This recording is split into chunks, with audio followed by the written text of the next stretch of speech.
Good evening, everybody. It's been a short minute, and April Fool's is now over, and we can finally crawl our way out of the worst game collection I've played. Actually, I don't know. Yeah, no, it's still the worst now that I think about it. Yeah, I've definitely seen bootlegs that are like on there, but Action 52 is a bootleg. So with that being said, we can finally, and tonight's the night, we are going to finish off the last bit, Action 52. And after, wow, no, we finished Action 52 last week. UFO 50, I gotta switch my mind back to, a good game. So we're gonna be doing the final 5 games of UFO 50. Plus, in between, I'm gonna be playing bits of Pilot's Quest in between the games, just so that the idle game can, idle. So without further ado, why don't we play for, well, maybe not play forever, but for a good couple hours tonight at least.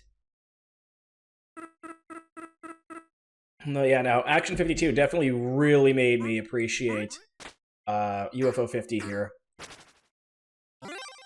Just, again, better quality games, the whole 9 yards, really.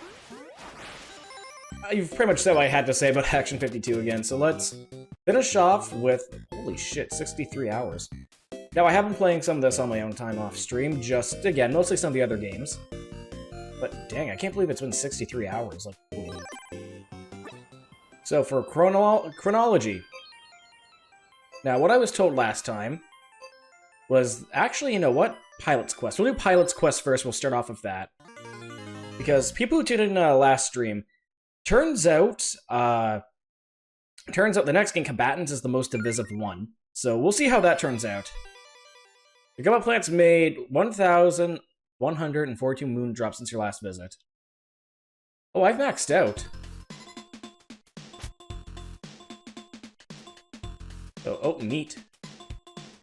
Hold on. Before I forget, I need... Oh, you're new. Hello, Lumina. You can see our research projects? Yes. Metal Yo-Yo, Fertilizer, Big Silos. All I have is... I don't even have any of these resources yet. Ship Fuel, Wizard Yo-Yo, Stam Pill, or Stamina Pill. That yo-yo generates quite a bit of fort. Okay. Barbara survived in the wild once alone for over 12 Zols alone. She's amazing. I wonder what a Zol is. So, 1 ingot. So, what do I do for you? For 500 moon drops. Yep, I'll produce some meat. Now, I know there's a way. For 50 ingots, holy shit. 5 ingots. 5 ingots. So I need a lot more ingots. 50 ingots, god no. So with that, I'm gonna get another tree. Oh, never mind, I can't. So am I just not gonna get... Okay, you know what? Well, that's disappointing. 1,000... yeah, no, I was expecting those resources to go a little further. So, you know what? We'll just eat some meat and try to get resources here. All this for, like, 2 minutes of gameplay. This is... Yeah, I'm not sure how I feel about that. Yeah, I know, like... I love the concept of, like, exploring, like, a harsh world. I love returning to Zoldath. Like, the first Zoldath game was great. Where are you? Nothing here? Like, I swear, if I go in here and all I get out of this is, like, 13 ingots. Because I'm also gonna have to work my way back, too. Oh, shit, I lost seconds. For some money. Yeah, no. Collect more of you. But yeah, no, I love this top-down thing, and I like what they're trying to do. Oh god. But I mean, it also does feel a little not disrespectful, an idle game as a part of a pack here that, you kind of have to have going in the background. Like, sure, you can pick up and play, but it does not sit well with me. True. Oh shit. Oh shit, I gotta get going back now. Oh no, never mind. That was a wash. You pushed yourself too hard, didn't you? I hope you take better care of yourself in the future. The plant has made 100 and... Yeah, no. Can I at least get more shit from this? Like, maybe at least another 1,000 or so I can, you know... Another 1,000 or so I can plant another tree and maybe get some more moondrops I can hold. Yeah, no, like, oof. So, from what I picked up, apparently a bunch of other people will start with Pilot's Quest, and, you know, basically play it in between games. And, like, that seems to be the right way, or a good way to go about it, but I wanted to experience everything chronologically, so...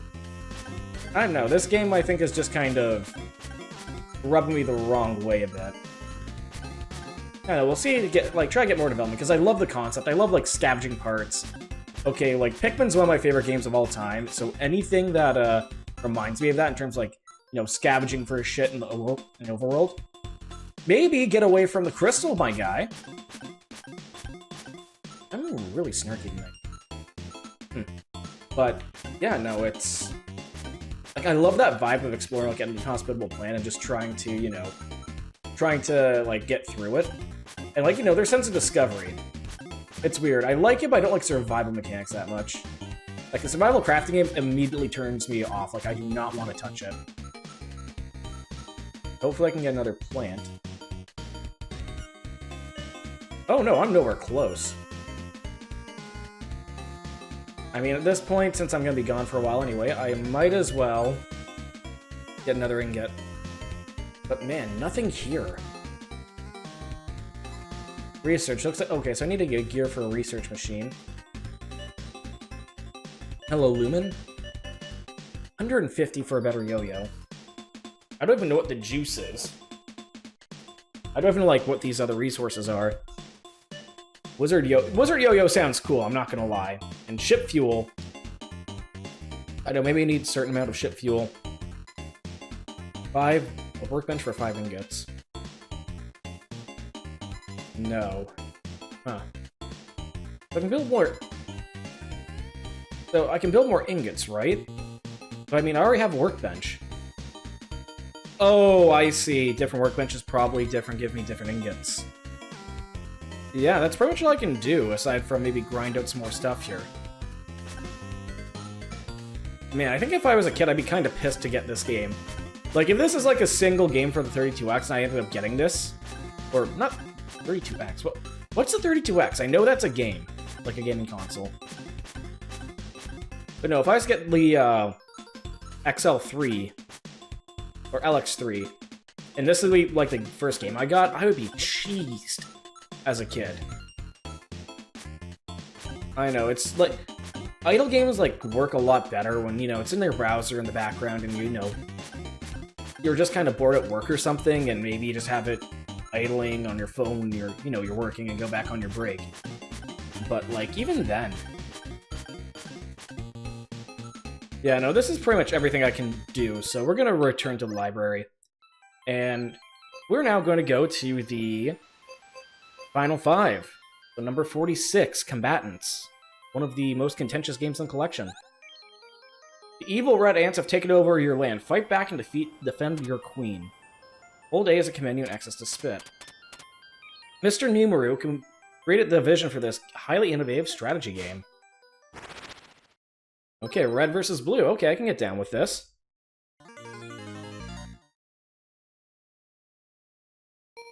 So, new game versus and a hill to die on. Combat ants. It's supposed to be combatants or combat ants? Probably combatants. Oh my god, they brutaled him! They brutalized him! My god! The bite of the red ant is fierce. Its mandibles can crush easily. Do your part against the red horde. Okay, I'm getting, like, propaganda film message bad. First blood.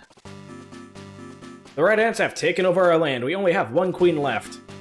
Let's fight back. Feed our queen to create more ants, but be careful. The red ants are very strong. Our great comeback begins now. Good luck. So we have one queen, they have 2 ants, we only have a single ant. Map is a 1x1 grid. So access to spit and he's a menu. Instinct. Make workers, make soldiers surrender. Follow, hold, soldier hold. Follow?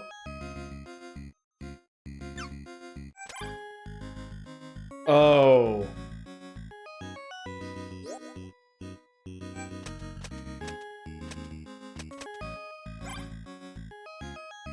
So I just have to... I have to keep...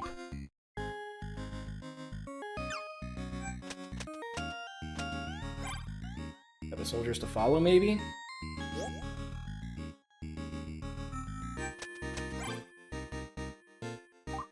Oh. Oh, God! Respawn in 3... Oh!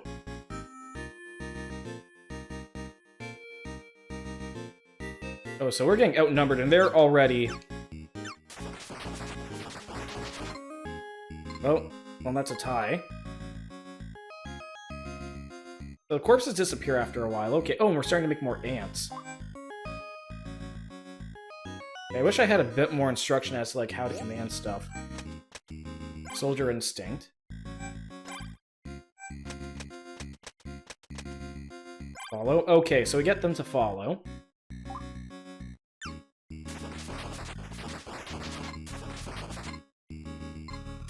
Oh, we're fucked. Oh, yeah, no, we're fucked. Wow,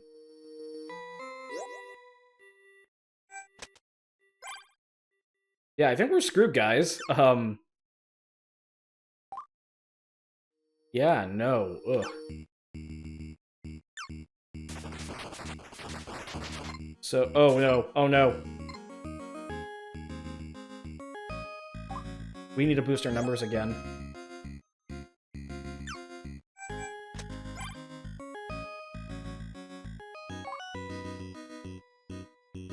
Come on, come on.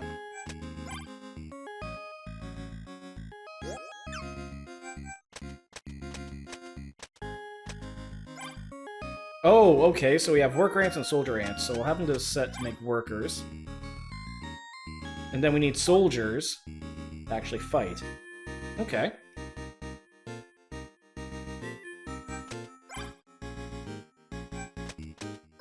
Well, let's start making some soldiers then.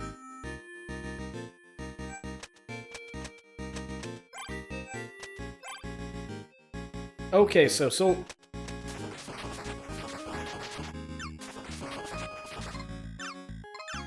oh, we're screwed. Can I reset? Because, like, this is a loss. This is a... Yeah, no, we are washed.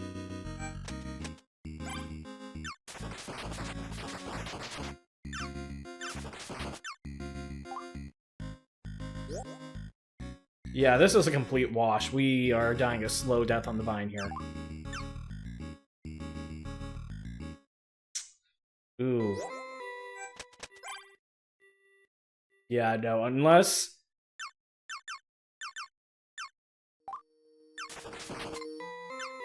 Oh, yeah, no. Good night.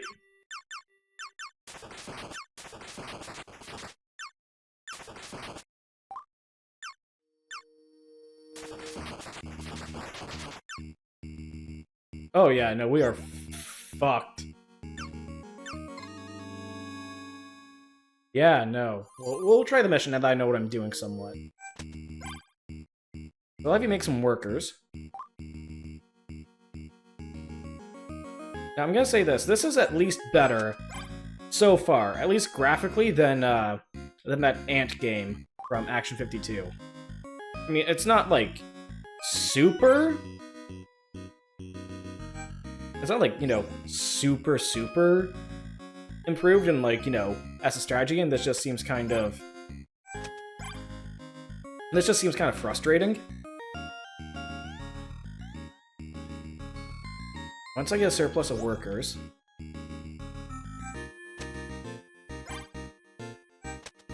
I've been set to make soldiers. Okay, so instinct is is free AI control, essentially.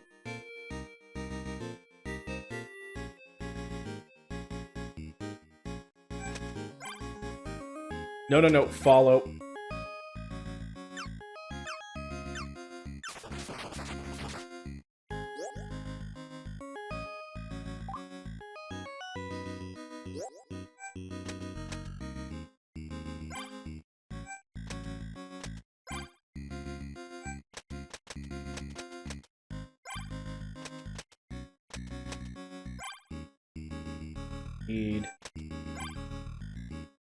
Yeah, we just need more workers. At this point, we have to just get a surplus of soldiers now, just to bump our numbers. And I guess we're going to just Zerg rush them and then kill the other queen.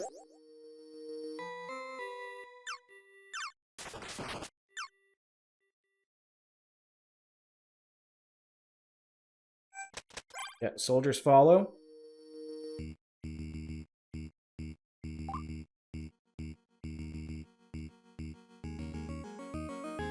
Okay, come on.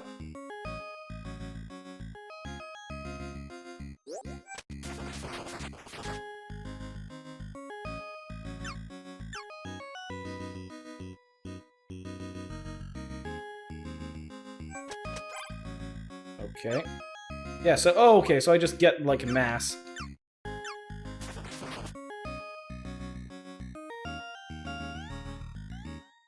And, okay, even if I get, like, the bees? Food?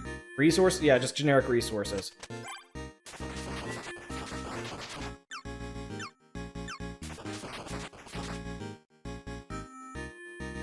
Come on, everybody follow.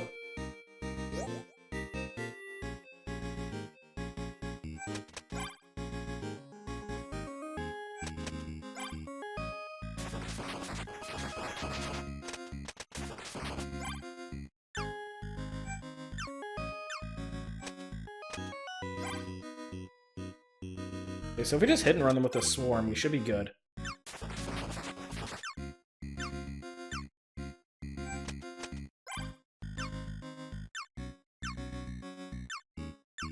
Yeah, no, we got this. We got this. We win. You.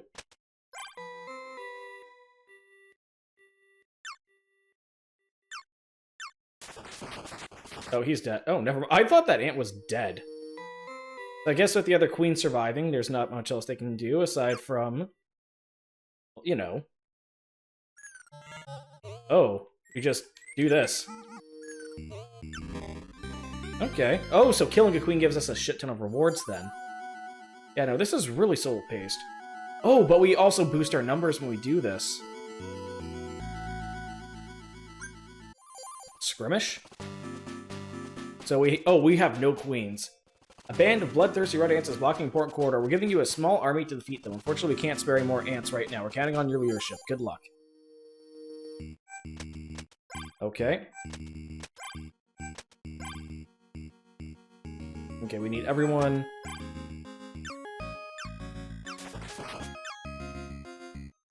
Okay, so at this point...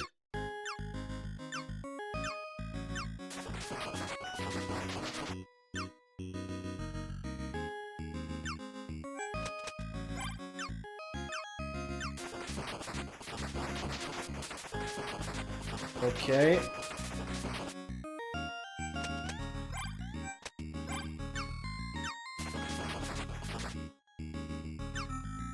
Oh, yeah, no, so at this point we're just picking off survivors. We suffered a lot of casualties. Oh, hold on. Do we keep the ants? Do we keep the ants between missions? So that might be an issue, because we may not be able to take those losses. It's also hard to tell, like, which ant you're in. Or which ant you're supposed to be in this mess. Surprise. That area with a lot of food, but there's a red queen and 2 workers. We're already there. Unfortunately, I have them a surprise. Build up an army quickly and take the... Okay, so we have an ambush.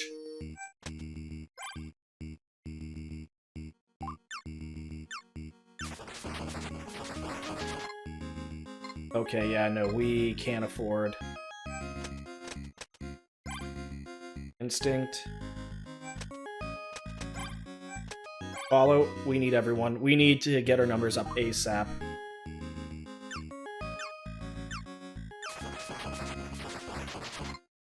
Two, one.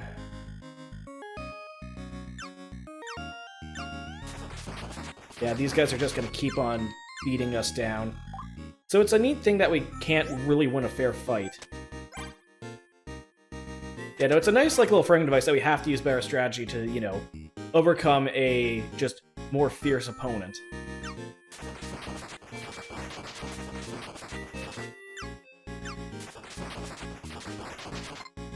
Oh no, we are dead.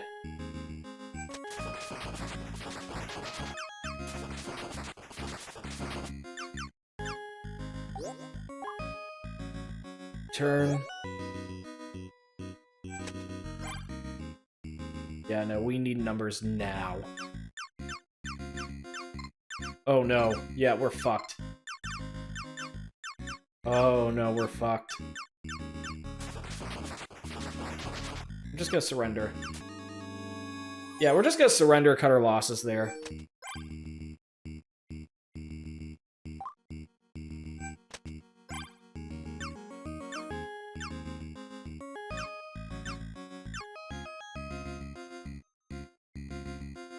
I need at least a couple workers.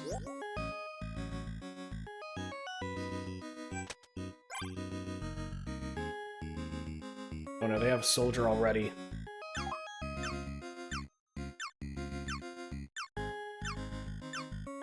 Go on. Instinct. And now we're making soldiers.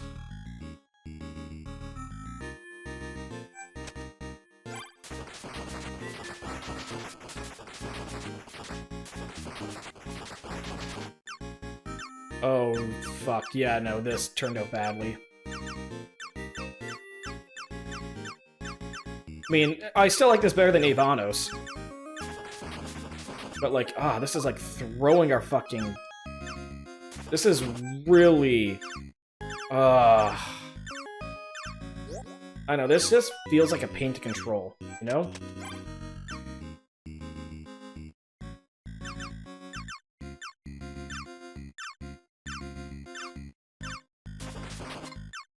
Yeah, no, come on. Oh, they're not even in range. Yeah, you know what? We're going to just surrender this scenario, and... Yeah, we're gonna surrender this scenario, try the other one. But yeah, no, this is, like, weirdly slow-paced. Oop, hold on.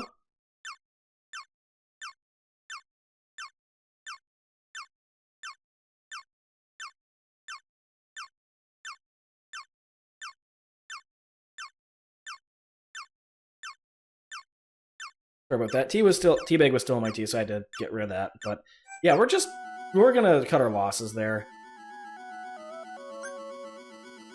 But yeah, no, that just seems like really awkwardly slow-paced to go through. Not a bad idea for the world map here. I kind of like what we're doing here, and you guys see our numbers kind of like fight other territories and be pushed back from the brink of defeat. If we go up here, insert. One ant, one queen. One of our new queens have managed to get trapped between two red queens. Our scouts say there's a cache of food hidden to the west, but you'll have to fight your way to it. Watch your back. Hey, good luck. Oh my god. So we're just gonna go over here.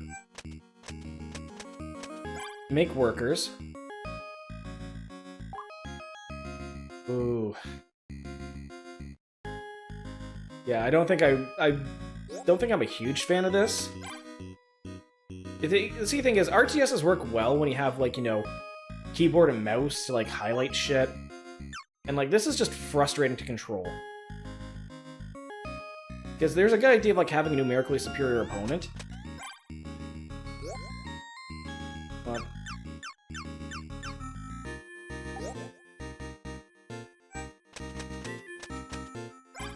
some workers.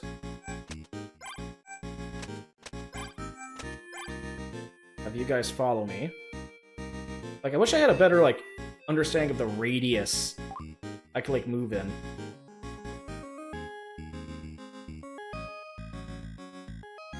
Bring them here. Make soldiers.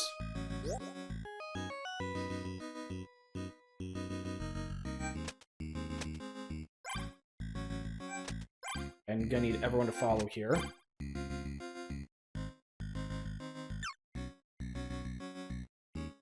Ooh.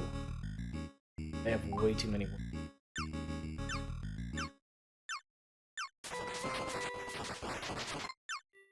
Oof. Yeah, no, there is nothing. Yeah, no. Yeah, I'm not feeling this. I'm really not feeling combatants. Just... Man, it's just frustrating. Like, it's frustrating to control. 12 missions. 12 missions in total. You know what? I kind of want to see. What is it to at least get? Take the capital. Get slay a spider. Oh, You know what? We'll try again. We'll try one more time. But yeah, I can see why this is, like, considered to be a frustrating game to a lot of them. Or to a lot of people, I should say. Because, like, ugh.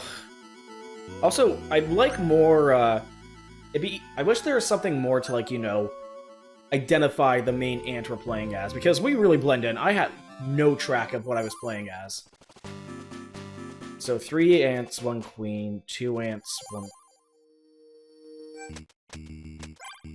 Nope, follow.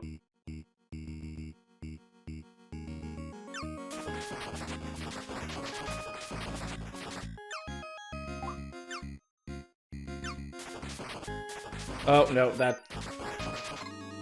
Yeah, mission failed. We're gonna try that. So, just bum rushing him didn't work. So we need to get as many, like, protein pills as we can. We'll just do instinct then.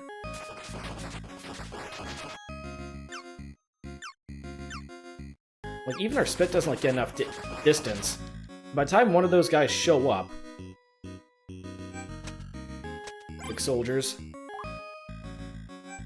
Instinct, though. Yeah, no, these guys, like, they build their resources way too fast. Because they even get more of them. How am I supposed to get, like, the advantage here?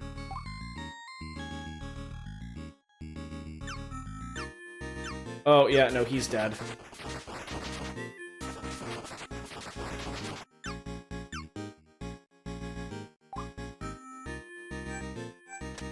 Make workers. Oh, yeah, no, he's just gonna get off and get... Yeah, no, there's just so little direct control I have over these guys. It's just a pain. And these guys get their numbers advantage, so at this point, there's really no point in fighting it off. So I have to just... I just have to end it now. Okay, so what I need to do... I can't, like, really circle strafe them. Oh, what are hitboxes? What are those hitboxes? Okay, so we're gonna surrender. And retry the mission, and I'm just gonna keep Zerg rushing. Instinct, make workers.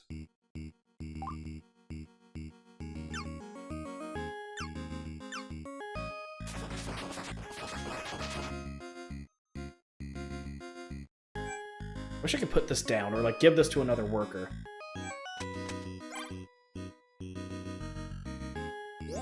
But instinct it is.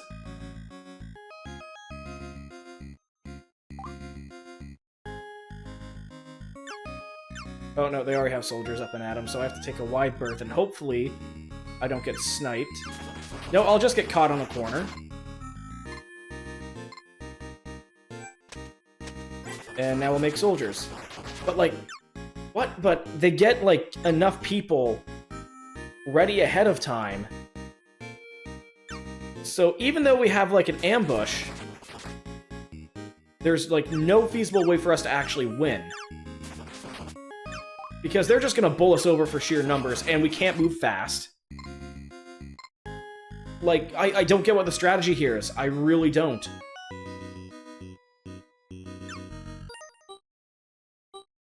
I don't get what I'm supposed to do in terms of, like, game plan here. Yeah, we'll end that. Okay, what the fuck? Whoops. So, like, what the fuck am I, like, trying to do here? Make workers, follow. Yeah, those 3 little blips at the front make it so that it's, like, next to impossible to, like, actually engage.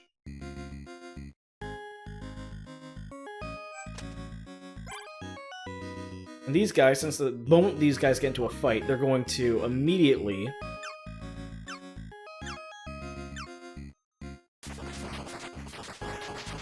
Okay, now time to make soldiers. So the soldiers can follow.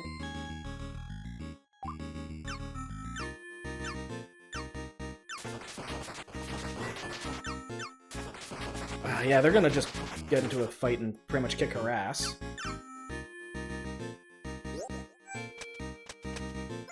Instinct, soldiers follow.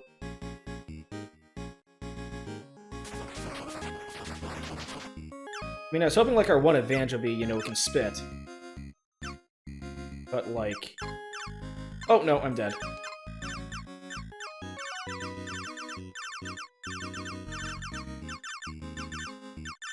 Oh, no, like, at this point, it's a firing line. We're fucked. Yeah, no, Yeah, no, I do not... Yeah, I'm stumped. Yeah, no. I see what people get.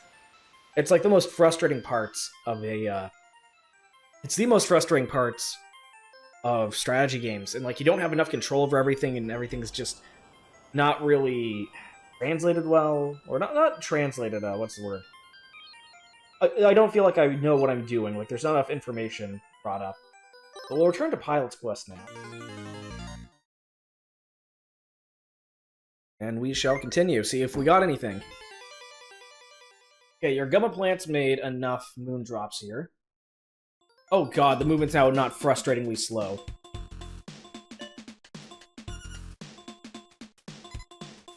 Wait. How can I don't have enough to make a seed. How do I get more?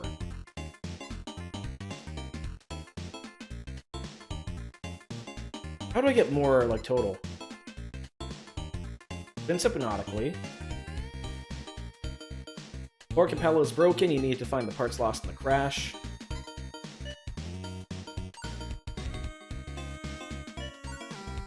Get another moon ingot. No, if we'll get lucky, another one these will drop.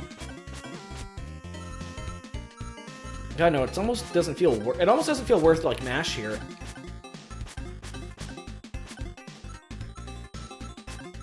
But yeah, no,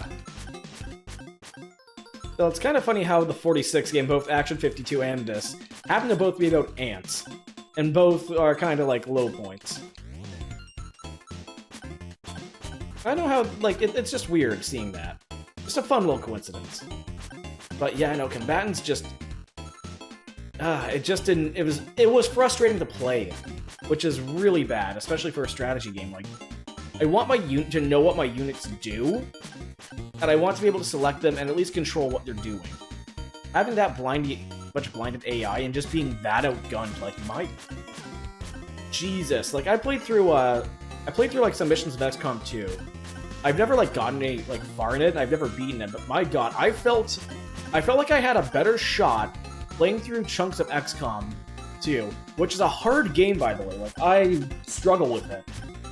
Because, like, I have no idea what the hell to upgrade, no idea what to prioritize.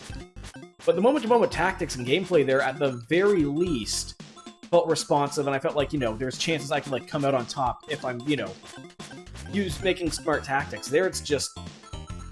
I feel like I'm smashing action figures together, but one of the action figures is a rock, and the other one's made of, you know, cheap plasticine and, you know, popsicle sticks. Like...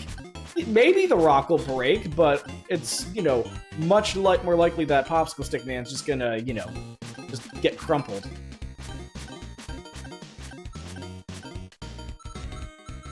But yeah, no, it's... I can see why you'd include a, I can see why you'd include a, you know... Wow. Idle game. Did I hit my head or something? Yeah, I can see why you include an idle game in this collection, because if you have so many games in the collection, you know,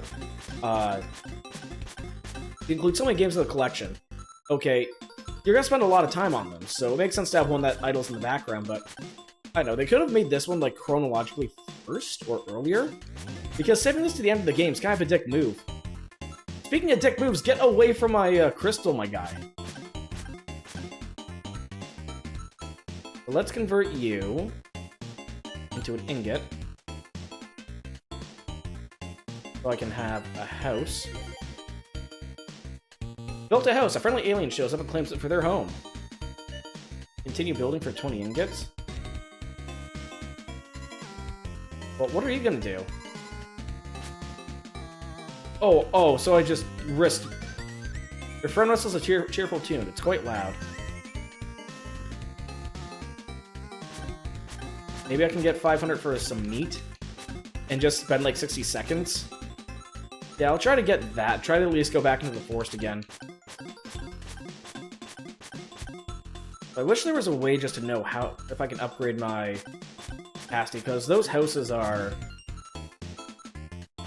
Like, is the house just like a small little bonus? Or should I have like maybe a crafting table? That's the thing with going into these sorts of things blind.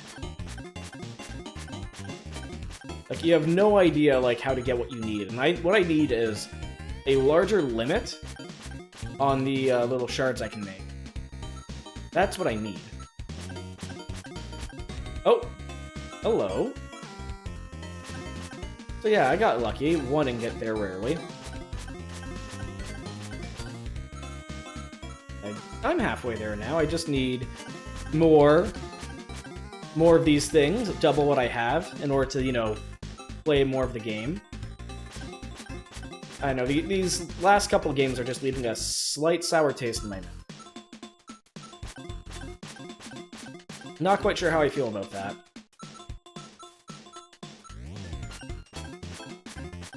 Because, like, there's not much, like, to really say, you know? I'm knocking on a crystal.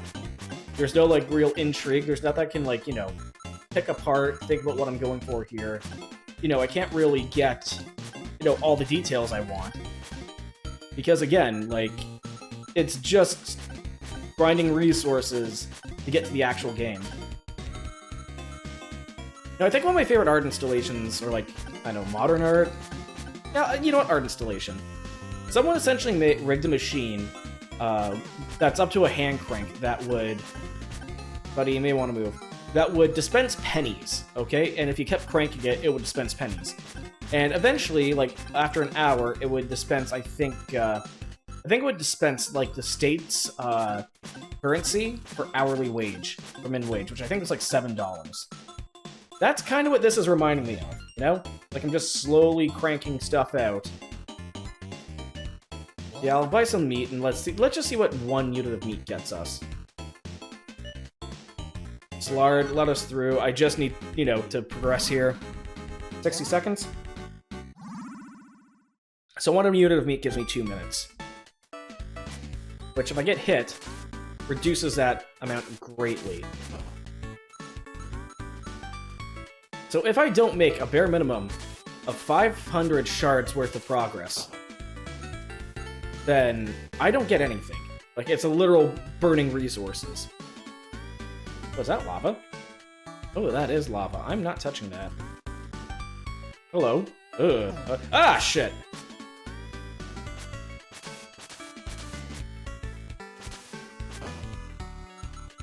Oh yeah, I'm gonna have to turn around soon. Yeah, I'm gonna have to, like, make my other way back to the entrance. Making nowhere near as much progress as I need.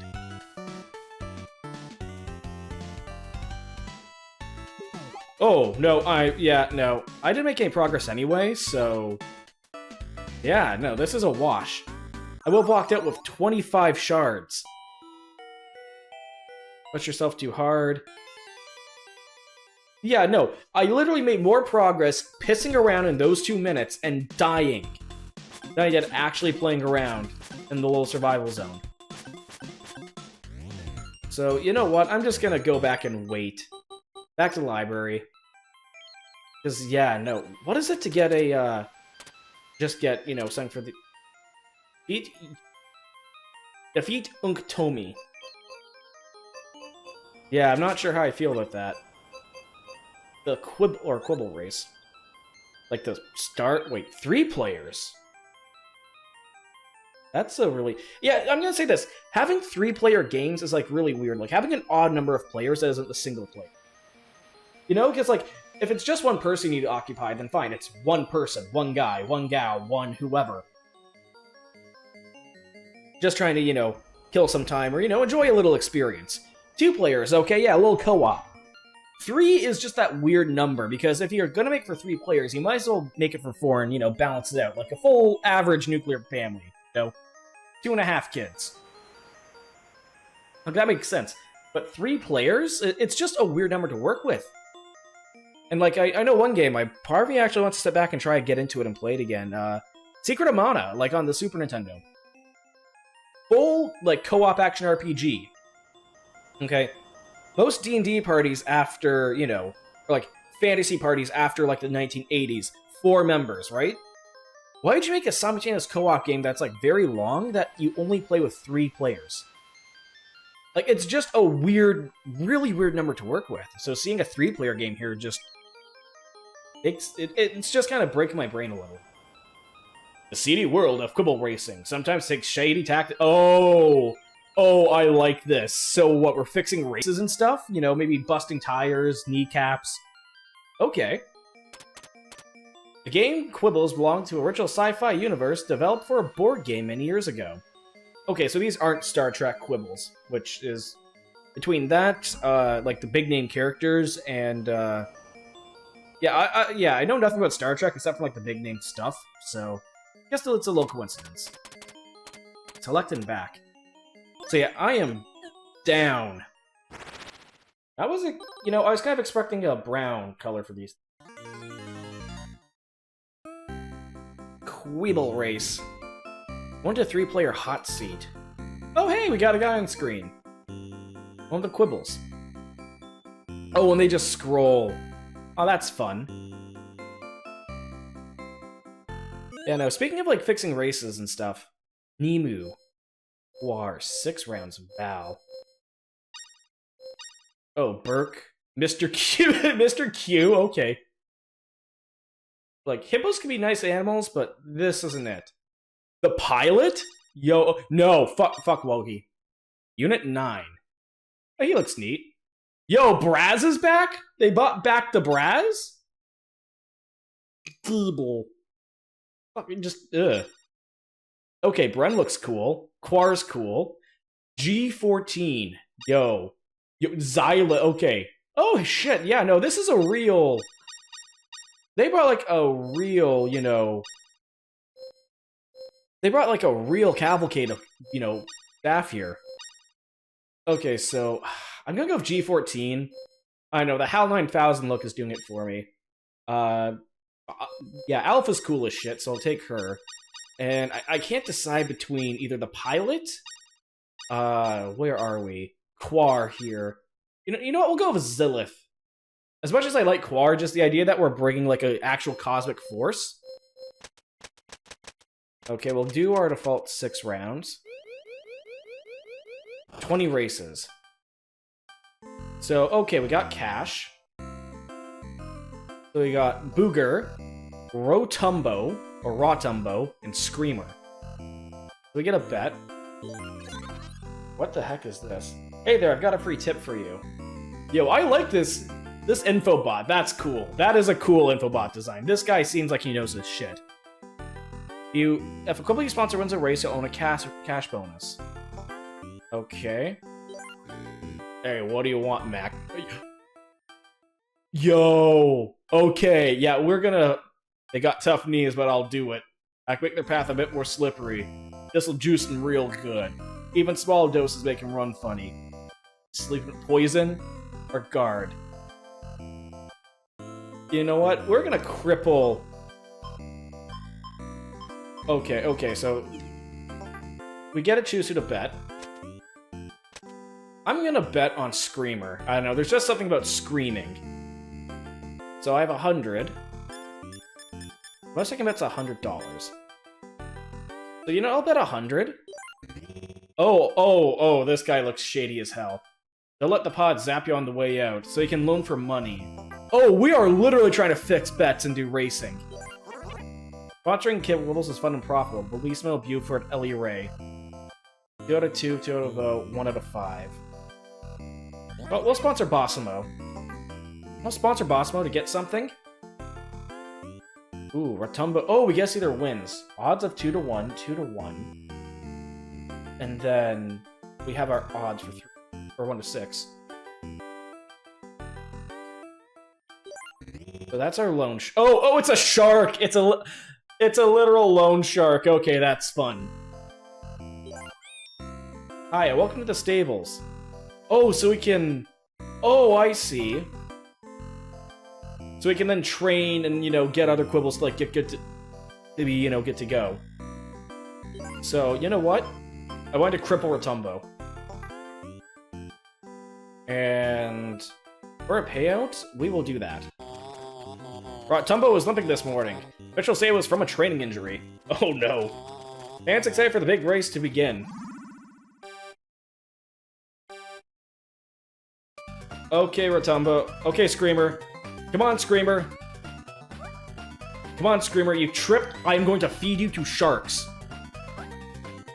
You're getting fed to the lone sharks. Come on, Rotumbo, just go. No, Screamer. Yes! No! Booger. Okay, that's it. Rotumbo, you're getting killed. Down 100. So we have Screamer, Ellie Ray, and Super Q. Yeah, I want you to train Bossimo. We'll bet 8 to 1. Yeah, I'll keep. You know what? I'll bet on Screamer one more time. We will. Oh, Zilith is sponsoring them. So we'll bet money. And I needed a guard Screamer for me.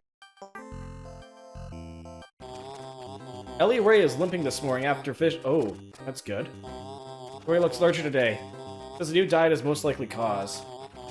Oh, hey, it's the alien from Onion Delivery. Okay, we're having a lot of fun callbacks here.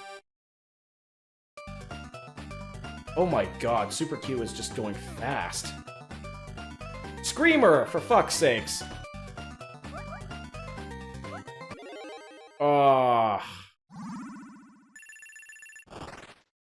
Okay, oh, Bossimo. So we're sponsoring Bossimo here. Definitely gonna bet on him.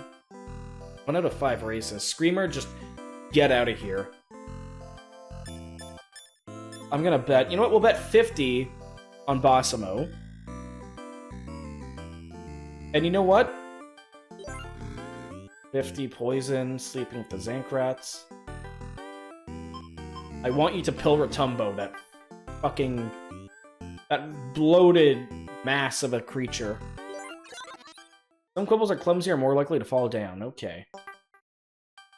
Okay, so that's some info. Rudolph, Buford, and Booger. 0 out of 8. Yeah, I'm not gonna, you know, sponsor Booger. But, okay, that's fun. Like, the artwork in here is fun. I'm liking this. Rotumbo looks confused this morning. Officials offer space sickness as possible explanation. Screamer is limping. Meteor showers incoming. Track stays open against government recommendation. Yeah, that sounds about right. Oh, everyone's betting on Batismo. Damn it. Rotumbo and Screamer just getting their ass beat. Yeah, it was a safe bet. Come on, Bossimo, get up. Get up. I mean, it was a safe bet. Oh, yeah, we got the thing for the house. Oh, but since I sponsored him. Right. Buford, Rudolph. No access to any of the breeders yet. We'll get some more info. Oh, I can research. Okay, 3 to 1. 8 to 1 for... Okay, you know what? I want to hear more info on Rudolph. Lowest quibble in the race, clumsy. Poor air quality today. Ooh. Slowest and clumsy. So with that... Zelda's sponsoring. Put money on Booger.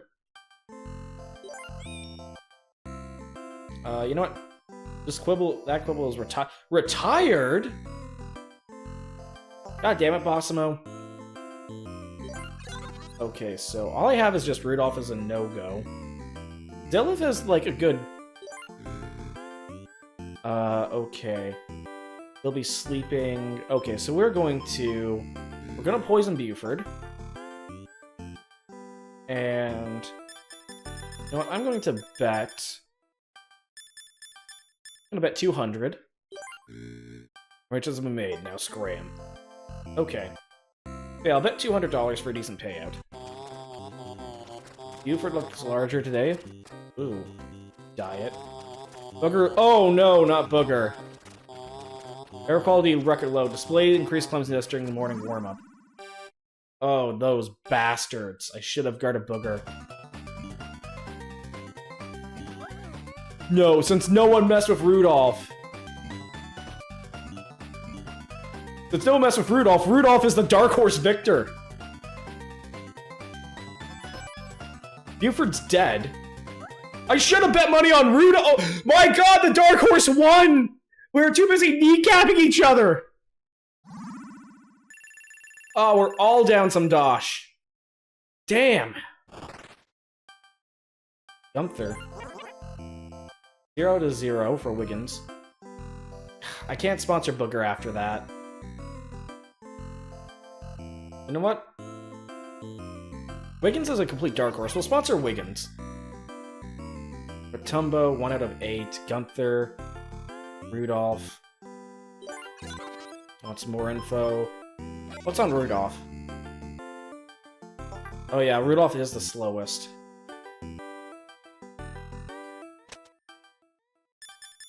You know what, we'll bet 50 on Rudolph.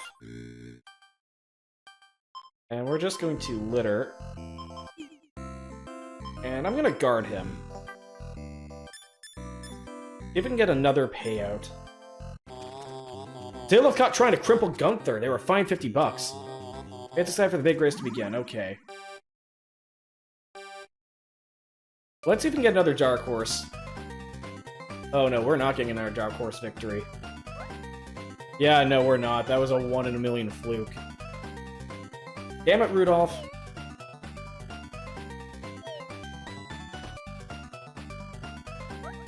Yeah, no.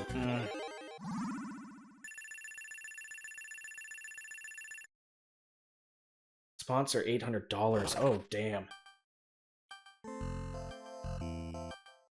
I did sponsor Wiggins. I want more info on Booger. Second fastest quibble, expect garbage. Okay, so it's either Gunther or Wiggins, and I invested into Wiggins. I want you to protect Wiggins. And since this is last round, I need you to bet everything. Jesse B, hello! Nice to see you again. We are doing some more UFO 50, and we are rigging animal races. Alpha caught trying to poison Wiggins. Yo! It actually worked! My protection racket worked. And Zilith were caught giving boosters? Oh, wow. Garbage Hall crash. Later blows onto the racetrack as Janitor Strike continues. Oh, I might be able to... Wiggins might be able to come through.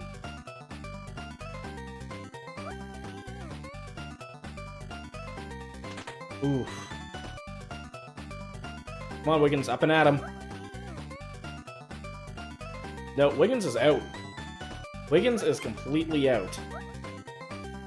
Dang it, I put money on you! Wiggins, you piece of shit. God damn it. Racing season over. Players go home to count their cash. Oh. Final race losses. Winnings. Fucking hell. Debt pay. Yo, they put out debt? Okay, so didn't get as much. That's why I can get 3 players. Okay. So we got... You know what? I'm gonna just go through the characters again. Get the pilot. You know what? I gotta go with the... I have to go with... Where is he? Oh, no, wait. Get... G14. Nemu. You know what? Where is... Yeah, we'll get the pilot back. Where is he? There we are. And we'll do the default 6 rounds. So, generating 20 history. Well, unfortunately, I don't think we're going to see Booger for much longer. New racing season. Set. Oh, so Cheetah is good to go. Glory has lower odds. And Wiggins is back in this race. Cheetah. Fastest, but very clumsy. Okay, I'm going to bet 50. We're gonna bet 50 on Wiggins. Since he's clubbing, juice him up real good. Small doses make him run. Sleeping. Path a bit more slippery. We'll just break their knees, and this protects me. Yeah, no, unfortunately don't get to see Booger anymore, so we're gonna just juice Wiggins. Steroids are bad, kids. Not unless you win, though. We'll bet 60 and see if we can get a payout. Oh, they fucking... Oh, Wiggins looks like... Okay, so... Oh, so that's what looking larger does. Juicing him does that. Oh, and they fucking crippled Wiggins? Ah.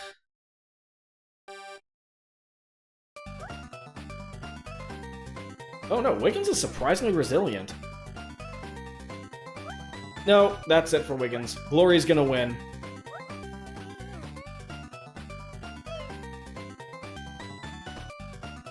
Ugh, dang it, Glory. No one... Looks like nobody wins anything. Had easier. G Fury, what is that fucking name? Want more info on G Fury. Second fastest and steady. Okay, so if I can at least keep him up and at him, he should be able to be, you know, he should get at least, you know, a good rate going. Snowball.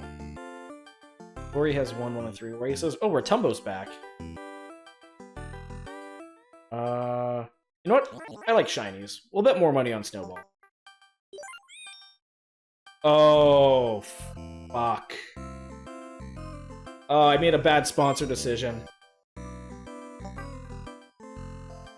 And you know what, with G Fury, if we keep Fury, G Fury protected, he might be able to pull through. Okay, so no one's been messed with. Oh, everyone's betting on Fury.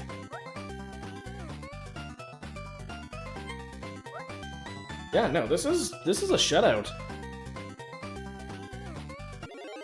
Okay, yeah, no. We all laid out, but I mean, it doesn't really put us ahead. Only I bet more. Snowball. Okay.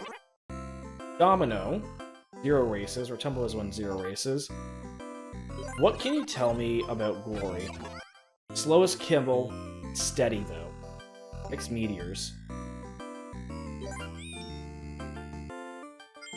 Train Snowball up some more, just so he's fast. 7 to 1. We'll bet 100 on Snowball. And we need a juice Snowball, just... We either need to win fast, or make up a lot of ground. Oh no! I lost money, but we are getting meteor showers. Oh, god damn it. At least, yo, and that was just with a... Snowball is fucking fast.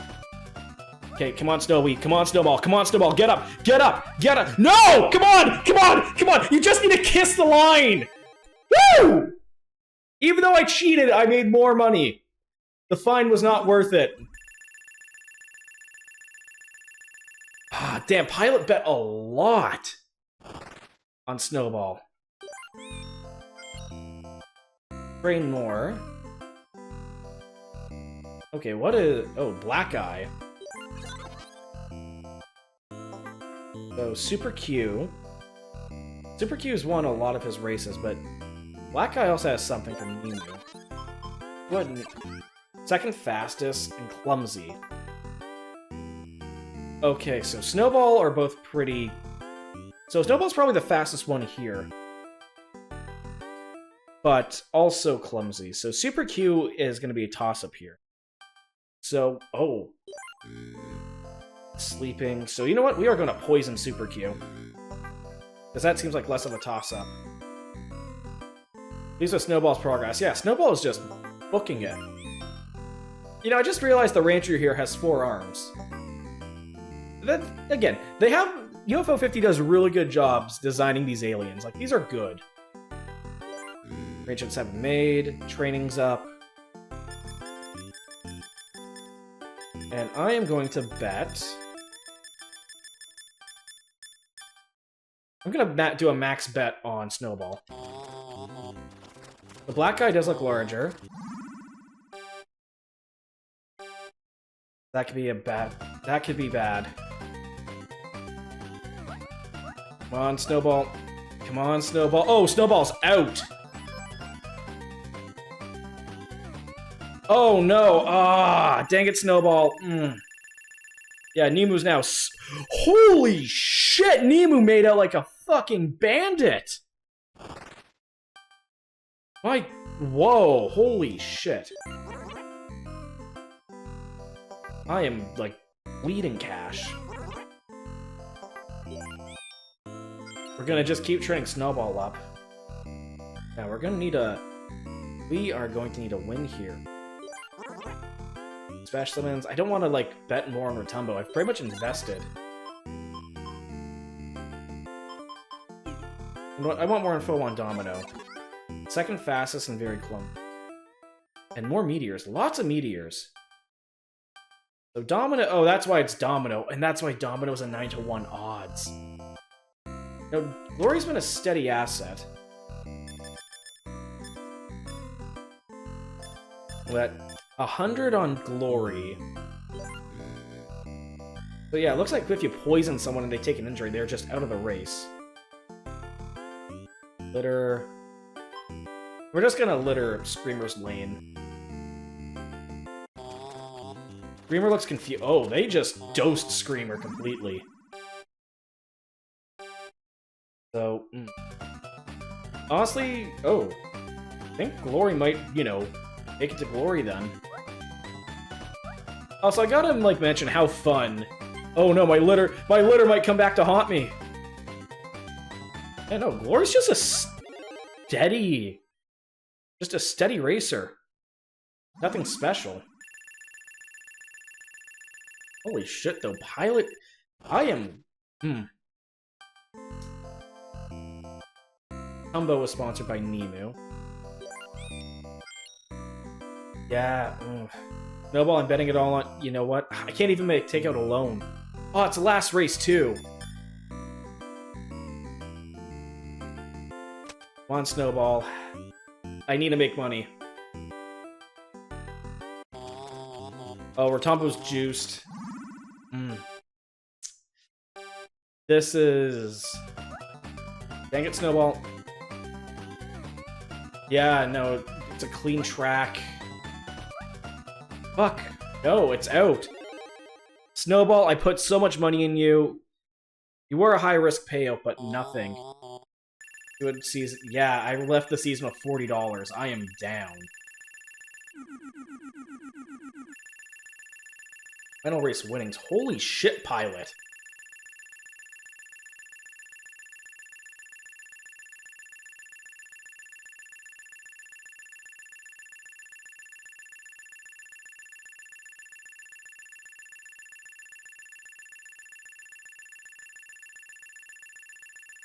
What the fuck? Yeah, master of the racetrack indeed. My god. What's he doing? Trying to afford another Campella? Holy shit. So, I'm gonna get my I'm gonna go get my boy. You know, let's get Baz in here. Sorry, Braz. You'll get Core out here. And you know what? We'll get Namuk. Or Manuk. You know, get some fresh faces.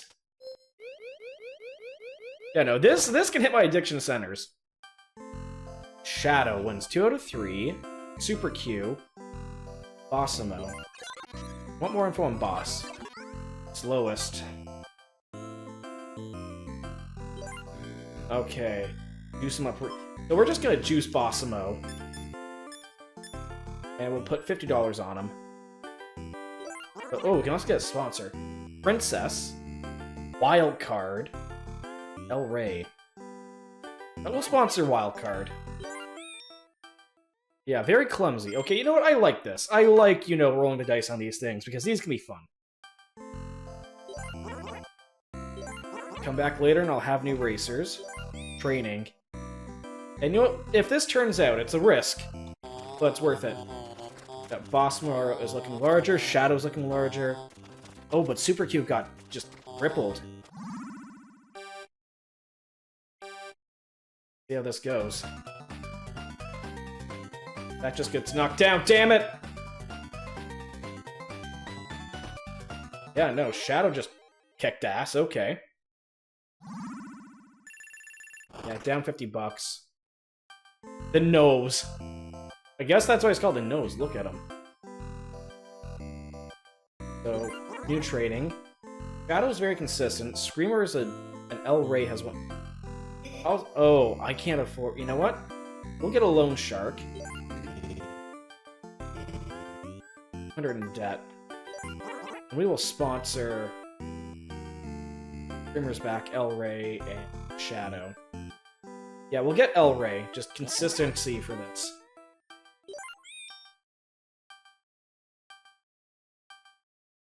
Steady. And I'm gonna max... Not really max my bet. Cash, 272. Want some info on the nose. Second fastest.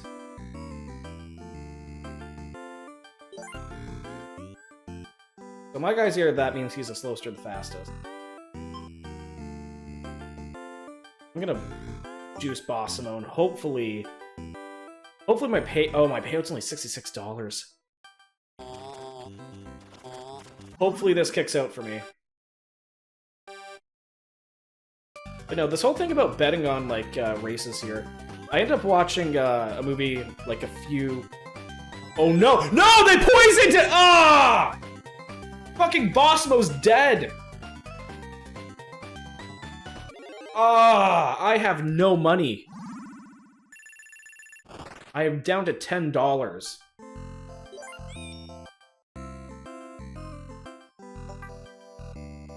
That's it. Shit, I need a steady bet. Fuck, 1-1, 4-1. You know what, G Fury? I'm betting it all on you, my $10. My last $10 before I go bankrupt. Come on, G Fury. Come on, Guy Fury. Come on, Guy Fury, come on, please. Please, I need a win. Yo, come on! Thank you, holy shit. It's only $40, but I needed a win. The wild card. I can't afford anything, so I'm just going to... Actually, you know what? Wild card, I need you to... I need you to do good here. I really need you to do good. Oh, Maru got caught trying to cripple. Okay. Not sure why he crippled the lowest guy in the race. God damn it, wildcard. Come on, you need to make up lost time. G Fury. Just, what is with this? Come on, come on. Wildcard, please. Wildcard, please. Yes! Yes, thank you! Okay. I'm getting some income back. That's good. Shadow and El Rey. Okay, so with that, we're gonna get El Rey back on cash. Or just bumped up a bit. What can you tell me about Shadow? Lowest equivalent in the race, but steady. So I'm probably the second fastest. So, you know what? We are actually going to dose Princess with poison, and she'll probably take a fall. And I am going to bet 300 on my boy. Another 80 just to get wildcard up in case he...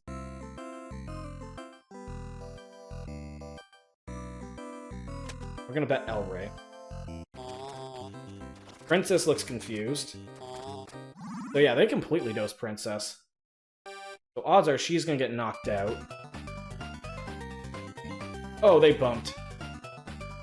Come on, El Rey, please. Come on, El Rey, come on, El Rey. Shadow, just... No, it's over. It's over. Damn it, Shadow! Okay, wildcard. That didn't turn out good. What can you tell me about Screamer? Slowest but steady. Or air quality. So he's gonna... Wildcard's gonna be tripping, but since everyone's gonna be tripping, I can at least, like, get bursts here. I need to guard wildcard. And I'm gonna max my bet out on wildcard here. Oh, that's what I thought! Air quality hits record low. Come on, wildcard. And everyone's gonna trip. Come on, Booger. Come on, Booger, trip. Wildcard, get up. They poisoned Booger! Oh, Booger's fucking dead! Wildcard actually clinches it. I have more money. Let's see what we get for a racing season. Counting cash. Eric lost a lot in the final races. Oh, Kawar just made a shit ton of dosh. My debt ruined me. Oh, what the fuck? Maruk is getting his fucking fingers cut off. Like, that much in debt. Gambling debt. He is losing a leg. Oh, God. And he looks like a general type, so he's gonna get, like, screwed. So who else we have here? Burke. We're gonna get the illustrious Mr. Q. Let's see here. G14, Byleth. We'll get Lala here as well. We'll go from all the oddities. Unit 9 looks too much. Indeed. Yeah, this is just gonna be a race of of just odd strangers. Okay, Cheetah's fast but consistent. Buford Rotundo. Go to 4. Go to 6. Osmo hasn't run anything yet, so he's going to be a bit of a wild card. Buford's a 50-50 shot. What can you tell me? Cripple Co's not fully healed and will permanently slowed. What can you tell me about Screamer? Well, that does sound about right. Now, I'm going to make a safe bet on Shadow. To a max bet. No Cheetah's clumsy. So we are going to... We're gonna just scramble Cheetah a bit, just to make it a little less harder for them to get a lead. Yeah, Cheetah's confused, but that's about it. Hopefully Screamer... Oh, okay. But yeah, no, as I was saying earlier, I was watching a movie with some IRL friends a couple weeks ago called, They fucking poisoned oh, fuck, they poisoned Shadow, so we're out of money. No, I should have guarded them. Yeah, Screamer was a Dark Horse victory here. Okay, let's see what I can learn. You're not Buford. Second fastest and steady, okay. So, Buford's gonna be a surefire bet. Get 40 on a 40 bet. So they juice Super Q. And yeah, no, the entire movie is just for fucking Redline. I need to finish what I'm thinking about that. Holy fuck, what is Super Q?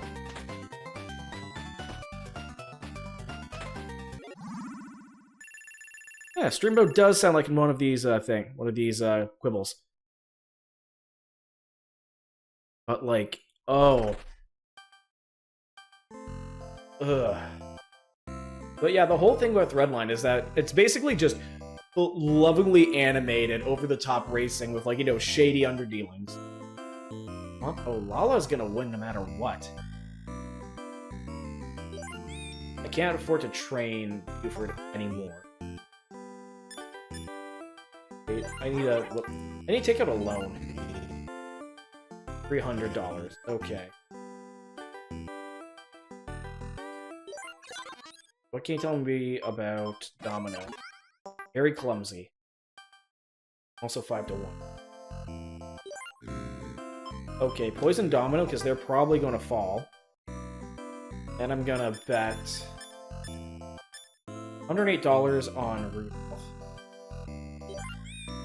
What else can we sponsor? Super Q, yes. Yeah, Super Q is... yeah, another fast one. So yeah, hopefully I can get more money back. Oh, I'm only down to 38. Damn it. Oh no, 100. Oh, we're in the red. We are in the red. But with with Redline, like again, just fun movie with like, you know, race betting and race fixing just being a major theme of it, or like, you know, major conflict. So it's just kind of fun seeing this and basically, you know, doing animal racing and horse racing and getting that just messed up. Oh god, Mr. Q is going to have to, at this point... I only have $10 to my name. Yeah, no, Mr. Q is going to be sent to the salt mines after this or forced to race here. 1 to 1, come on, Buford. Oh, they fucking crippled Buford. Oh, Buford, you brutalized bastard. Oh, this is... yeah. Mr. Q. It's not working out for him. Really not looking out for Mr. Q. Or working out for Mr. Q. Cheat ended up winning. Fuck, Lala is just raking in the dough. All I have is $10. And I can't afford any loans. The Tumbo is juicing. Come on, Buford. I need a win. I need a win, my guy. And I can't afford to train him off his injury. Oh no, it's gonna be a straight race. Oh no, where Tumbo's gonna win. Come on, Buford. Come on. Come on. Yeah, oh no. Just a straight race. Nothing to it. Maybe Super Q can, like, get through, but, like... yeah, I'm stuck. I'm stuck. I'm just hoping... at this point, Super Q is just hoping that one of his sponsors makes it out and just wins. Please damn it. Oh, they poisoned him! Super Q might save Mr. Q. I just realized Mr. Q and Super Q. From the salt mines. Mr. Q might be able to get through. Lala wins no matter what. Debt payments. Oh, Deeble. Deeble is just gonna get, you know, brutalized. But Mr. Q saved himself. He saved himself from the salt mines. He's down just a little less money. So, you know, I'm gonna take a quick BRB real quick. Maybe do 1 or 2 more Quibble races, then we'll go back to Pilot's Quest. Doop.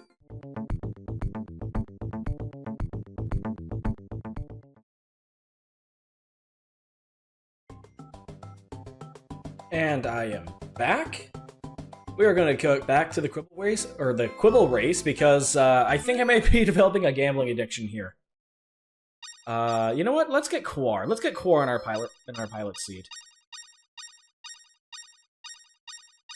Yeah, we don't really see Quar much. You know what? We'll get Woogie. While Pilot's gonna kick her ass. A part of me wants to know, okay, who is... like, are these characters... not all these characters are original. Like, these look like they were from other games in Action 52, like the Pilot. I kind of want to see what Unit 9's deal is. So we'll see how this goes. Lit. I know that's supposed to be lightning, but... Littening. 1 to 3. Odds 2 to 1. Buford. I know Buford isn't, like, the best. What can you tell me about Litning? Second fastest and clumsy. What can we sponsor? Fink, Black Eye. Super cute. Shit. Well, we'll sponsor Black Eye and train him up. Oh, but he's clumsy. I guess that's why he has a black eye. Meanwhile, since Buford is 10 to 1, you know what? We'll do a modest sum. $50 on Buford.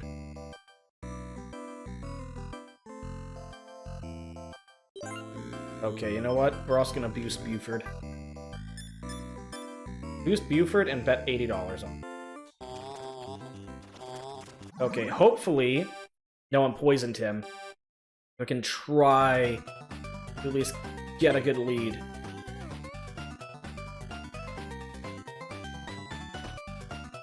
No! Ah! Oh! Dang it, El Rey. Yeah, down 80. The nose. Unit 9 is... I could have sponsored Fink.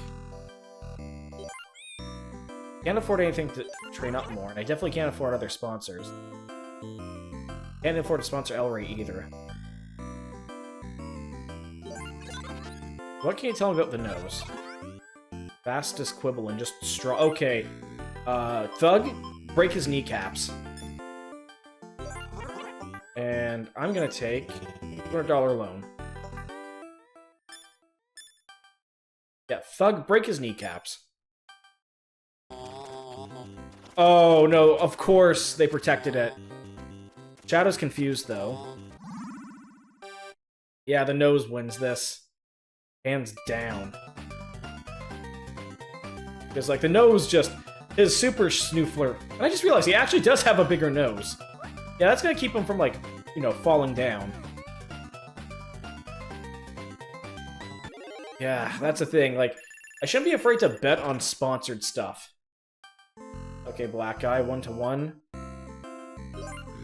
I'm just gonna protect my MVP and max my bet out. Oh.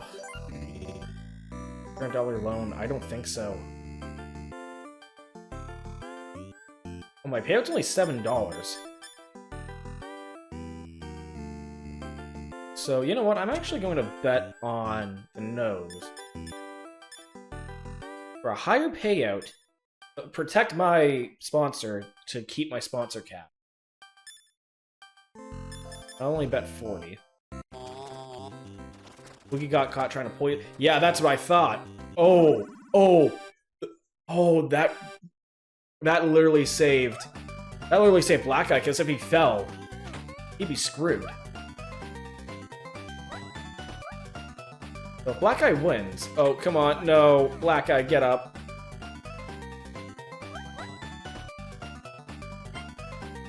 Oh, Black Eye's fucked. Literally, the one who has absolutely no financial stake. I have no financial stake in, won. Oh. Oh, Quar's gonna get turned to scrap metal. You know what? I'm going to just... Oh, I don't even have the dough. Fuck. 600 in debt. Protect Black Eye. And you know what? We're gonna do a stupid strategy and... bet 100 on Domino. Because Domino is just gonna keep falling down. And at that point, just... Domino's just gonna keep falling down, and at that point, it's over. So at the very least, if I can guarantee my sponsor to win, I can at least try to pay off some of my debt, but that $800 payout... if I have to win... Oh, find $80. Good. Yeah, they keep wanting to drug Black Eye.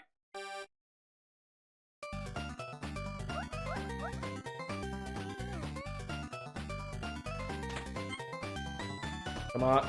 Are you for real? Really? Oh, that just helped him win!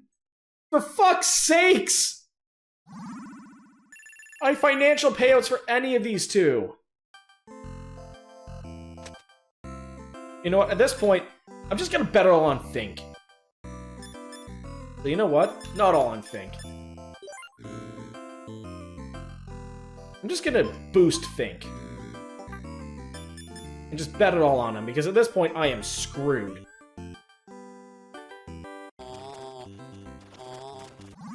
Okay, Think looks large. Hopefully they didn't poison him.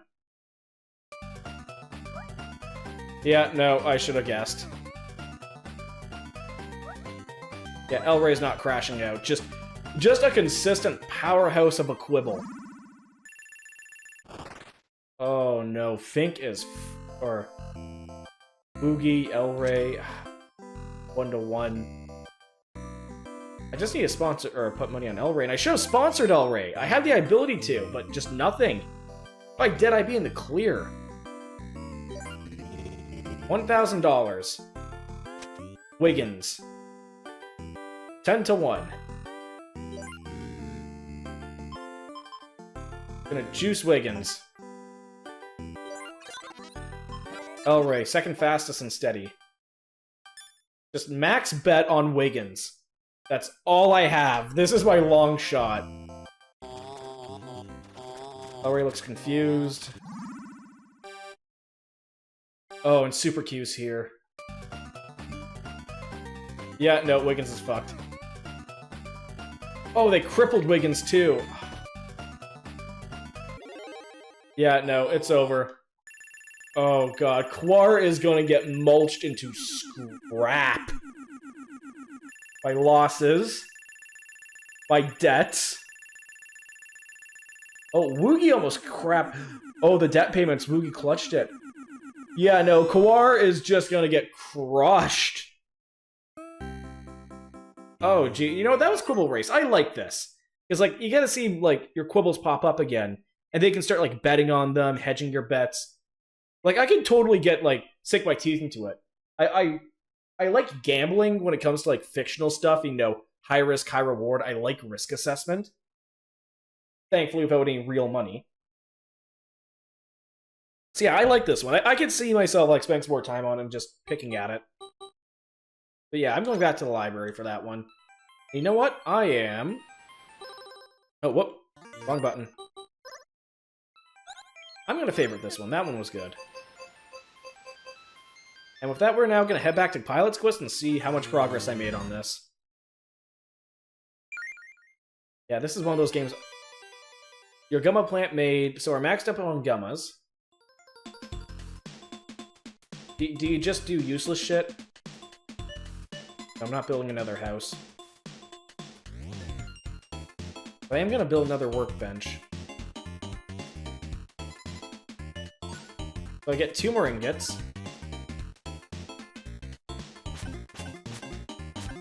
Yeah, I'll get 2 more ingots out of this and just get some meat. Why not? At least play more of this game a little bit. And again, I kind of hate how I need, like, more than 500...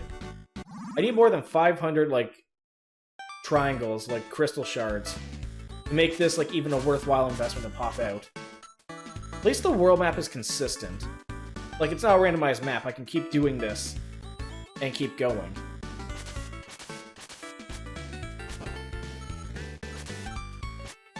Hopefully one of these guys drops a coin, but I doubt that's gonna happen. Okay, bug, bug, bug, bug. Damn it. Yeah, all that effort for 20 shards. At least there's a cat. What's in the castle? Not nearly enough of a risk. Yeah, no. Still worth nothing. Yeah. But yeah, I just need to, like, keep coming back. And, like, it's more intermediate because my max isn't that big, so, like, I don't know how long it takes to generate stuff, so I'm, like, expecting to come back, like, every couple minutes. Yeah, I don't know. I like the continuous world map here, but, like, Just the fact that it's, like, fed to me piecemeal, it makes me not want to explore it. It just makes me want to, you know, look up a guide and just spreadsheet this entire game, you know? Like, I don't feel like I want to hedge, gather resources, you know, try to find my ship parts. I feel like I want to be an accountant, open up Microsoft Excel, and just figure out how much of each resources I need and what's my most efficient path here to save my time. You know? So I'll see if I can get 1,000, and maybe if I'm lucky... Maybe if I'm lucky, I'll get another ingot from this. Maybe.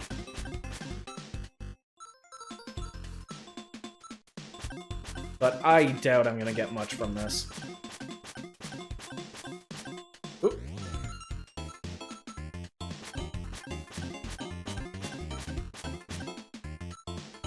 Yeah, no, even 500. But, like, there's not much I can really... Stop walking into the damn thing! Have you considered that, you fucking gargoyle? Yeah, no, I think at this point I am just getting frustrated with, like, the, I'm getting frustrated with, like, the, local populace here. Because, like, Also, I know that this, from a side view, it's supposed to be the pilot's mouth, but I keep reading this thing as a mustache, you know? Like, I know, again, the pilot just has, you know, a default kind of expression going on, and it's a simple design, that's fun. But from the side, just from the way it's placed, like, if it was a little lower, I probably would read it a bit more as a mouth. But from here, I just think he has, like, a red mustache. You know, maybe the pilot's a ginger, underneath the helmet. No, I kind of like the Zoldaf design a lot, but... Yeah, I like the pilot Zoldaf design a lot, but this is also, like, very fitting. The friend whistles a cheerful tune. It's quite loud. Could you... Yeah, no, he's not gonna do much. Yeah, hopefully I can just get another 1,000... See if I can build a new workbench and get at least something new to, you know, craft. Because until I can get, like, a higher limit... At this point, I'm just coming back off. Just get more ingots. And the kicker is, we're gonna get to the point where ingots are actually, like, you know, a very consistent popping thing. Because some of the upgrades here cost literal 100 ingots. So, like, I'm not sure, like, what part of the game I have to get, like, that level of industry popped up. But, like, it's... I don't know where I'm at for that.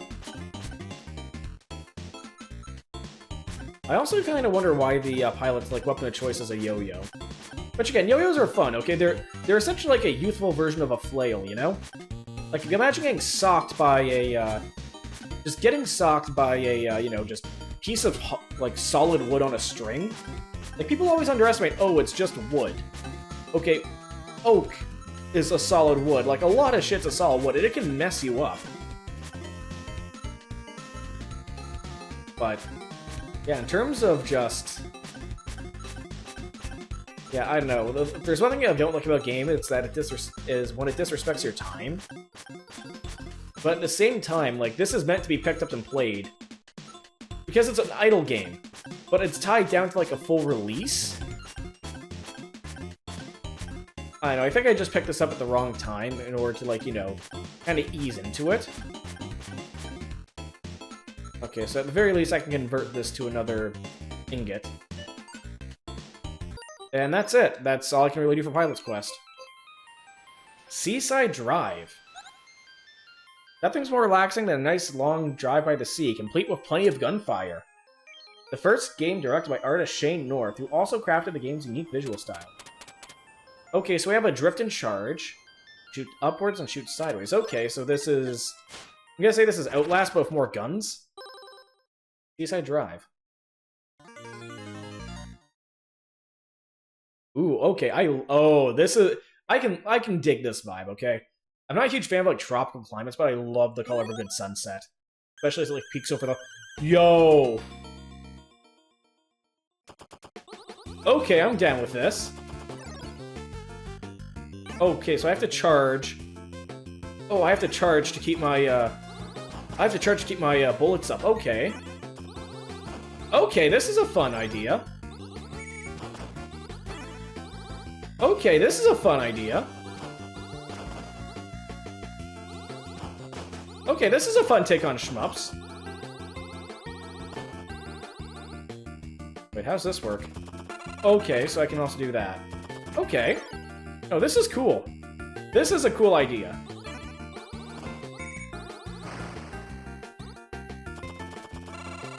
Yeah, no, I can enjoy this. Oh, shit, so the wreckage also destroys me. Yeah, and it just flips? This thing just flips over? Okay.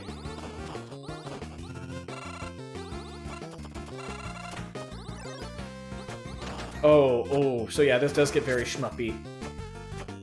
If I reach a checkpoint sooner, get some extra lives. But no, this is a cool idea.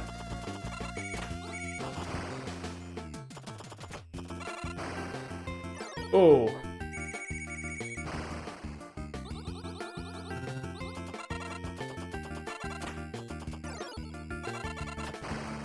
Okay, there we go.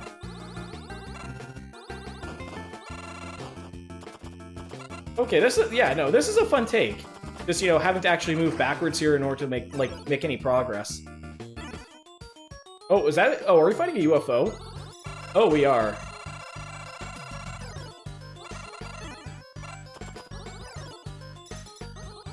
Oh no. Well, moving forward also eats up our charge. Okay, so there's one.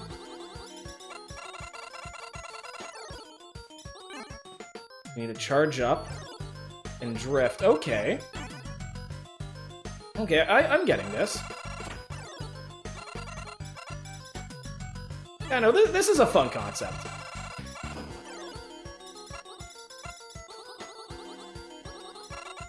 So yeah, I'm down to like one extra life.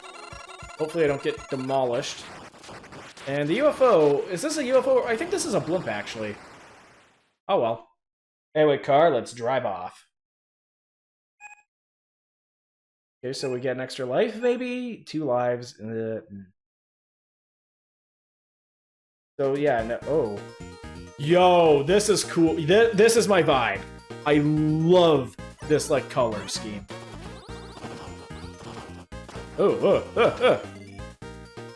Game over. Oh no, we get 1 extra life, so 0 counts as a life here. Okay. Oh no, this is fun. This is a fun game, like, visually.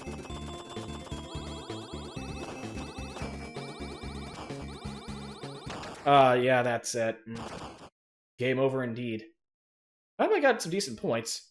Wait, they got rid of UFO, like, the actual UFO company at the top? I mean, high as a top score is also pretty fun, but... Okay. Now let's see if we can get further. So you're going through the city. Part of me just wants to know, like, what's this guy's deal? Like, what did he do to piss all these people off? You know what, since this is giving me, like, you know... This is giving me Miami Vice vibes. Maybe, you know, this guy's a narc. You know, like, narcotics division cop or something. And, you know, he's just on the run from, like, you know...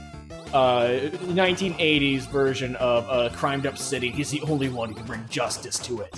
You know, that type of bullshit. Hear that? This is just some stranger just on his way. Maybe this is just his daily commute. Like, he has to do, like, you know, a 5-hour drive. Or not even a 5-hour drive, like an hour drive. But he just has to deal with all these cars and blimps and shit. This is just a regular day for him. But no, this controls well, and I really enjoy the charge mechanic here. Like, it's fun. It, like, forces you to, like, you know, move backwards in a shmup, which is something I don't think you see often. Okay, can we destroy it? Yes, we can.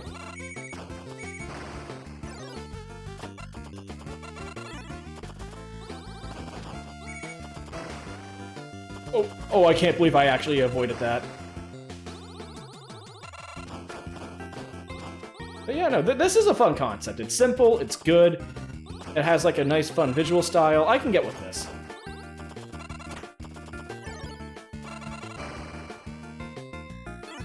But yeah, no, it's just fun that, again, in order to move backwards, instead of, you know, just hitting the brakes, we just drift.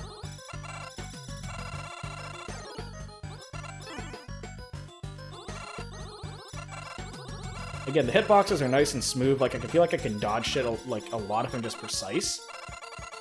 Which is something that, you know, like, I take for granted for shmups. But, like, at the same time, just when it just kind of misses. Like, or just when the shmup, like, doesn't get it. Okay, it probably really frustrating. Oh, I need to drift more. I need to have my drift-powered missiles. Ooh.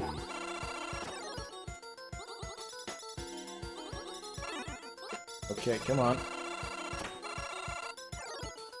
Yeah, no, this is fun. I kind of like games like esoteric, like weapon charge mechanics. Like Cave Story is the first one that comes to mind for this. But yeah, I kind of like these. I like this. It encourages movement and dodging, and you know, being smart to keep your aggression up. This is fun. Ooh, I even got new lives lost. Nice. Let's go on. Oh, bonus. Get the coin. Oh, it's Breakout.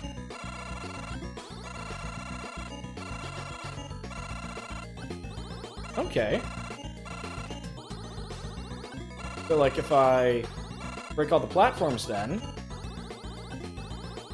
It says I can shoot them out. I'll get the coin? Okay.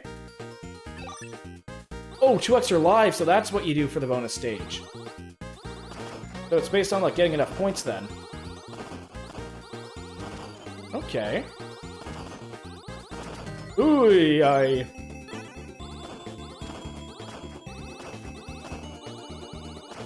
Okay, well. Oh, no! There's a lot. There's a lot of ice cubes. I mean, that's all I can really describe them as, like, cube-sized hail.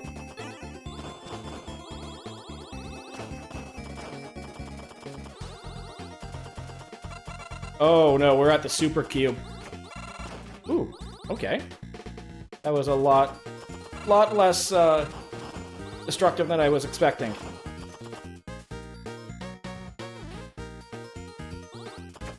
Okay, come on.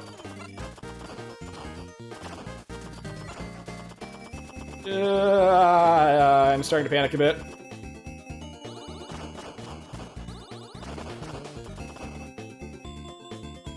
Oh. Oh, shit! Oh, no. There goes my life. There goes my perfect streak.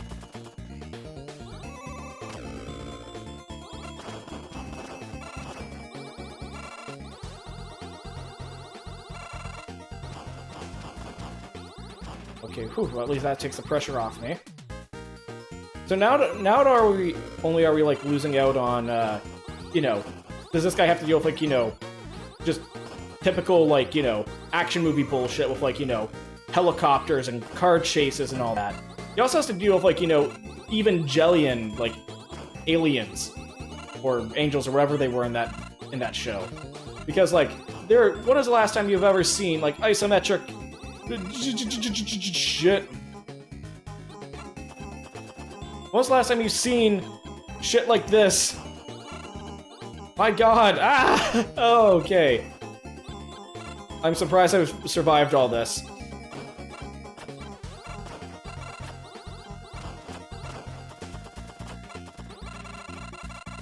Okay, I guess I'll just juggle it. Oh, no. Oh, hey, they were using some of the sound effects. Okay, I like it when I can, like, recognize, like, other sounds for something, you know? Oh, no. Okay, so that's the gimmick of this fight. It just... They're balls and they bounce. It's literal bounce physics! I wasn't paying attention.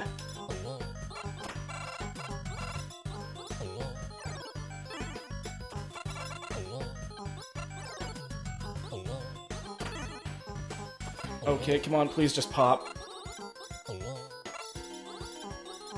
Please pop, please pop. Oh, whew! So I lost 2 lives, so I'm not getting, like, a bonus stage. But I did manage to, like, last a bit. And I got the house items, so that's good. No bonus. I get the feeling that getting the cherry in this is Yo, this is... Okay, in reality, I hate driving at night. But there's something... Oh, of course, we're now in the horror zone. Of course we are. Okay, you know what? Those like, tongue sticking out ghosts, those kind of remind me of, like, a creature from another game or another property, but I can't remember what. But yeah, of course, UFO 50 has its mandatory horror section. Dang it! But no, I don't like driving at night. But, like, I have a soft spot for, like, seeing lakes, like, at night.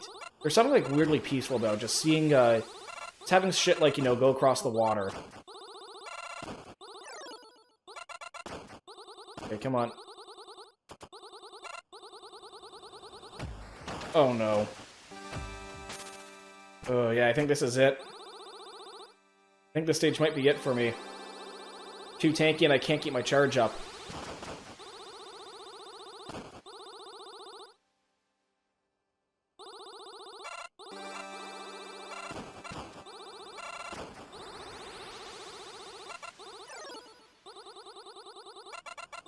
Ooh.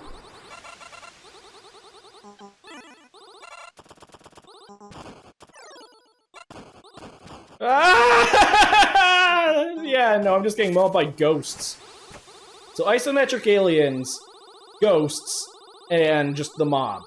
Those are my best guesses as to what this guy has to deal with on a weekly commute. Game over. Yeah, no, these backgrounds are amazing. I might yoink one of these. Hey, back up to a decent score. Now we'll go up for... We'll do another round of Seaside Drive, see if we can get a little further. Let me guess there's 5 stages? Yeah, 5 stages, and you have to 1cc it in order to get the cherry. That is my expectation.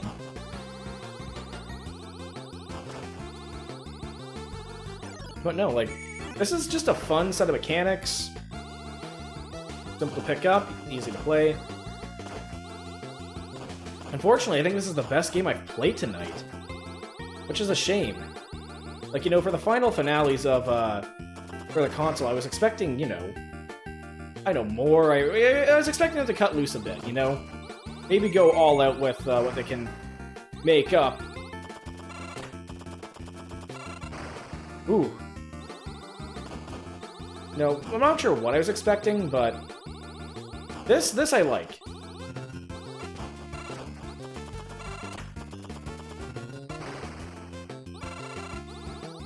Yeah, it's also... I find it funny, again. We're at the point where, like, boring old standard military hardware is just easy stuff, or, you know, stuff that you can encounter on a daily basis.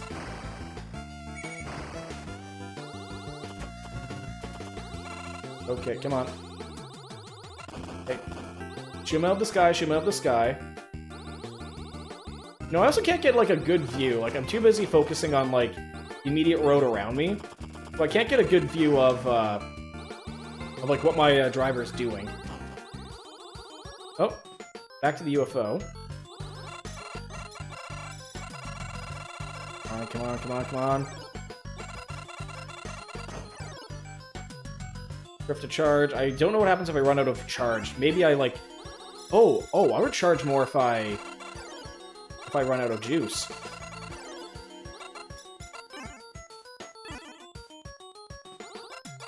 Come on. Yeah, we can get this. These are simple shot patterns. I think I can get this.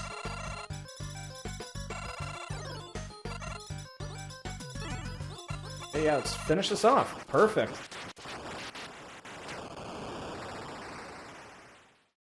Yeah, okay, so we managed to get the first bonus level without taking any hits. Yeah, no, I think it's just some dude in... Yeah, no, I'm just some simple guy in sunglasses. Sunglasses Drift Driver. What is it? Sunset Drift? Yeah, Sunset Drift Driver. That has a nice cadence to it. Can you bounce off? Yes, I can. Ooh. And we can finish that off, maybe, before it goes... Yes, I can. Yeah, the only way to get, to get extra lives is to literally get less lives. Or, like, not get hit. I mean, that kind of seems redundant for extra lives, you know? Like, you get extra lives so it can go further. But, like, the moment you take a hit, and you take a loss, then just, you're staunched completely to, like, keep going. So it's like a weird okay, yeah, no, I just lost my, I just lost the bonus round. So at this point, I'm effectively stalled out, unless I can clutch something at stage 2, without much way to progress further. Oh, ooh, ooh, ah, oh, ooh. Yeah, I have no idea how I lasted this long.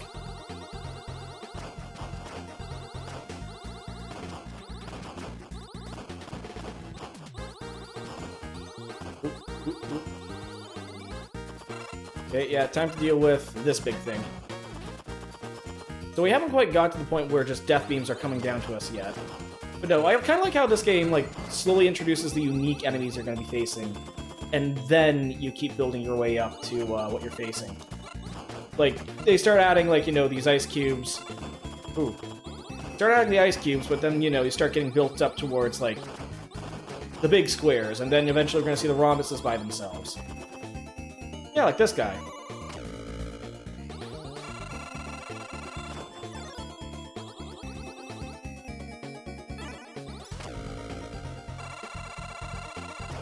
Ah, dang it, I didn't shoot fast enough.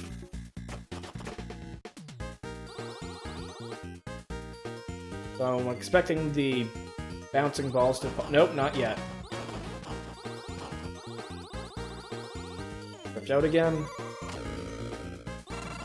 Okay, yeah, nope. So it just takes one full charge of red bullets to destroy these things.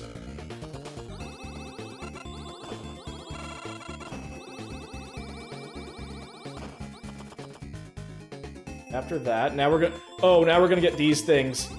Like I said, I have no idea how I survived these, like, beach balls for so long.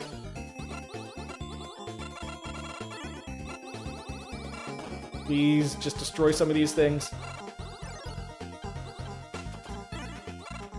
Whew! You know, I'm gonna say this hitbox is very precise. I don't feel like, you know... I don't feel like I lose by getting hit. Like, every, like, death I have feels like my fault. Oh, no, not this shit again. Oh, no, that's... We're not recovered from this. Oh, damn. I don't think I'm getting past stage 2.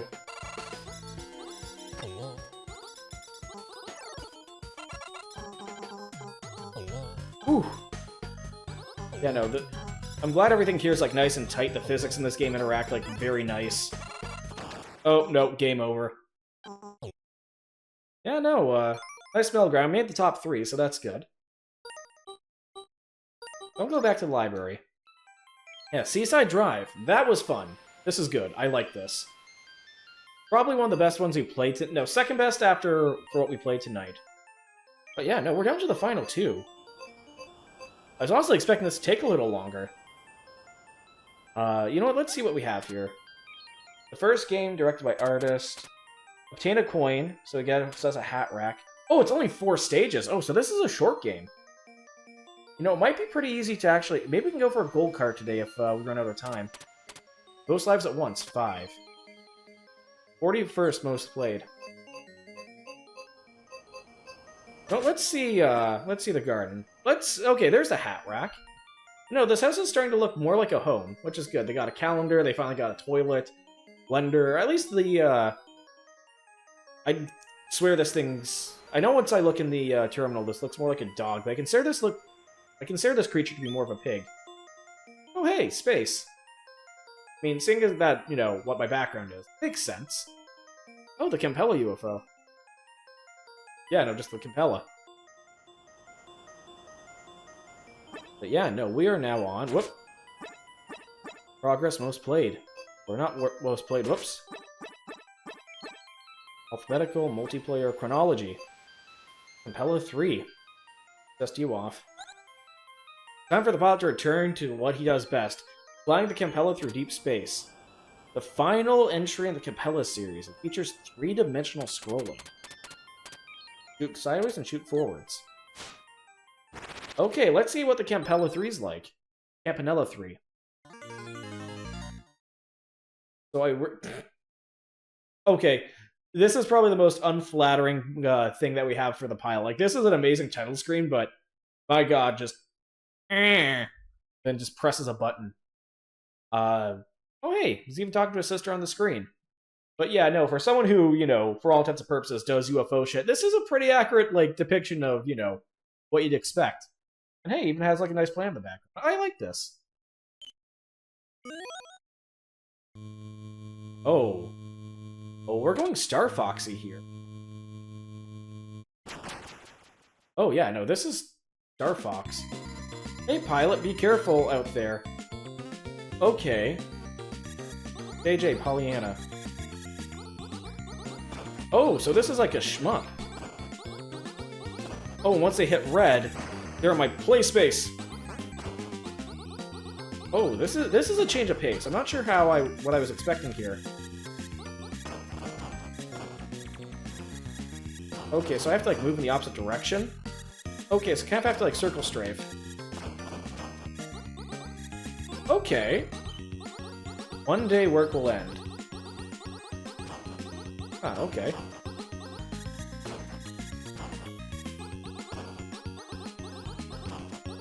Okay, ooh. So, you know what? This was definitely not what I was expecting from a Campanella 3. This is different, but it's fun. I like this. And unlike something like that is a lot more Star Foxy, it's not hurting my, it's not hurting my head. Oh yeah, no, so we have like vertical and horizontal depth to work with for a shmup. Okay. Oh, shit.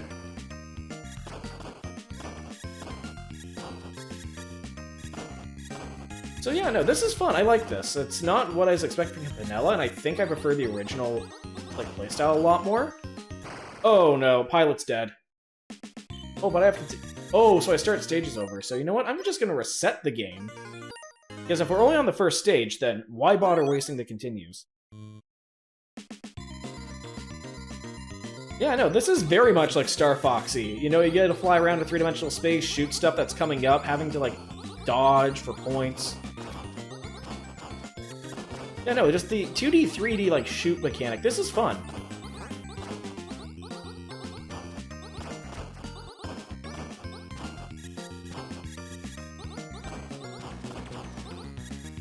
Yeah, no, I like this. This is, like, this is a neat mechanic. I don't think I've ever seen, you know... I don't think I've ever seen something like this, but it's nice.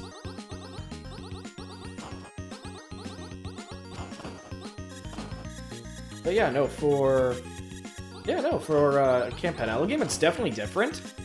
Surprised they didn't name this as like a spin-off, but if like you're trying to push hardware and basically introduce like the series, put a series in a new direction, no, this is good. Because yeah, I'm sorry. It's a sci-fi spaceship. You kind of expect, like, shmups to be, like, you know, part of that. Okay, so we have 4 stages, then a boss. Okay, we have a little TV static on the, like, video comm there.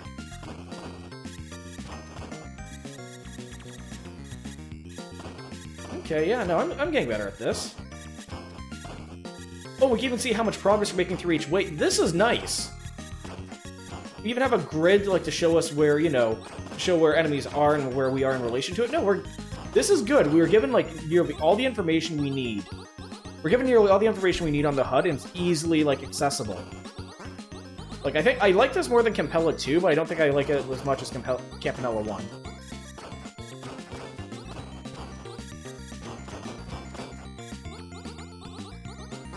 Oh. Ooh.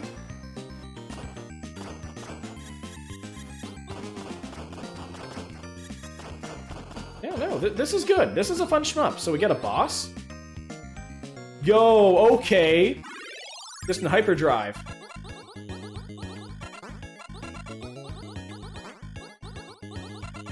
At this point, I think I just... Oh! And since we're in space, we have limited fuel. Either that or that's the boss's health bar. No, I think that's the boss's health bar. Okay.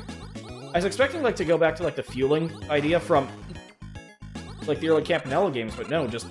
The red health bar is, like, a fun little callback.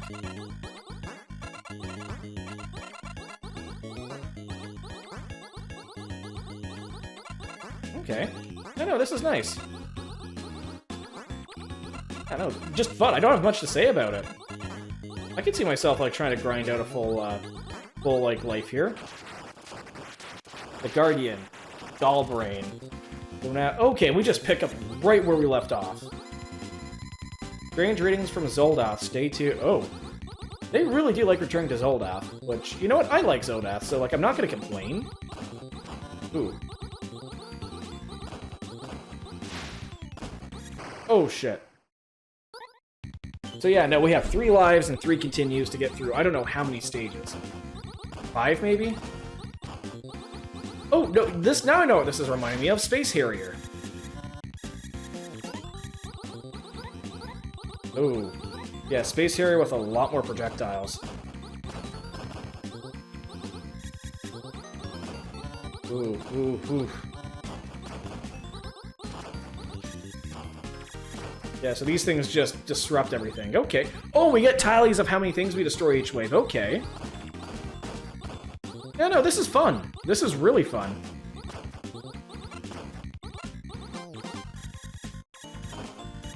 Okay, so these ones only become vulnerable once they turn red.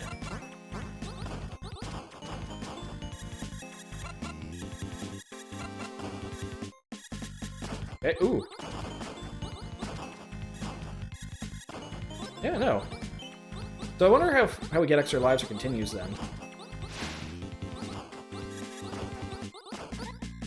Ah, shit.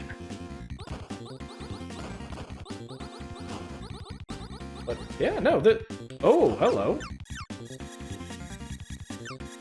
Oh, fuck. Ah!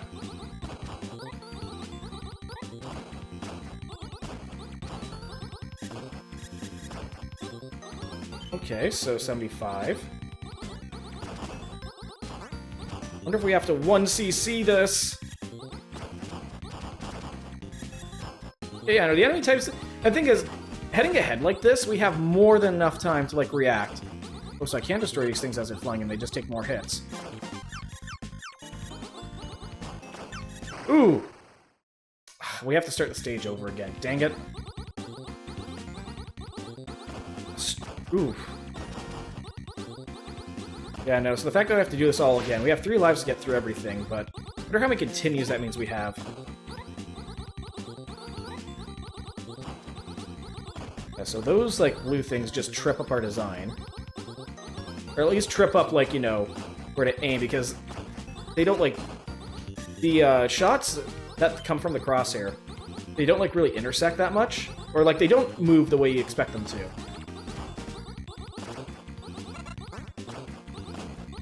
Okay. But no, this is a fun, like, this is fun. These last couple, like, games, this is what I was mostly what I was expecting, you know? Head out your main... Gee! Ugh. I'm sorry, I could not stop that sneeze. Like, this is what I expect, like, more swan songs, from, like, the console that we see. Now, I mean, I don't think I'd expect, narratively, or, like, in-universe, the game, like, UFO Soft to know that this is their last game. But, like, for a pack, like, you know, having, like, the Campanella here be, like, one of the last games... Oof. Like, it's fitting.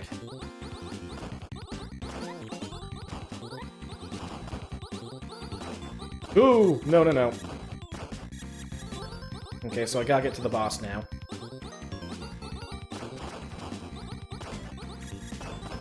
Okay.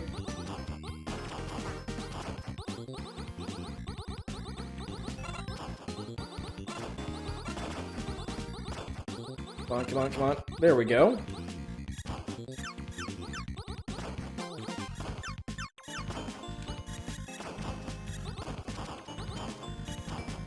Okay, don't hit me. So, okay, now we're at the boss, and hey, we managed to steadily kill more things. The Robo-Poke. Oh, okay, we got like a floating hands boss, okay.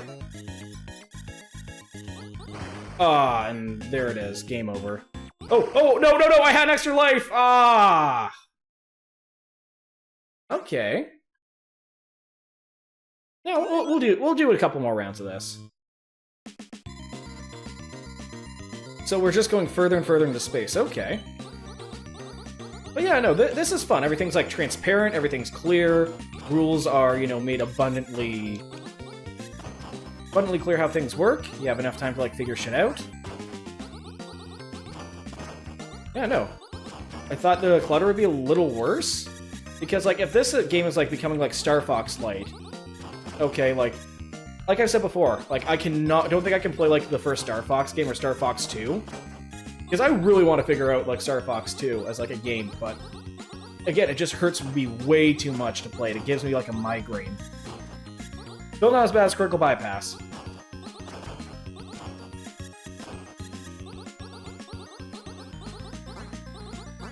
Okay, come on, just start avoiding everything. Ooh.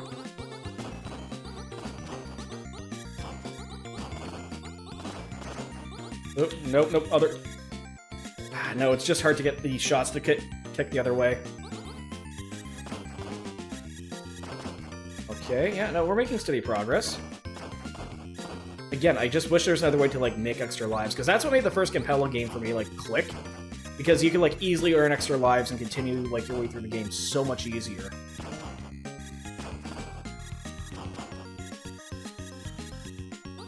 But yeah, no, this has been good. This has been good. 100%? Oh, wow, 100?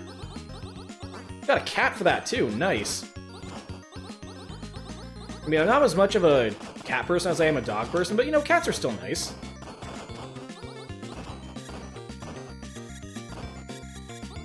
Okay, let's just start shooting around. And since we're not contending with that many projectiles,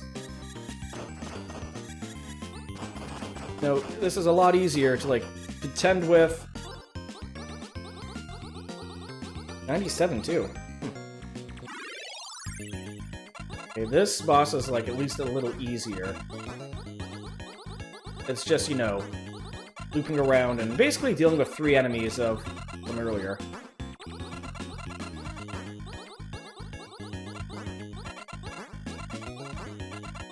And he just gets more aggressive. Yeah, this is a fairly straightforward fight.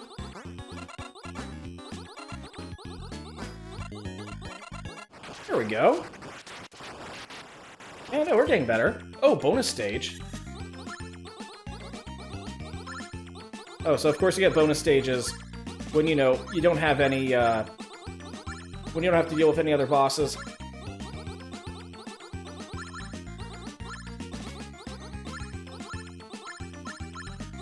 Okay, 25. Okay, so gold balloons are worth 3. That's it. No win. Aw. I was expecting those things to destroy me, like, you know, the other bonus stages in the other Campella games. Strange readings from Zoldath. Okay. Now we're getting back up to where we were.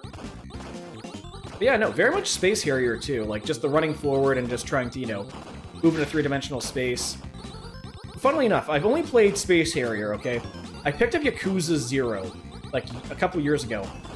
I played a bit of it, but I put it down, I never picked it back up, and I have no idea why. I was liking where the story was going. I just felt like maybe just the mechanics were just a bit of a rush, like, to get used to. Oh, fuck, 100, nice. Yeah, part of me really wants to pick up Yakuza 0 again. Just to finally, like, see what the fuck, damn it. Maybe to finally see what that game is all about. You know, finally get some answers as to, like, what the fuck actually goes on in the Yakuza series, because, like, that game, like, looks nutty as hell, but it's, like, the type of nutty I like, so I just want to see more, and just go from there. Thing is, though, and again, like, it's the biggest, like, piss-off for me, I don't like open-world games. I like my stuff, you know, tight, constrained, you know, well-designed. I don't like being, you know, I don't like pissing around that much. Okay.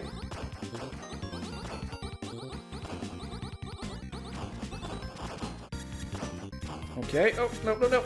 Ah. Off by 4.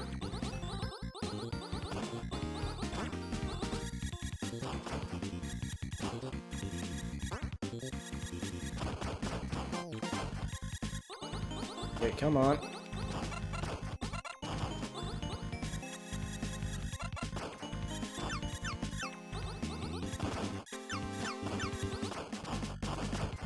Okay, come on, get this intersection. Okay, we're at the boss. Nice. Let's not get crushed by his massive hands.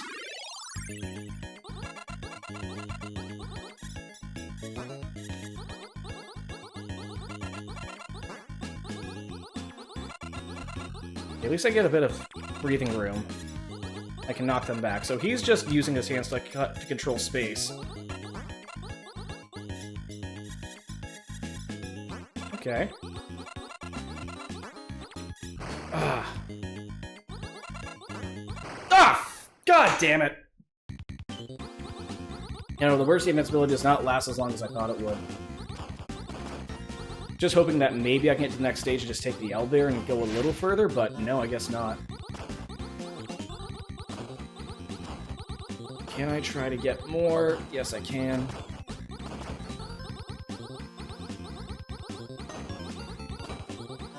Oh, no, no, no. Dang it.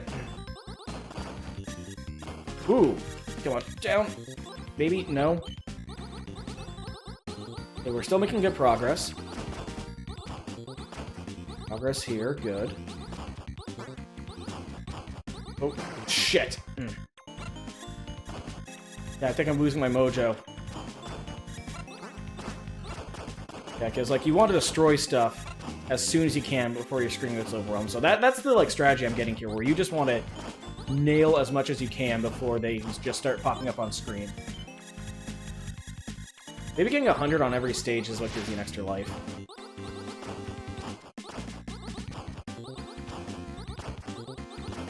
Okay, yeah, no, just moving along. We only took in 1 hit. These things that, ooh, really mess with me.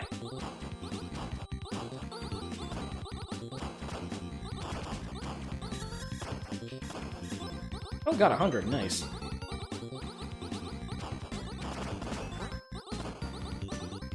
There's the next square. Ooh, ooh, nope.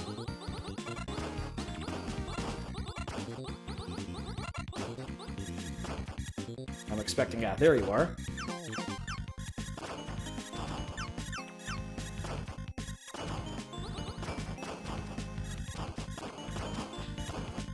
Oh, damn, 2 100s. Nice. Oh, wait, are those percents? Yeah, those are percentage. Those are percentage points. Those aren't, Yeah,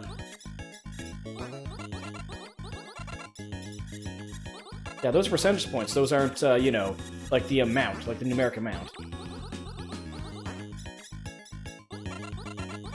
Yeah, it's a good thing that this clown Terminator of Robopoke has his weakness so readily available. Ah! So I do want to stay in between his 2 fists.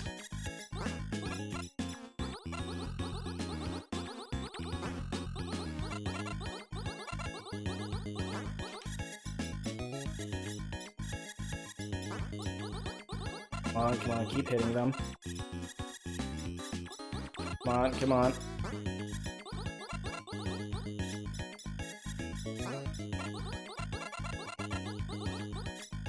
Come on, come on. Just make some space. Woo! Okay. Finally on to... Oh, we got another bonus stage. Okay. Get 50. Please get 50. I could use any type of pick-me-up.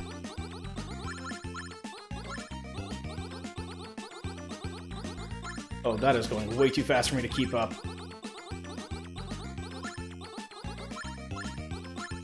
Yeah, I think this is a no-win. Ah, 4 short. Not quite there. Darn. Wall break. Oh, okay, underwater? Your Zoldath has been totally transformed. No, I kind of like the idea of, like, you know, spaceships also being, like, you know, like, water vessels. It's just a... It's just a fun idea. Everyone wonders how many stages we have here. Oh, shit. Yeah, these are now way, way, way more aggressive. Okay, what else can we at least crack out? Da, da, da, da, da. But yeah, definitely not getting 100% on any of these. But we actually get through, okay. We're slowly improving. What the fuck? Okay, so these things just spawn in on us. Fucking space jellies. At least they're starting to introduce this to us. So yeah, these guys are making us, like, get really used to, like, the sideways shooting here. Can I at least nail off all 4 of you? Yes, I can. Yes, I can, okay.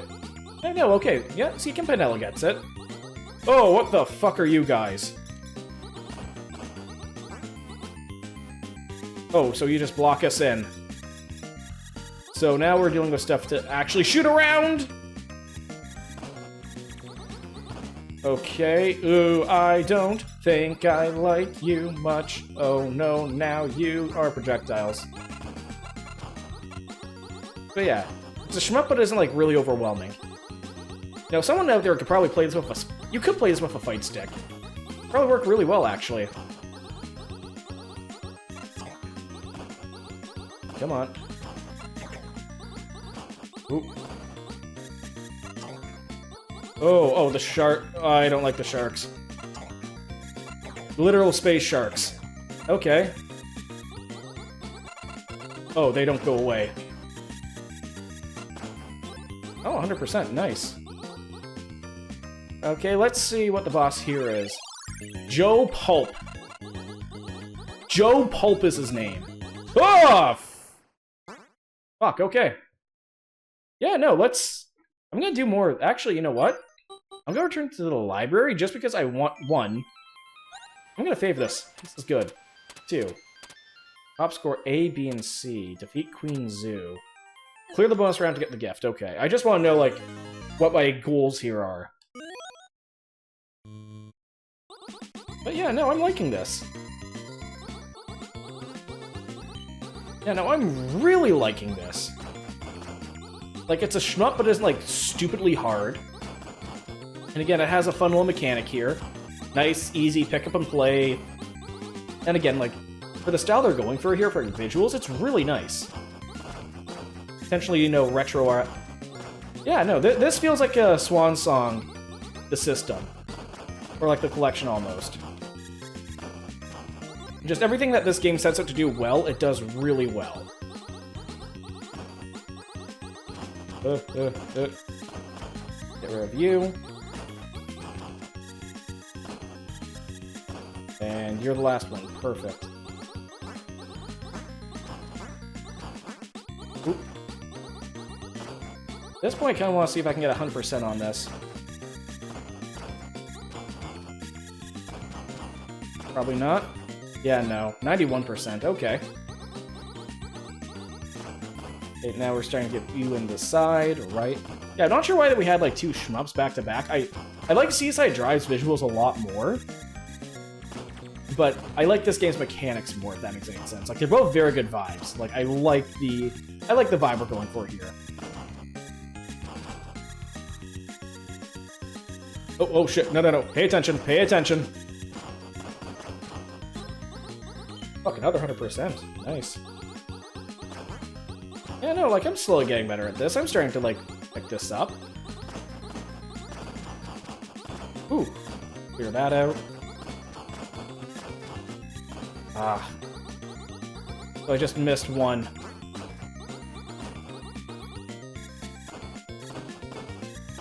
You know, just kind of hard to get the momentum going to change the angle of your shots. Yeah, 97%, only missing 1 shot. Ugh. Almost there. At least Galbrain is a fairly straightforward fight.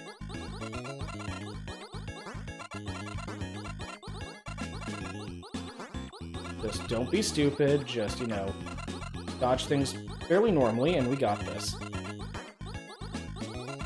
Guy doesn't shoot on diagonals. I don't have to, like, make these big sweeping movements. Yeah, no, this is very Star Fox-like when it comes to, like, what I expect. Or, like, when it comes to gameplay. And again, I can actually see this shit. I like Star Fox 64.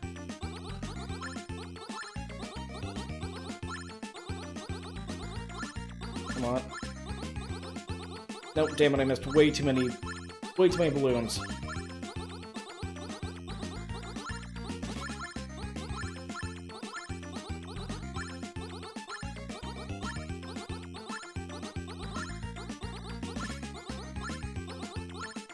Yeah, no pass. Dang it. A bonus stage that just gets things a little more difficult. Astro-Rollin'. I just get it. Astro-Rollin'. I just got that pun. Alright, let's go back to Wave 1 for... I'm not quite sure, like, what to think of those, like, meteor-looking space snake things.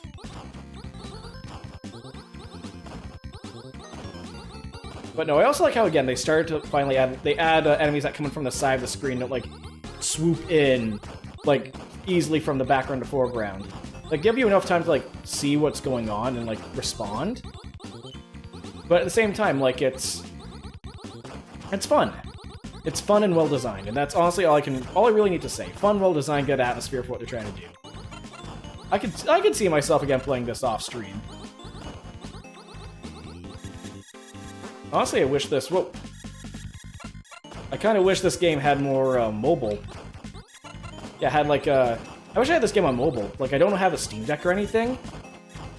Don't know if this was released on the Switch, but this would also, like, go really well on that.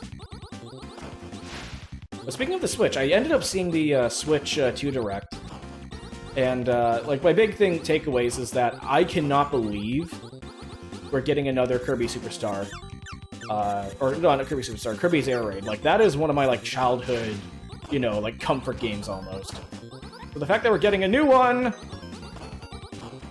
it's great. Like, I am really looking forward to it.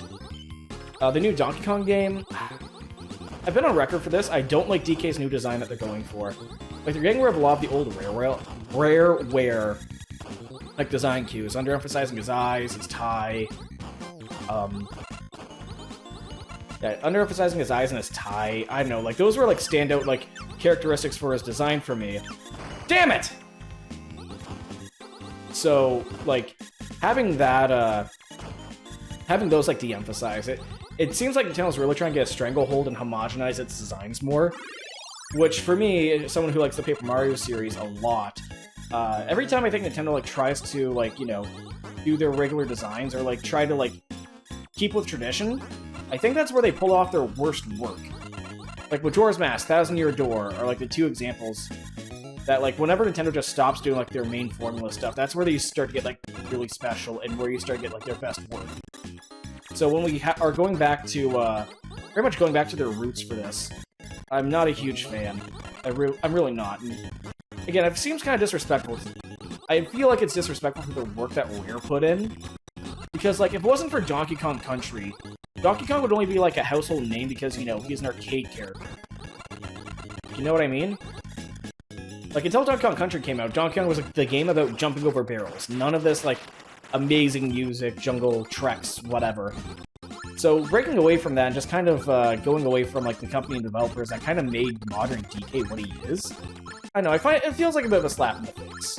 So it doesn't bode well for me. The game itself, that was teased, looks great. I'm glad to see a Donkey Kong game, not like a Mario or Zelda game being the launch title. Like, you know, the main system seller title. So, I like that. But at the same token... Oh, wow, I have to hit all of them. Okay, these bonus levels are tight, like, in terms of execution. I thought I was doing really well there. Okay, back to the underwater. Back to the underwater stage.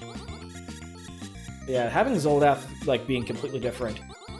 Yeah, no, that is, for an item on screen, yeah, that is, I think, the pilot's, like, sister, Isabel.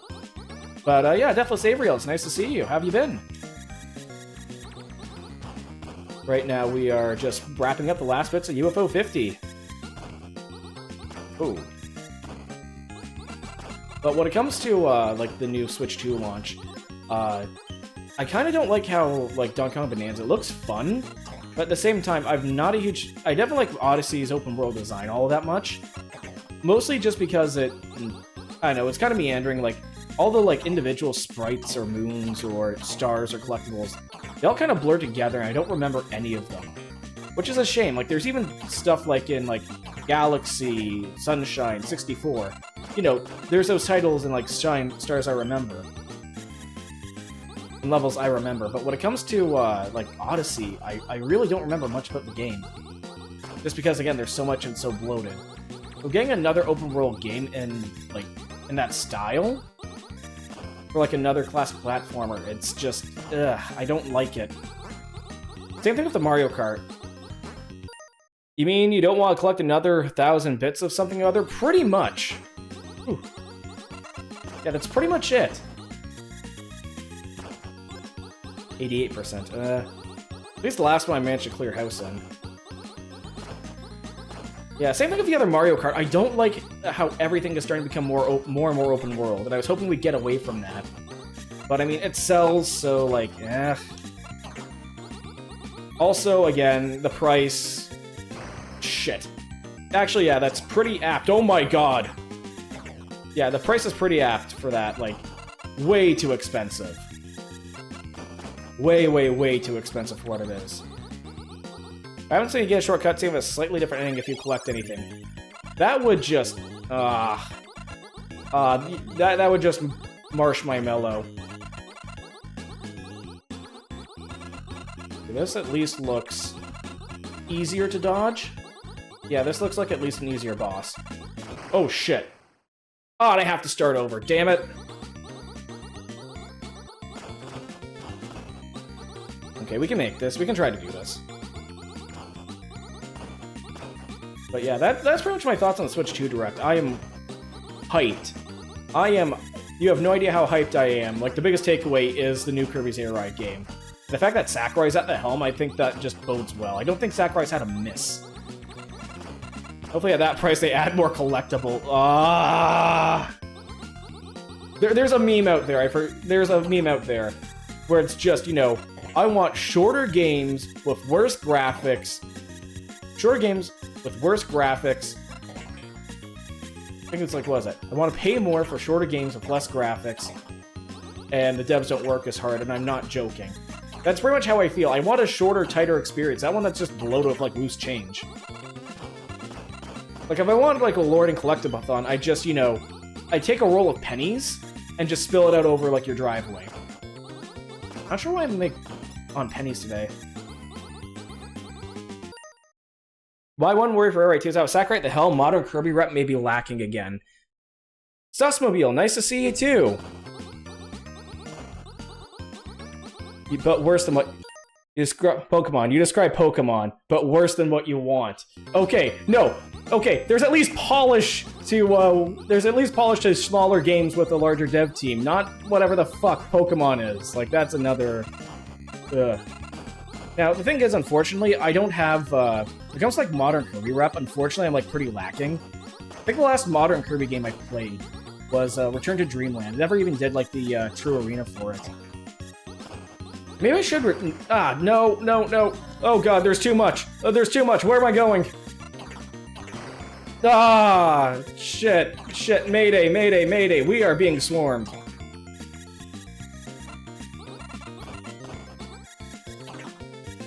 But worse than what you want. Yeah, Okay, maybe I can survive the boss and not get hit once. But yeah, since I haven't really played, like, modern Kirby, like, for a while, like, even the good games like Robobot. Okay, so that does destroy it. But yeah, even the modern Kirby games like Robobot, which are supposed to be really good, I never ended up playing. Which is a shame, because, like, for Robobot, like, doesn't Nova make a comeback?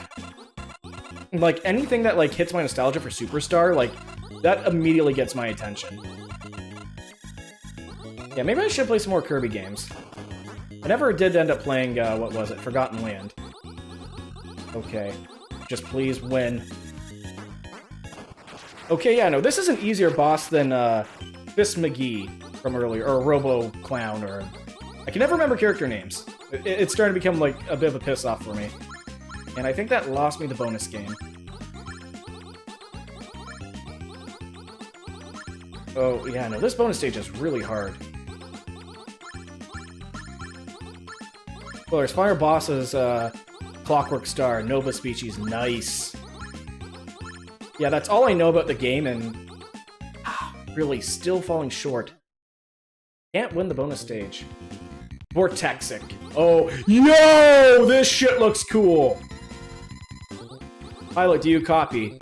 Is Robot Spoiler still I just realized, like, Robobot's not that old, and I realized it was 2016. Almost 10 years ago now. Like, I guess it's still technically a spoiler. You're technically spoiling, like, events that you don't know about, but I mean, it's so long that, you know, it's not much I should really, like, pay attention to. And even then, it's a Kirby game. It's not, like, story-heavy, you know? But, yeah, oh, what are you? Oh, okay, so you're just mines. I hate to say this, but just because of the Nintendo Direct, since there's been an update on... What the fuck are you? Fucking Space Beholder. Ugh. But no, it is...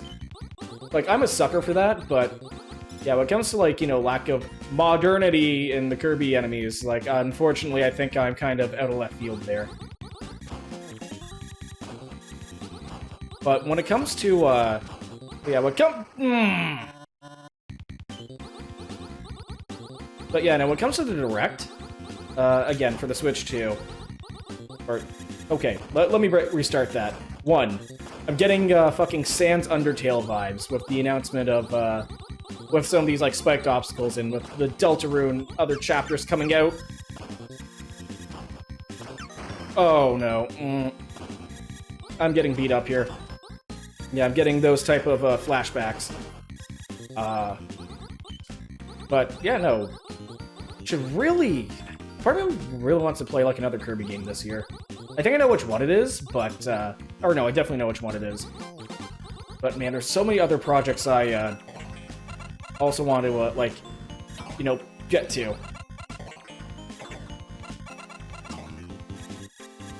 Okay, whoa. Yeah, no, I have no idea how I'm gonna get, like, any type of percentage on these ones. Those guys are just so tanky.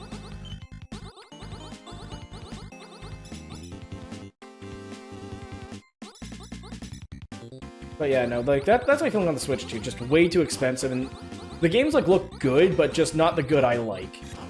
Or, like, you know, nothing I'd, like, I think, spend a lot of time or effort for. Oh, what are hitboxes? Come on. I think that was the first, like, hit here that I'm, like, wondering. Yeah, no, there's no way I'm surviving Vortexic.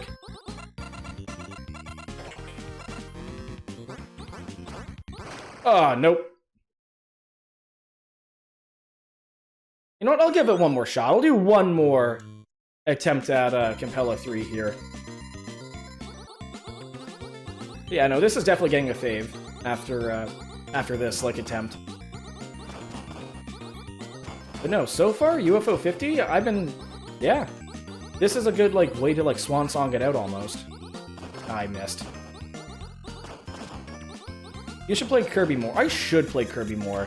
Pseudo-Lovecraftian horror being up by a small marshmallow. But that's the beauty of it. Kirby is a marshmallow horror. Yeah, no, Kirby is an eldritch horror. So, like, it's like, you know, Lovecraft versus Lovecraft.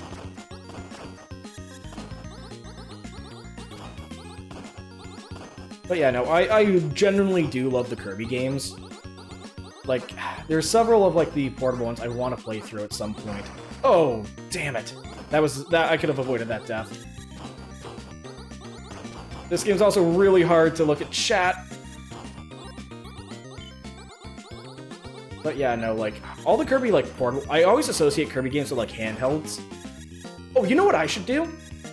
I should play Amazing Mirror. Or not Amazing Mirror. Yeah, no, the Amazing Mirror. The co-op one. I never ended up playing, like, that, Kirby, that game, ever. Which is a shame, because, like, Nightmare in Dreamland, I ended up playing Nightmare in Dreamland as a kid. I ended up having, what is it? Squeak Squad as a kid.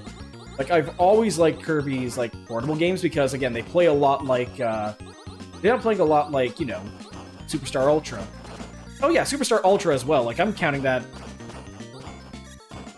Oh, come on, come on, come on, come on. 100. No! So yeah, I really do associate Kirby with, like, you know, handheld releases, but it's also gotten a lot more console releases lately. But yeah, I never ended up playing Amazing Mirror, which is a shame because it's like a Kirby game that's like right up my alley. I've never played it. That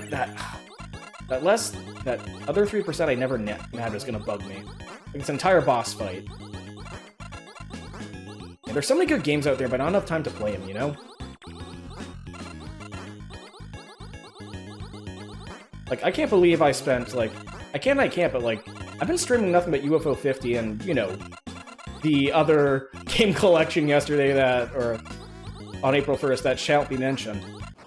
But, yeah, no, I can't believe this is coming to a close. This has been a solid month of just exploring what this game has to offer. And, like, honestly, it was worth it. I enjoyed every minute. I enjoyed almost every minute of it. Okay. Ooh, I'm actually... Can I get it this time? Can I get the bonus stage? Yes! I did it! Finally got a bonus stage down pat. What do I win? What do I win? Oh, you get extra continue! Okay. Yeah, that's gonna be helpful. Now, you know, part of me kind of wants to wonder, like, what's the pilot's deal with Zelda? Like, okay, like, the first game he escaped from it, okay? Fine, fair enough. The, pilot quest, okay? It's a later game in the library and you want to make a callback to it. Okay, that makes sense. Shit. But coming back here for the third Campella game, it just seems, like, weird to return to this so soon, like, so soon after, like, you have another game that takes place on it. You won the only currency in the game. I was expecting an extra life. I wasn't expecting a bonus state, or, you know, a full continue. Now, why do I get the feeling to cherry this, you gotta, like, no-death it. Yeah, I know that there's people out there who have, like, full cherries on all these games, and I have no idea how they've done it.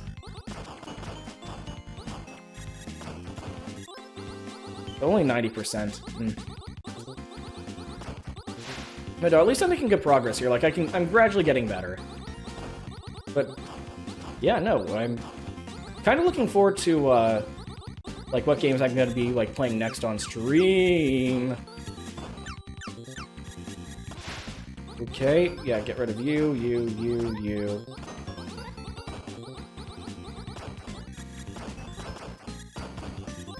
Oh, damn, another 100%. Nice. Yeah, no, these little sandboxes are starting to get a lot easier to track.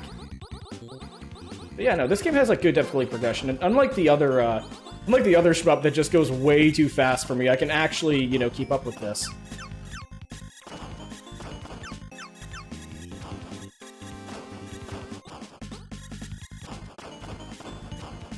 Ah, damn it, that 95%. Okay, this so far is the hardest boss I've dealt with. Just because those fists just make this so much harder.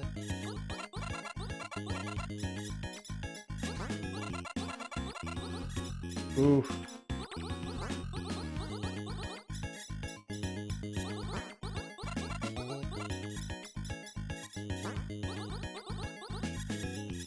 Yeah, no, it's just hard to even, like, get good shots and aim. Yeah, if this go over me, it looks like it just becomes a lot harder to avoid. Can I please nab you? Okay. I'm expecting you to... Ah! That was my last life, too. Damn it. At least I have the default level continues, but that was like an easy, like, that was an avoidable death. I, like, dove right into it.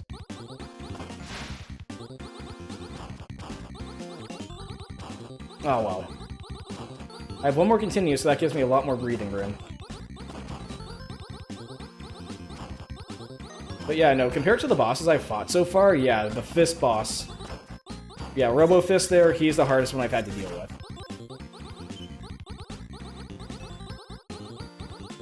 How much more can I clear out? I'm wondering, part of me is just curious at this point, what happens when I get 100% on every single stage? Or every single wave of a level?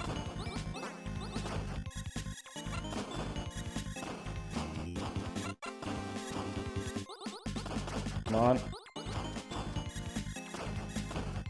Can probably get a bit more... Can probably be a bit more risky when it comes to the green tiles moving again. Oh, come on. No! Oh! Well, there goes the 100%.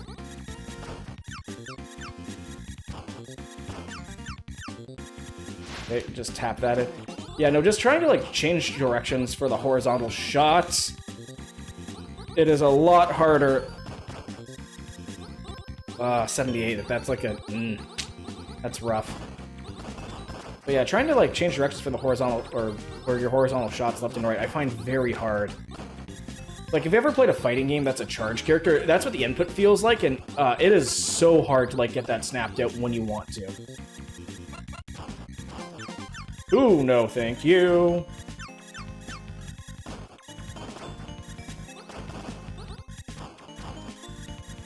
Come on. Ugh.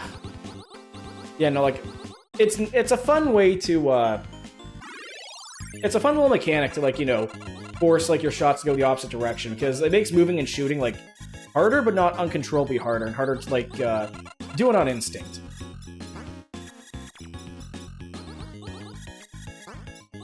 Come on. Hit the guy in the schnoz. But no, like... Of all the competitive games, this is definitely number 2, but I mean, it's so different from the first one that is, like, even a fair comparison. Because I don't think it is. Oh, whoa, whoa, whoa. Okay, just see if I can get on the lower plane. Come on.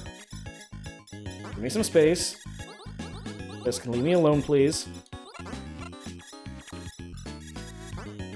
But no, it's nice how this boss kind of, like, conditions you to get used to firing your shots, like, horizontally.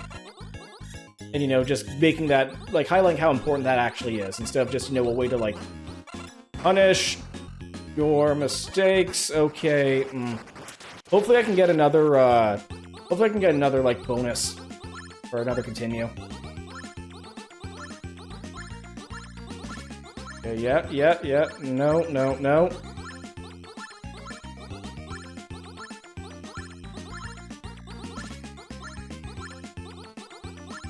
Oh, please.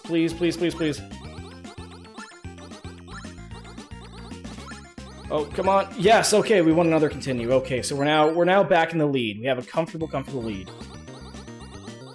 And back to this, watery... Oh, yeah, watery pit of Zoldath. Like, I know they're throwing the name in here just for, like, you know, probably, like, in-universe fan service. But, like, yeah, why have the same world but completely changed? Ooh, if, you know, it's just gonna be this completely different. I don't know. Like, they're, like, out of universe, yeah, it makes sense why a developer would. In universe, like, oh god, I have to realize, I just have to do, like, several levels of, like, meta here. Okay, in universe of the fiction of the game, you wonder why.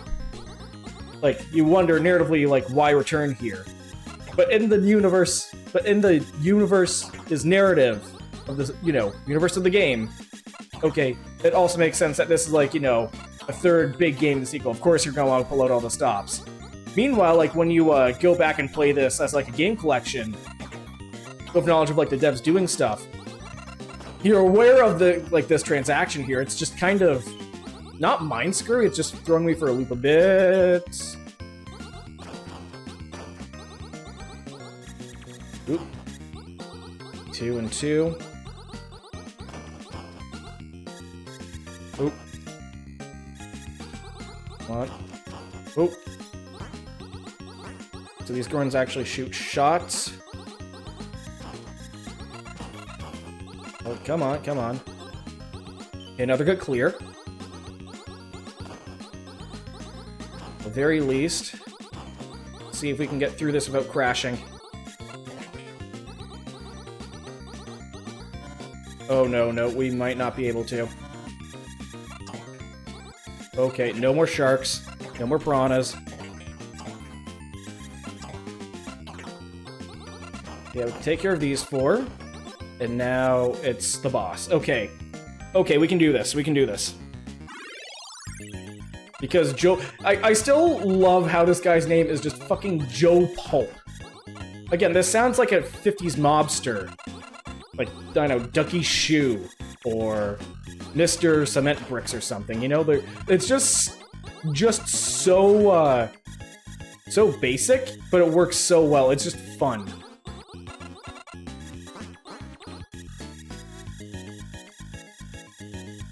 I know, on the topic of, like, Kirby, it also just kind of hits, like, the same vibe as, like, Heavy Lobster, you know? It's just a fun name. Aim.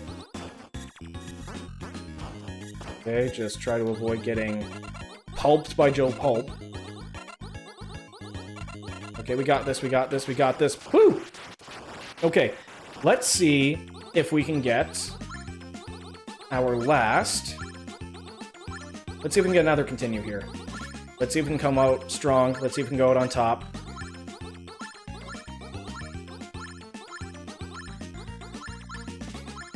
Okay, just try to aim for the ones off in the distance.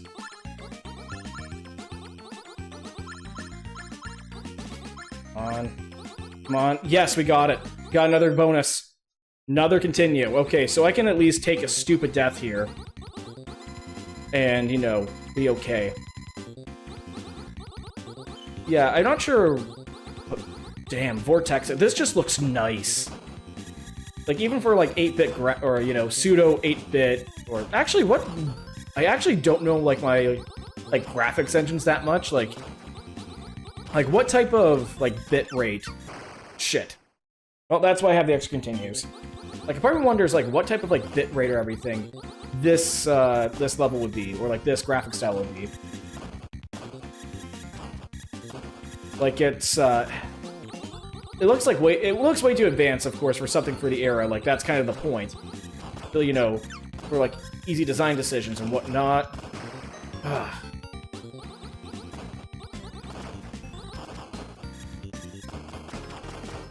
But at the same token, it's, at the same token, I just want to know, just so to see if it can be, like, replicated, or, like, what their what the devs' thought process was. Because, like, this looks cool as shit. Again, maybe I'm biased because of, you know, just my whole username and whatnot, but still, this looks incredible.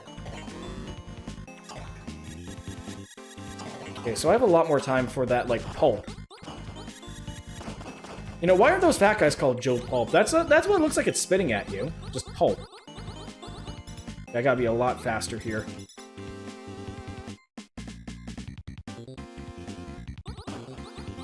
Okay, there's a reason why we have the grid up there.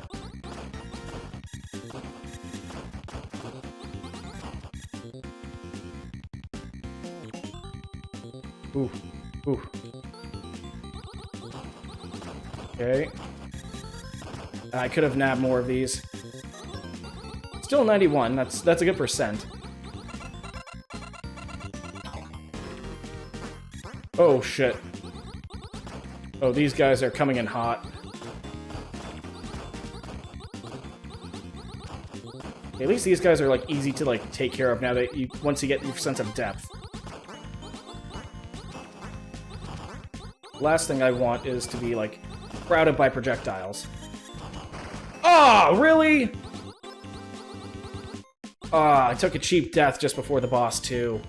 Or not a cheap death, just a stupid death. Oh, what the fuck? Egg Saber. Oh, she is in my zone in here. Okay.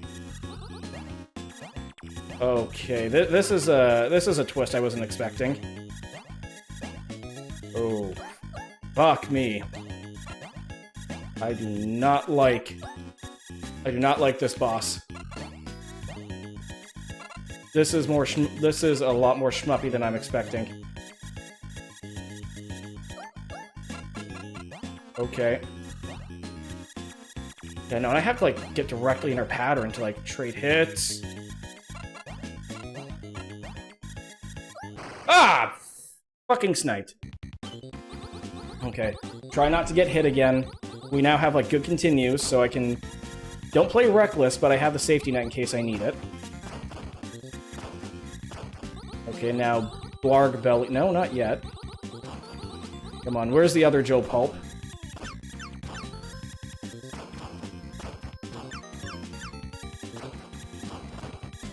Yeah, no, this is the wave that...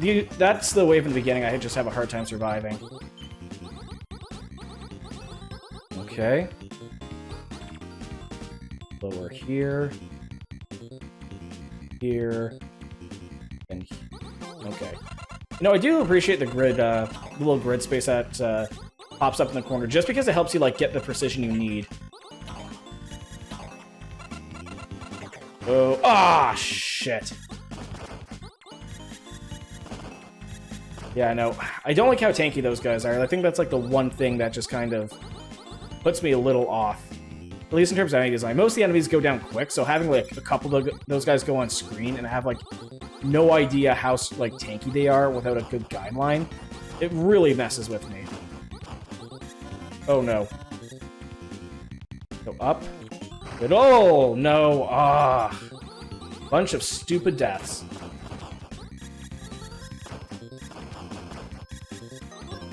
Okay. Only one life.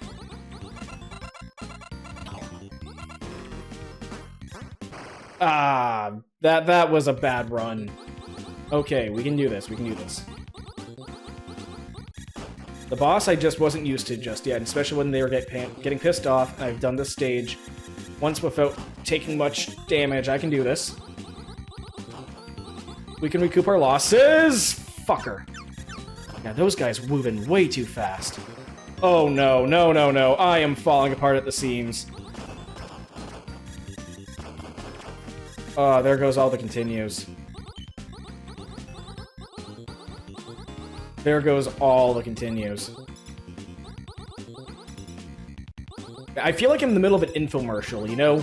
Like, not the guy who has, like, the nifty product that, like, makes your life, like, 50 times easier, but the guy who, like, you know, trips, falls in his driveway trying to wash his car, and then just, you know, just puts, like, a mop and broom through, like, his windshield. Like, that's how I feel about that run. Like, oh, damn it. But at least I managed to win some... Shit. At least I managed to win the bonus levels a bit, so I had that going for me. Ooh. Too much shit on screen. Yeah, no, I just fucking fell and ate shit. Those last two continues. Yeah, no, I am not feeling confident about surviving this entire level in one life. Like, these guys are, like, so tanky.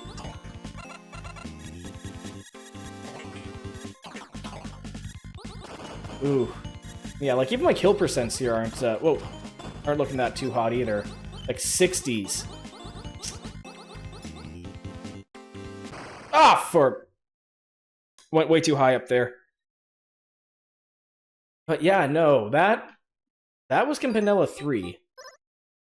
I really like... Yeah, no, I already favored it at this. Nice. What do we get from that for the house? Of course, it's an XL3. I wonder how much I'm missing here. So, Alvanos, Paint Chaser, Mortal, Velgris, Zoldoff. Yeah, no, I'm missing quite a bit. Man, stuff from Fistel. Oh. Yeah, no, just enjoying the house. So yeah, with that, it's the last game in UFO 50. Cyber Owls. Let's see what this one is.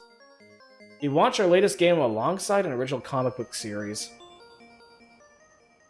So you know how I played Cheetah Men 2, right? And Action 52.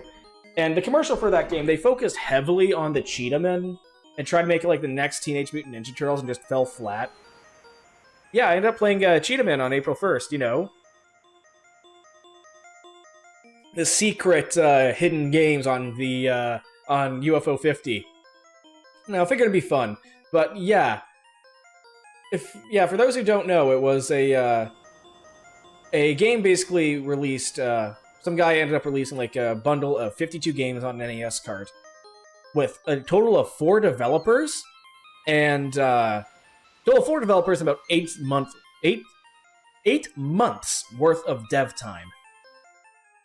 So, needless to say, what you ended up getting was a metric shit ton of those games in the Action 52 collection, just being terrible to play, like space shooters. But in order to like sell this even further, the swan song of like the game was supposed to be the Cheetah Men, a group of like 3, Ninja Turtle, Kung Fu, anthropomorphic cheetah people fighting a mad doctor, or bringing a game master in the game to fight for them. And it was the best game of the collection, but it was also dog shit. They found a ROM of the second game they're going to release, just Cheetah Men 2, which was built up. And the thing about those 2 games, the guy ended up booking like a commercial. You can look this up, Action 52 commercial. It is actually well done. Like, it is a good commercial for the era, all like hand-drawn and everything. And they're gonna go like trying to do action figures, comic books, making this like the next big thing. And before I mention, Action 52 cost about $200 USD at the time. This is like, I think, the late 80s. No, this was 91. So, yeah, $200 for a game. Like, back then, that's like, I don't know what, about $300, $400, give or take? So, yeah, needless to say, it's sunk. So when I'm reading this, we launch our latest game alongside an original comic book series, and this is the last game in the collection. So I get the feeling that this game and all the promos for this sunk UFO Soft in universe here. So I wonder how this game controls. Varies based on mission type. Yeah, no. Another thing about the Cheetah Men levels. Every 2 levels, you get 2 different characters, and they controlled slightly differently. So, oh man, I'm not expecting this to be like good in universe, but we'll see how this is.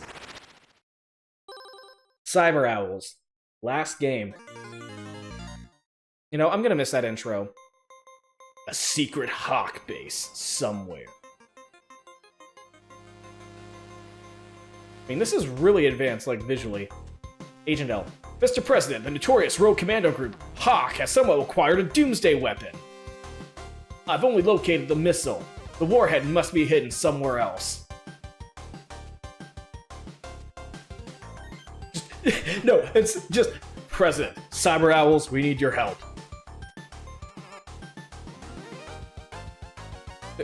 Did they fucking give what I'm sorry, okay, you have the suave secret agent type, like an actual, like, brawler, but the fact you have, like, a Cyber Owl that's just a dude with, like, an assault rifle. Oh dear god, this is... Cyber Owls. Hawk is threatening to use their new Doomsday missile and their demands aren't met in 24 hours. Okay, so one of them is somewhere in Russia, somewhere in Africa, and I think that's like the border between... I want to say the border between Manitoba and the United States? I've located their well, where's the fourth? Oh, fourth one somewhere. 4 secret base around the world. If you take one, we might find the missile in time. I've calculated a 4% chance of success in this operation. These 4 look surprisingly happy for that low of a success rate. So Chicago, okay, so they'll actually tell us. Chicago for Mr. Beat-em-up here. The Congo Basin for dude with a fucking machine gun. Moscow for, of course, the spy lady. And Hong Kong for... Is it just coincidence that they gave the guy who's going to Hong Kong just chopsticks? I'm just looking into it. You know what, I kind of want to see what this dude's all about. So we're going to the Congo Basin. Wells. Animals have been seen fleeing the jungle, leading me straight to a hawk smuggling operation out there. Ingle, as a survival expert, you're our best owl for this job. Bring some extra ammo, this one's gonna get spicy. Yes, we'll start this mission. This is like 80s action movie. And oh god. Be careful, Ingle, it's a real jungle out there. Hawk agents are everywhere. Yes, I'm sure you'll handle it fine. We're counting on you. Find that weapon.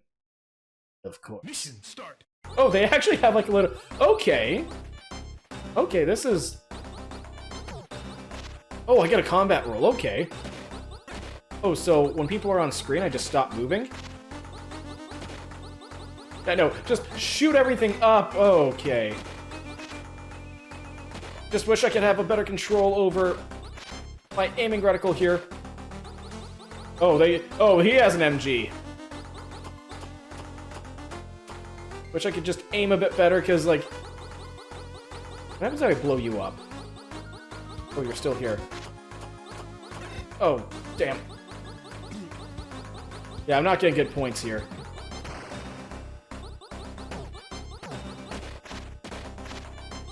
Okay, yeah, just roll out the... Oh god, those are grenades. Shit, what do I do? Aside from just shoot as much as I can. Not sure how I like... Not sure if I like how stiff this aiming is. Like, it's like that thing. Since my move and my aim are tied here, it's like very hard for me like to readjust my aim to where I need it to be. Looks like I could get a score multiplier based on how many people I mow down. I wonder what happens if I blow up this truck, though. Oh! Oh, wait. Oh, that's... So you're the villain behind this operation. Boo! Oh! That's awful. Maniac. I brought company too, girly. Come on, Sai, let's put this Nightbird down. Fuck off! Ah, psych out. Yeah, let's make Swiss cheese out of this chick, man. Okay, so that's extra life. Oh, what? How am I supposed to, like... How am I supposed to hit this if I don't see... Okay. At least I get some extra health. Okay, so it's extra to pick that up, too.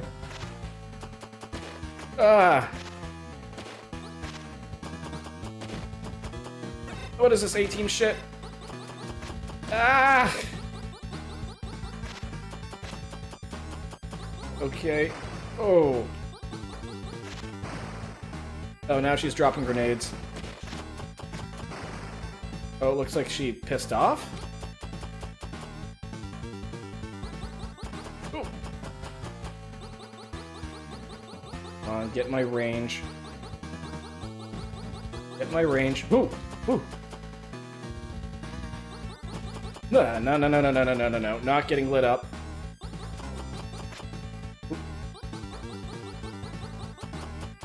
Okay, so at least this guy's easier to deal with.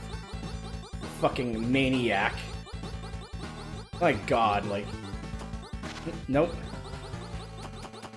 Nope, stop doing that.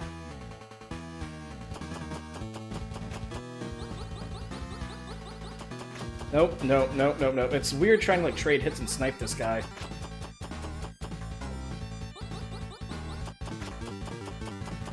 But yeah, no, the cow was the harder person to deal with. If I'm just smart and keep a cool head, I should be able to just trade hits. No, no, no. There we go.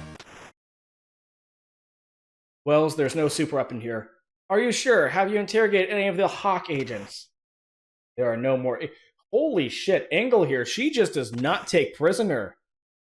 Well, of course, good job. She's a fucking psycho, my god. Oh, we even get, like, more, sound bites. The warhead wasn't there. No matter, we're sure to find it in one of the remaining places. Congo Basin, Moscow... Now, let's go to Chicago. You know, I've never actually been, but it seems like a nice city. Hawk mercenaries have been spotted in the warehouse in Chicago's industrial district. Octavio, your powerful punches may prove promising and pertaining the patrician of this pitiful Protisno. You want us to... Yes, let's start this mission. Careful, Octavio. This place is crawling with Hawk mercenaries. Don't worry about me, Wells. I didn't, Master Kung... These puns are gonna kill me. Don't forget to charge up your power pun to throw your patented owl fist. Oh, you can tell that they were trying to, like, you know... Oh, okay. You can tell they were trying to make, like, action figures of this in universe. No, because, like, I'm sorry, having something that says, like, patented owl punch. Oh. That just sounds like, you know, something that they'd make literally for... Oh, grenades. You know, literally to sell to kids. Oh, it's really hard. Oh, I got a little ducking kick. Okay. Okay. Yeah, this controls pretty well, actually. So yeah, unlike Cheetah Men, this game's competently made. And no, it's not a slog to play through. Like, everything is mechanically different enough.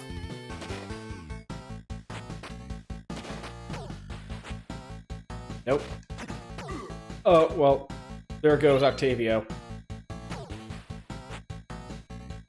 So no double jump. Oh. I'm just gonna charge to close some distance here. Oh, no, come on. You know, I gotta give props to Octavio here. The guy brings, like, his fist to a gunfight. So, like, yeah, more power to him. I'll just take care of you. So it looks like I can shoot 2 per full charge. Oh, key. Oh shit, he's forklift certified. Then again, maybe not. Let's see if I can knock. Let's see what else I get here. But yeah, no, unlike Cheetah Man 2, these missions are at least competently made, if a little stiff. Oh. Oh, they have a wrecking... Okay, that's fun. That's a fun set piece. Ooh. Ah. This jump kick, though, doesn't seem to be all that useful, like... like, you know, I'd use a jump kick, like, attack enemies in the air or on the way down, you know? Create some space. But, like, I don't even get a hitbox, so it's, like... Just, I don't know, very... Like, it looks like you can whiff. Oh, shit. Like, very easily here. Oh, no. Oh, the fact that you can throw enemies to one another, that's fun. Oh, yeah, no, we get, you know, typical elevate. This is good. This is just well polished.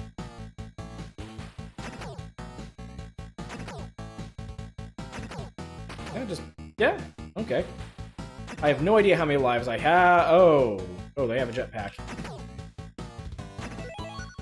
Oh, so now I have an extra life. It is based on points. Bye-bye, Octavio. Okay. Now that was surprisingly easy. I guess it's based on, like, how many enemies I take out? Or is it points?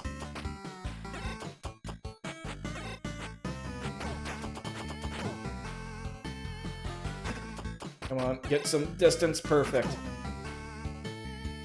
There we go. Yeah, no, this is just a fun little 2D beat 'em up. I just wish I had a better, like, you know, I wish I could, like, do, like, a Red Hawk kick or something. Pirate. Of course it is. Yar har, what a treat, such a flammable fowl to pay me a visit. So you're behind this trash fire. Time to extinguish you, scoundrel. Oh. So I guess it's just try to... Okay, just try to get over what he's doing. And just hit the guy with charge punches. Okay. Now he's gonna probably throw some, start to throw some bullshit at some point. Now hopefully he's, like, this is easy to avoid. Oh, woo. Oh, no, so yeah, my charge punch can at least delete his projectiles. So he just gets a lot more aggressive. More hits he takes, okay. Oh no, these are some fun designs. The names are just gonna keep killing me, though, because I know they're gonna be animal puns. It's me with that. Oh, shit, he is knocked the fuck out. Octavio, can you hear me, Wills? There's no super weapon here, just some hotheads. Well, drat, at least we've taken out a Hawk stronghold. Mission complete, Octavio. Mission complete. Oh, yeah, no, I don't even have to say it. Sabrels, we've searched 2 of the 4 locations. We're closing in on that weapon. I'm certain. Moscow or Hong Kong? Eyes closed. Oh, looks like we're in Moscow. Done. As the Owl's leader and world-class spy, you're a natural choice to infiltrate the Moscow base. Heavily fortified, so I try sneaking in. Your skills as a hacker may also prove to be invaluable. Okay, so we're Metal Gearing it then. Man, I can't wait for Theta. Oh, it is actually Metal Gear. Like, not Metal Gear Solid, but like Metal Gear 1 and 2. Ready for this, Gun? Gun? Is it supposed to be like Gull? Yeah, it's probably like Gull. Security here is no joke. Is that a cybernetic eye, or is she just bloodshot? No, it's probably like a ruby glass eye. Okay, that's like a fun visual cue. Gone through tighter security than this. Remember Operation Grasshopper? You're absolutely right, Gun. I'm just worried. We need to find that warhead. Leave it to me. If that warhead is here, it is as good as ours. Okay, so A to move. Hex to use our stuff. So I guess I have a less lethal and a lethal option. Oh, Gull has, like, no health.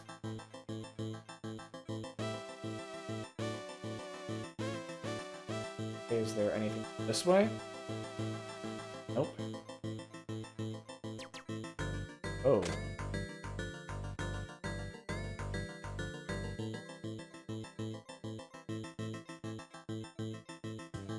Okay. We got... Oh, that's a spotlight. Oh, that's a camera. Oh, so this is like a literal miniature, like, Metal Gear 1 sneaking mission. This is anything like... Oh. Fuck. Contact.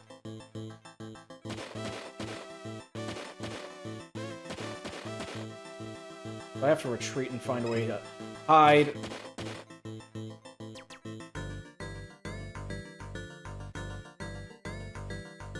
They have to move. Still going. Oh, they're facing the other way.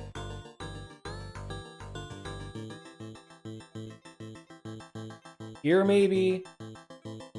Okay, camera can go piss off.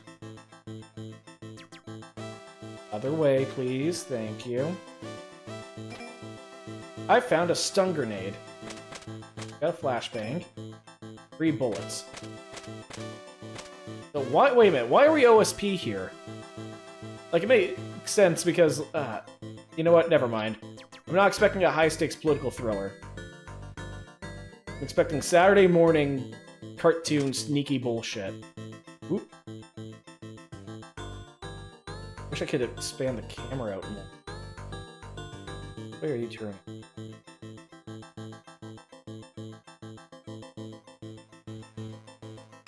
Oh shit!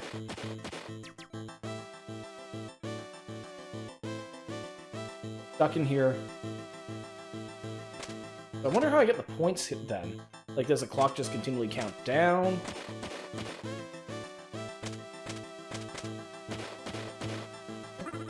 Night-night.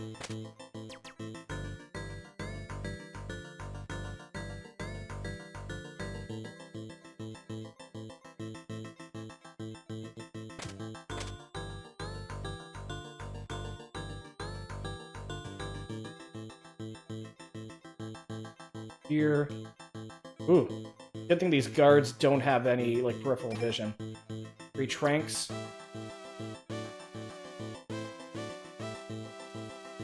Oh, shit. Night-night.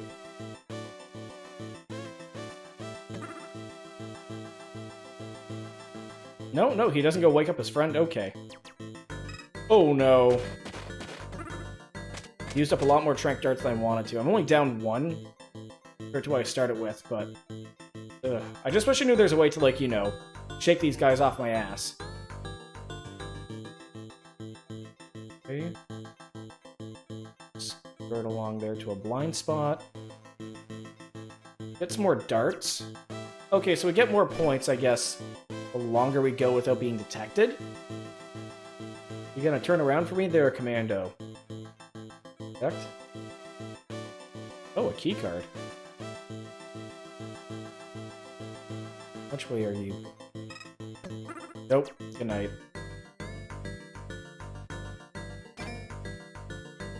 Got the red key card. Whew. Okay, so it looks like once I'm snuck past here, sneaking around. Go away. Let's see if I can just slip on by. Bye, bye, bye, bye. Do not want to run into you. Fuck.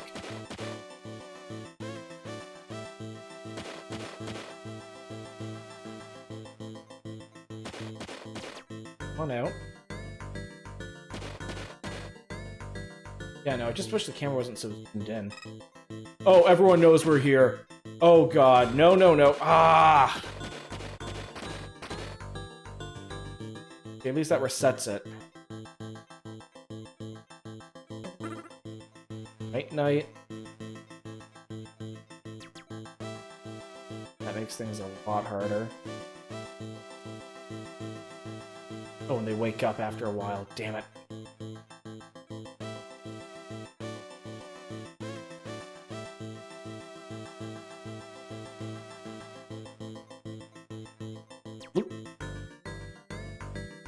Oh.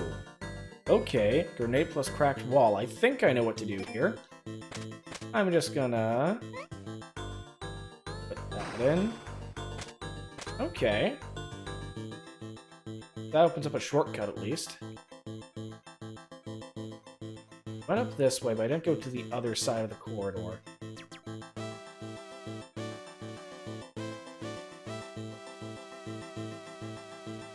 Round. Another grenade. That could be helpful. Just wish I had a better idea of where to go. I'll probably need that for another cracked entrance.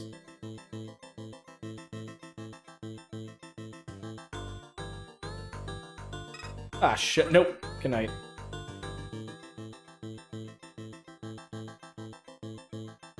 Or cams. Knock you out. I really can't afford to use any more darts. I need to get some more. That's gonna alert everyone here.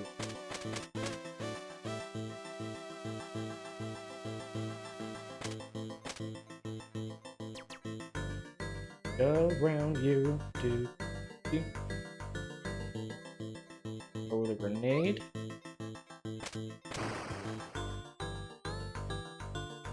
Yeah, they're gonna investigate. Oh, this isn't good.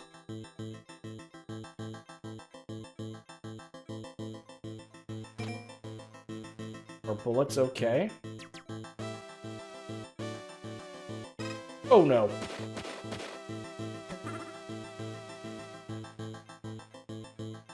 And I'm finding key cards. Don't have any more tranks. Because if I shoot, they're gonna definitely know something's up. Around you. Ah, fuck. Okay.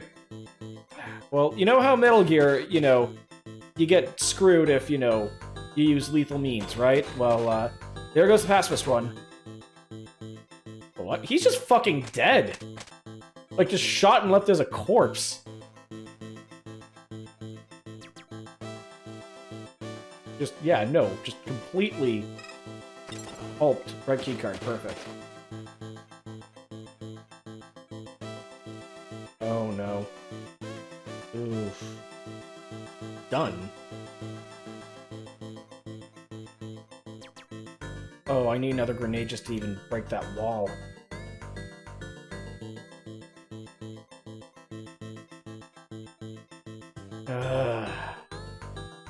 Oh, damn it.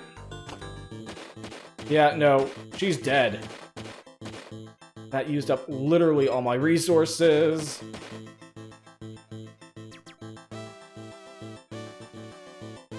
That's a dead end. So there's only one other way to go. Unfortunately, stun grenade would be helpful. But again, it makes a big-ass bang. No more tranks. And I get the feeling, if I shoot one of these guys, the corpses are going to be discovered... Where did they see me? Oh shit, he sees me. Ah!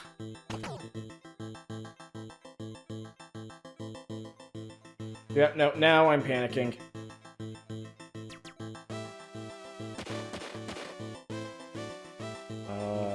Blink. So that literally did nothing. Oop. Yeah, at this point I'm just panic running away.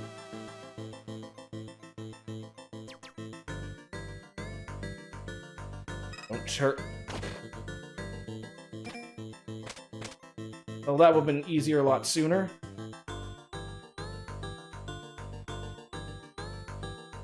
Slow down. Stop. Okay, good. Good.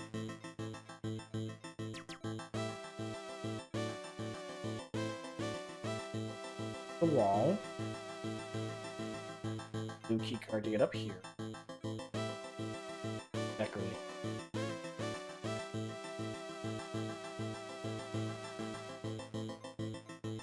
How do I get... Oh.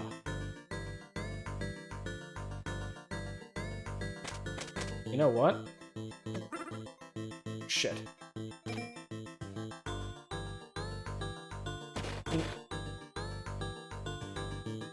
Night. So we'll just try to get a... Oh no, he's up. Wish I knew. Wish I knew the extent of, Wish I knew the extent of how these trank darts worked. Like, I know I'm, like, comparing fucking Metal Gear to... Oh my god. This was the alternate entrance. Yeah, so that's gonna lead to the courtyard. Oh.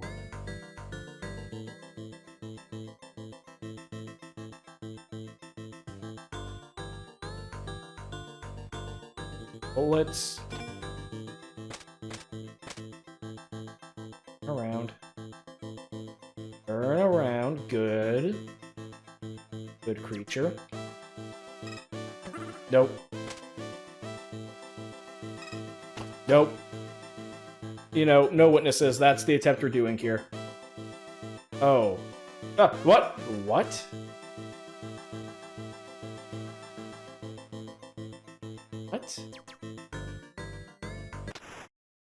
Haku. Okay, this one isn't a Hakun. Okay, this one isn't as good bad. It's just kind of a stretch. Tell me where the warhead is.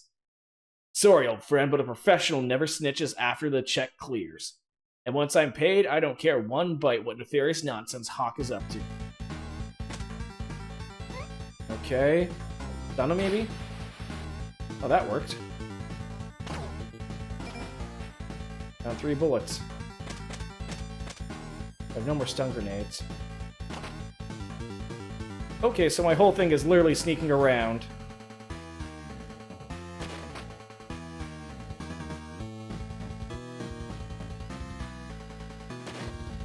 Okay, this is fun.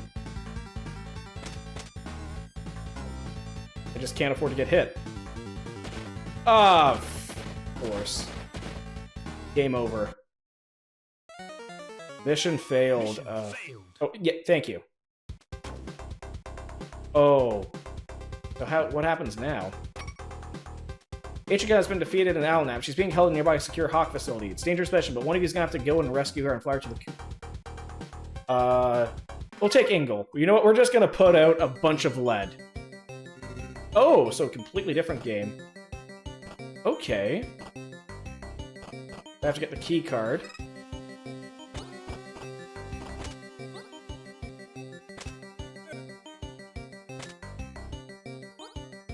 Okay, so that's how that works. Ah, too short.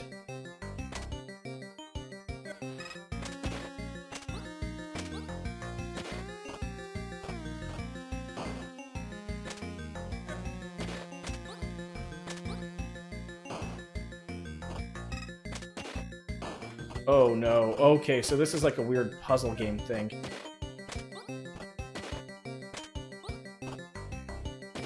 I hope that keycard doesn't get destroyed.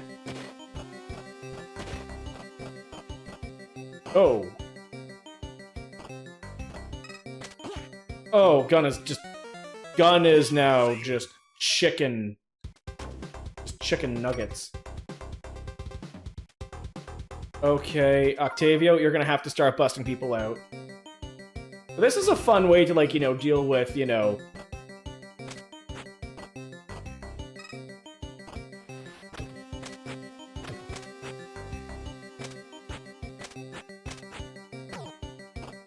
Wait, how does this work, then? What? Wait, what's going... Oh, Octavio's just been mulched. So wait, how does that work?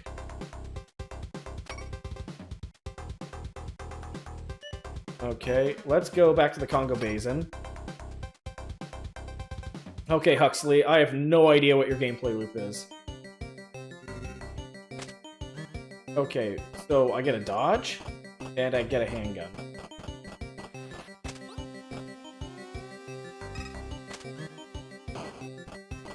Okay, so the question is...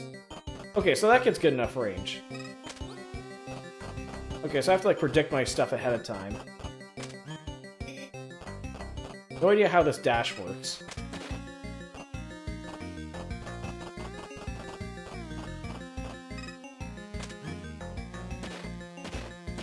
Okay, so he just becomes a machine gunner and just tries to mow us down. Okay. I got take a trade there.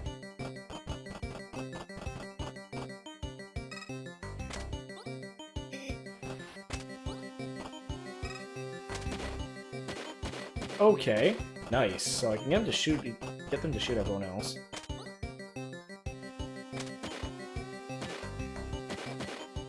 He's kind of stuck and committed to that.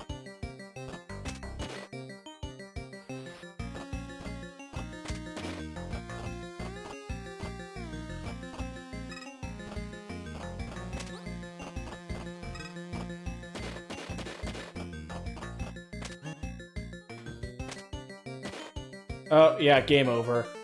Ooh, so this is a, like... I'm not sure I like this. Hawk cannot be stopped in time. With their doomsday weapon, they destroy Capital City. Okay, their actions started a war and brought an age of chaos that lasted for 1,000 years. Okay. So this looks like it's more of a typical, you know... Just typical multiple... What's I'm looking for here? Like, this is like an actual game like I'd expect going into the 90s. So, you know, different levels, different playable characters. This definitely does seem like UFO Soft's upping their ante, but, like, they really kind of shit in the bed here. So, you know what? We're going to try, and we're going to do Huxley stage first. You know, there's a hawk convoy barreling down the busy streets of Hong Kong carrying Owl knows what. Huxley, a daredevil stunt driver like yourself, is exactly what we need to catch these freewheeling criminals. Sure, let's see how this mission, like, plays out. So is Huxley a turtle? I honestly can't tell if, like, Huxley's a type of bird or if that's supposed to be, like, a snapping turtle's, like, beak. Hong Kong, eh? Oh, the Chef Wong himself. I'll have to stop for some... That actually does sound really good right about now. Focus, Huxley. Follow the room. Make sure your owl cycle doesn't overheat.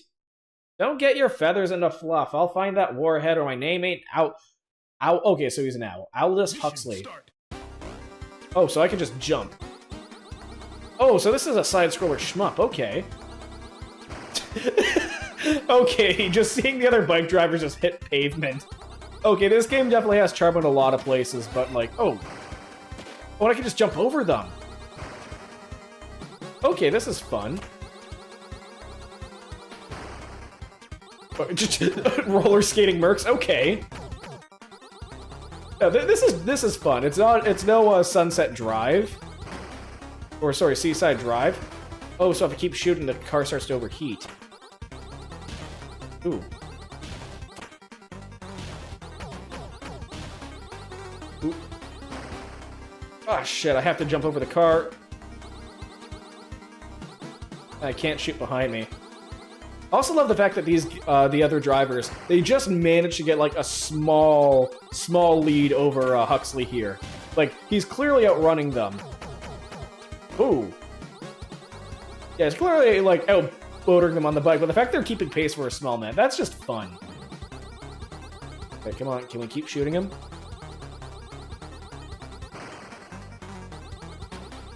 A literal dim sum truck. Cool it, cool it, cool it. Oh. Yeah, no, this is like a weirdly mature for a kid's game, like, in universe, if that makes any sense, you know?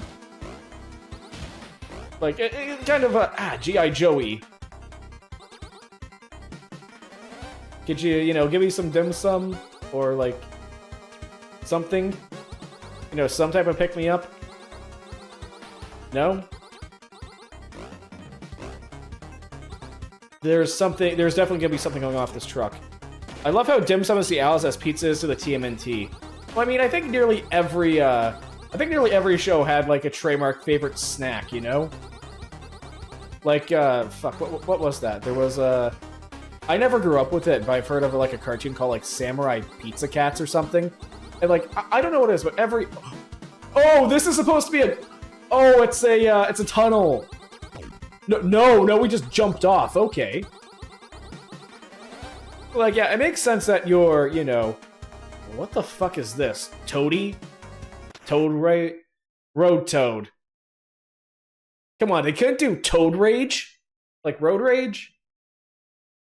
So you're a graduate for petty crime to work at Hawk. How dull. Huxley, I still owe you broken bones, don't I? Let's sell that debt right now. Oh, they gave him a flail. Okay, that's fun. But no, don't you know every single crew with bad crew of Tood has to have their, you know, trademark favorite snack? Oh, shit! Okay, so he can just do that bullcrap. Okay, so, yeah, this guy's just non-Euclidean. Oh, looks like Rotoad's taken care of. Well, as I don't see a kind of super weapon, just a bunch of low-tier goons. Curses, our intel must be off. At least Rotoad's over the picture. Good job, Huxley. Return to the base, we'll check in with the others. Sure, I'll be there. Right after I got some dim sum at Wong's. Mission complete. Okay. So yeah, I kind of like how this game does feel like UFO soft foray to, like, you know, a game in the 90s. Instead of, like, you know, one screen or some very basic, like, side-scrollers. This feels like, you know, game levels, some characterization. But I can definitely see that this game is very overambitious in universe. So we are going to go back to... We're going to do the hard one. We're going to go back to Moscow. And try not to, you know, trip over ourselves just constantly eating shit. Mission start. In Metal Gear. Maybe I should play the original Metal Gear at some point. Like, not Solid, you know? So I have to get the red and green key card and find a way to get through to the end. So if that's the case, there might be another grenade somewhere over here, because I can blow out one of the walls. No, red key card's over there. Okay. That's pretty much... That limits me to go over here. Can you please piss off and go away?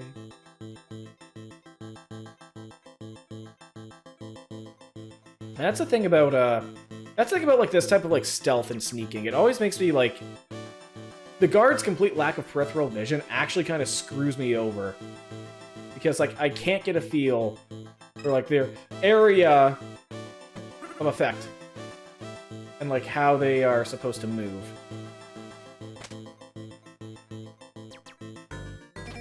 Build a grenade. Just kind of hug the wall for a bit, and... Goodbye. Oh, no. Oh, shit. No, no, no. Well, we're gonna be making noise anyway, so, Boink! Boom.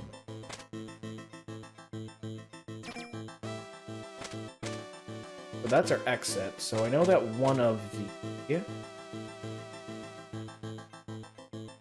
How did I do this?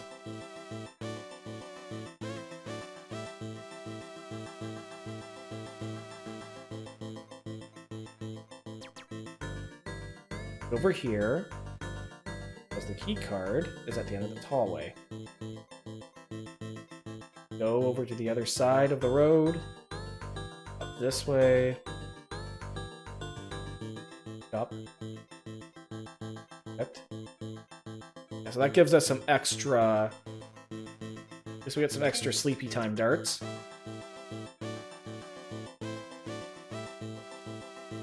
But no, what? So compare this to Cheetamin. This 100 times any day of the week. I will take this over that fucking abomination. Oh no. Shit. Just put these to sleep. Do not wake up. Wait for you to pass. Up this way. I need to remember where that green key card was. Definitely wasn't down here.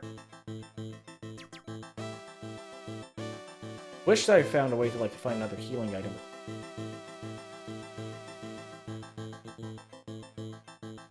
Whew. Gonna go down or up?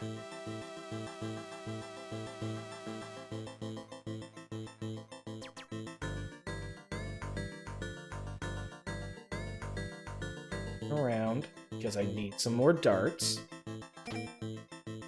Okay, good. Flip by these two. Stun grenade might be helpful for the boss. I know one of them is up here. Somewhere. Oh, shit! Okay, we've been yeah, we made contact.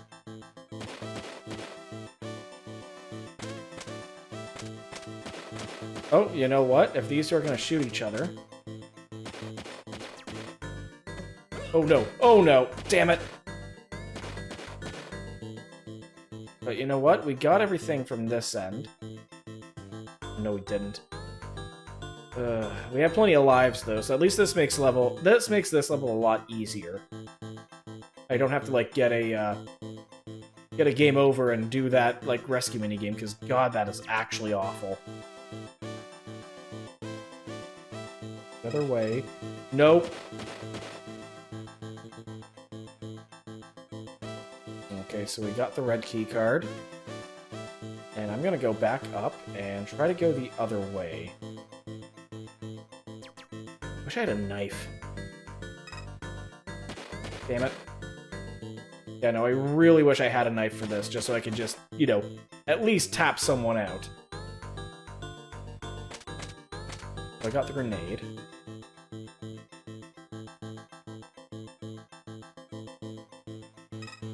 Damn it. Missed.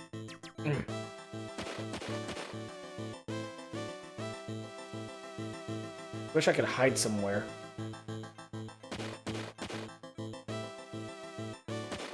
Night-night.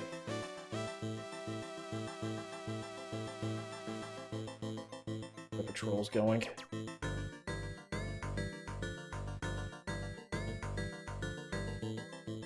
Down. Go across. Good. On this wall. Oh, he's... hasn't seen me. Good. Yeah, so the green key card is on the other side, or in the other building, but at least we have a way in now. Another stun grenade. I will take.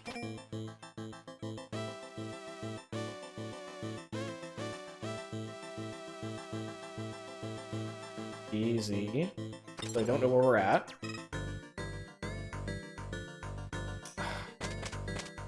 Yeah, another grenade would be helpful down there, but I don't think I'll need to get it. Ah, oh, even touching them. Fuck. No, no. I don't know. I'm just gonna take this and leave. And now, hopefully I can get to the other boss room and, using some of the bullets here. And the... oh, shit. I'm onto my axis. gonna shoot twice. No, you're just gonna stand there?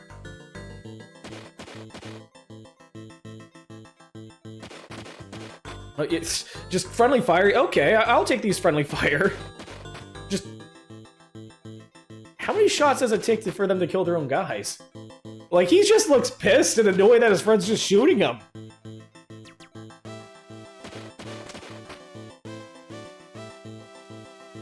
Like, ah, damn it, I was hoping he could kill him. Ooh.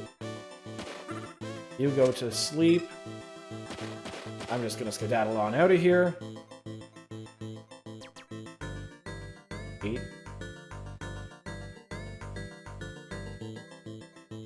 For it. Yeah. Oh. Yeah, these guys like do more friendly fire than I do. It's honestly kind of impressive. So no more tranq darts, so this becomes a lot harder.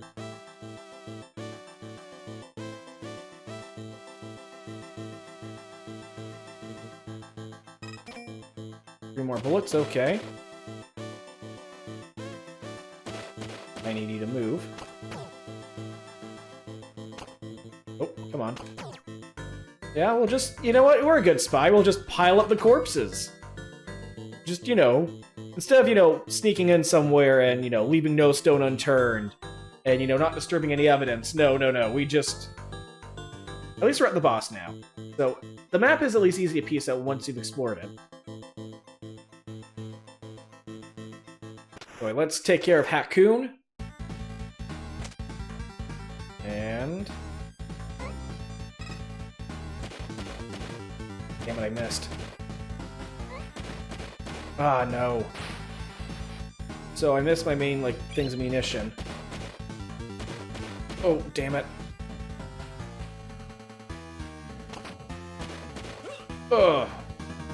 That hua sound is also, like, weird, scarily accurate.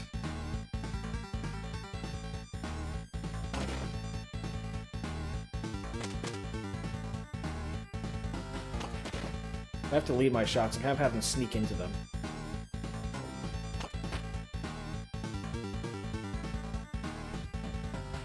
Oof. That will just go over here. Shoot. Yeah, no, I have to, like, literally curve my bullets. 3 tranq darts, okay.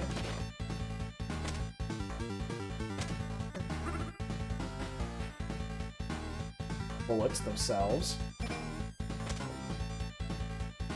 These can turn away. We got a corpse.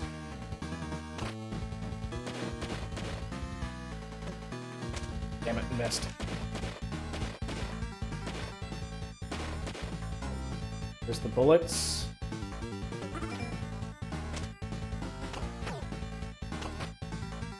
Okay. Nope. Come on, Hakun. Where did the bullets pop in from? There we go. Yeah, every time we miss.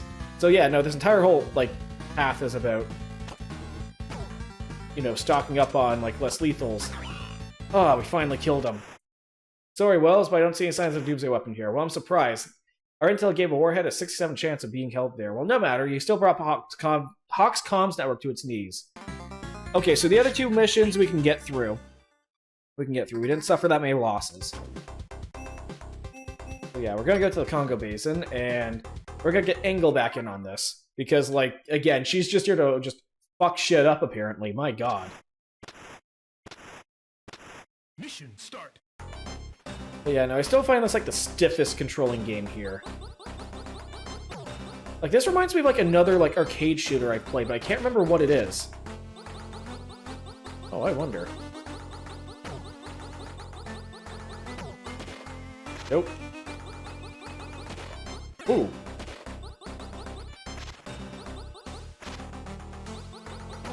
Take care of you 2. And now you are just a weird bit of trading hits. Ooh, goodbye. Oh, shit. Ow. Ow, ow, ow.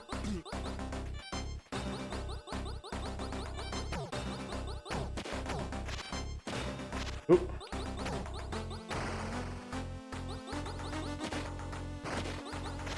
Ooh, nope.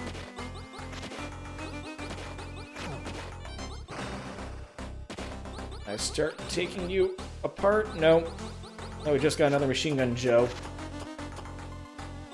I mean, I don't know what else to call this guy. I mean, to be fair, he is kind of giving, like, heavy weapons vibe from Team Fortress 2. No. No, big guy, bald, 5 o'clock shadow. Man, I just wish this would aim a bit better.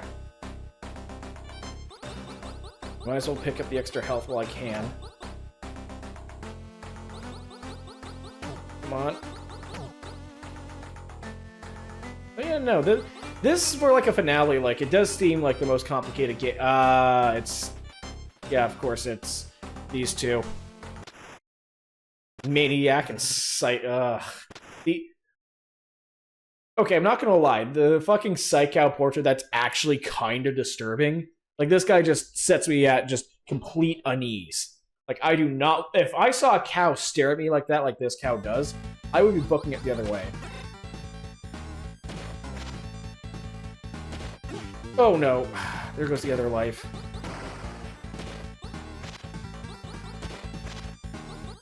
Just try to take care of Psych-Cow.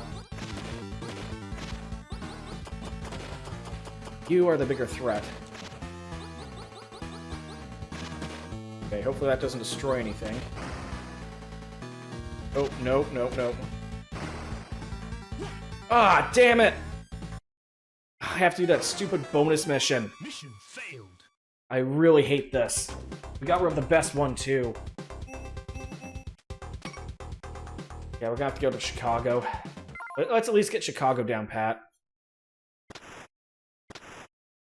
Mission start. So, yeah, at least we're back to like another, like, basic beat-em-up. Nope. Pick you up. And, I can't jump with it.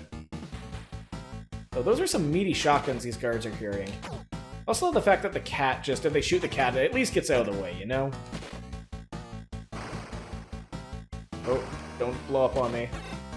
Or I could just, you know, just jump into a bullet, because why not? Ugh. There we go. Oh, hey! Let's ricochet him. Wait. We'll take care of them as well. Okay, the fact that they shove him literally in the trash bin, that's hilarious. Oh, those grenades hit like a truck! Yeah, no, I'm just getting really... I'm just getting, like, real... Can I duck? Yes, I can. Really reckless. Oh. Okay, you can piss off, and now it's back to this screen. So we're halfway through this level. I don't get it. I don't get how I could do the Congo Basin on my first try and not take a single loss, but then the next time I just get pulped. I'm just gonna... Hello? Could you come on out? I kind of need to kick your ass. There we go. It's always the last guy who has the key. Beep, beep.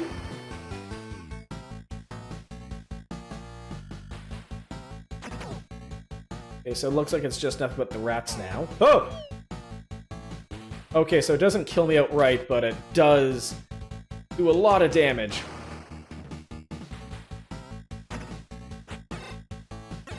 Oh no.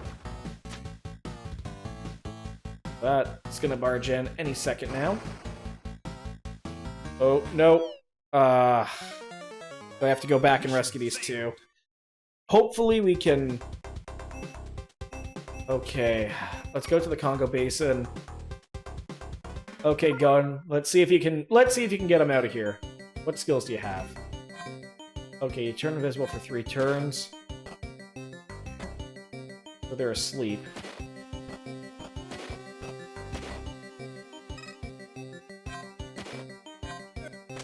Oh, oh, that has such a cooldown. Yeah, Gull's just been murdered. Yeah, no, I do not like these bonus games. Let's get the Congo Basin just so we can get wells. Ooh. But yeah, it looks like every level here is consistent.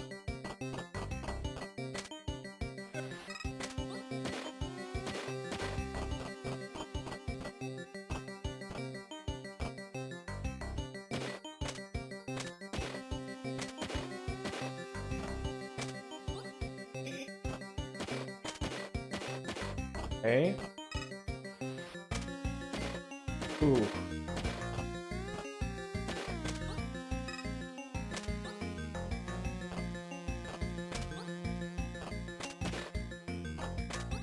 At least I can reposition there.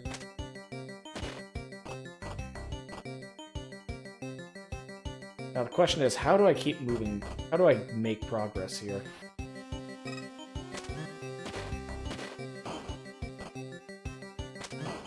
Oh, well, that worked.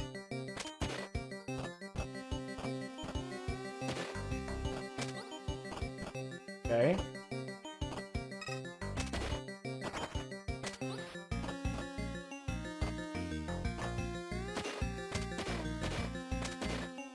Yeah, no, we can now rescue Huxley. Or not Huxley. Oh, hey, that was the requirement to getting stuff? Okay. So after this, go to Chicago. Okay, Engel. Okay, you got this. Just shoot the place up.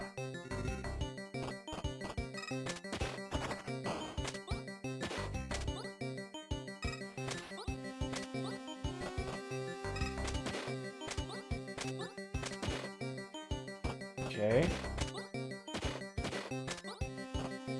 I'm thinking I was trying to get used to this puzzle. Damn it.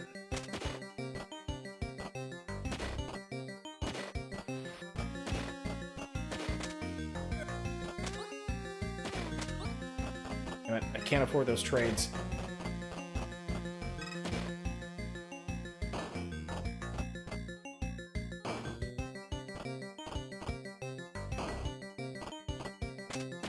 Oh, yeah.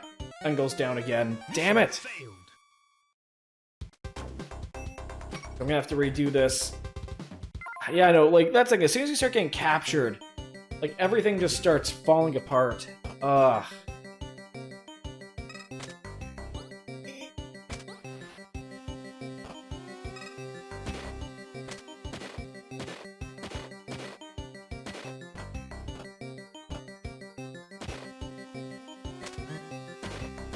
At least I can get these two to shoot each other. You know, Huxley can at least get his moveset down pat. It's like just a good get out of jail free card. It's sometimes all I need, but just taking care of everyone else.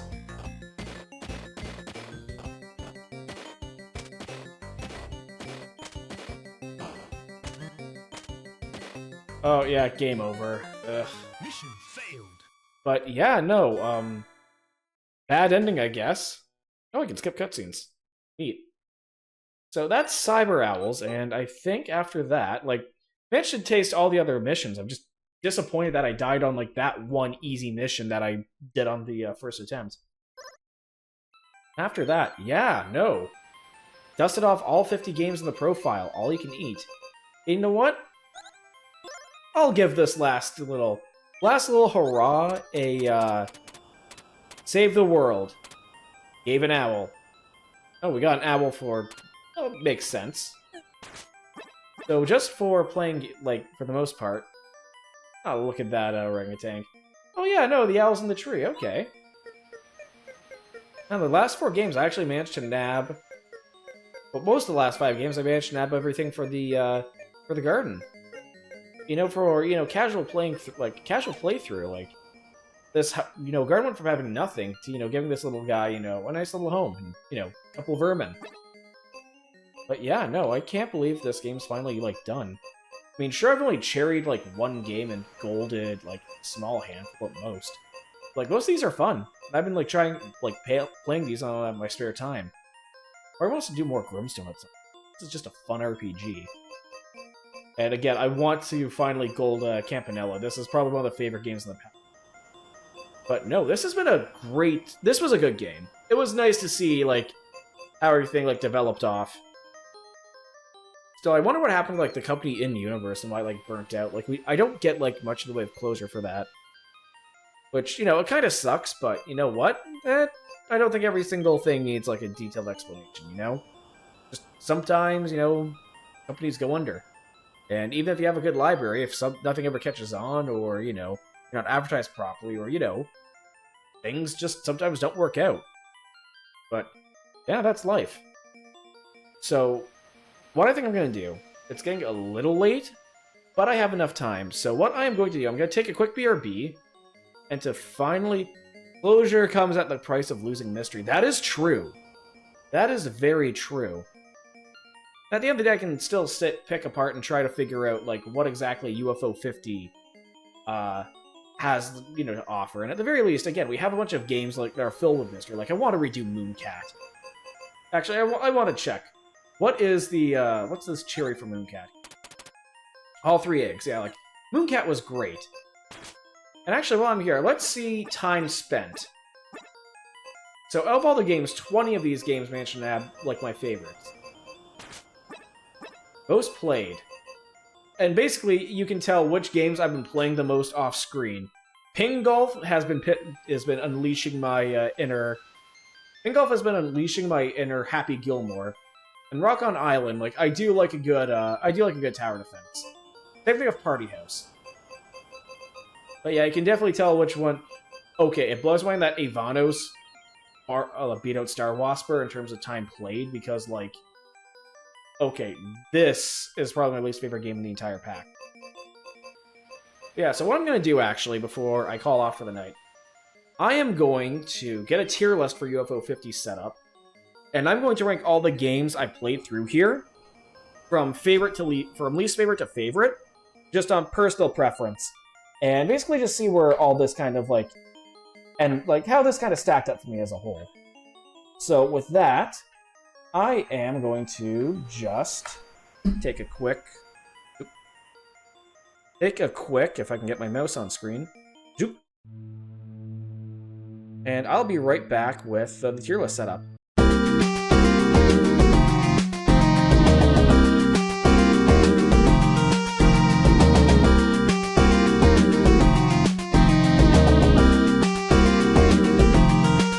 So, with that, we have everything... So, we have everything lined up, basically in chronological order. And yeah, so I'm going to just start with, again, D tier being something I would never play. And S, like, even if you gave it to me for free, I don't think I'd ever touch it. And S tier would basically be, with S tier being something would be, like, I would pay for a full game of this. So we'll start from the worst and work our way up to the best. And go from there.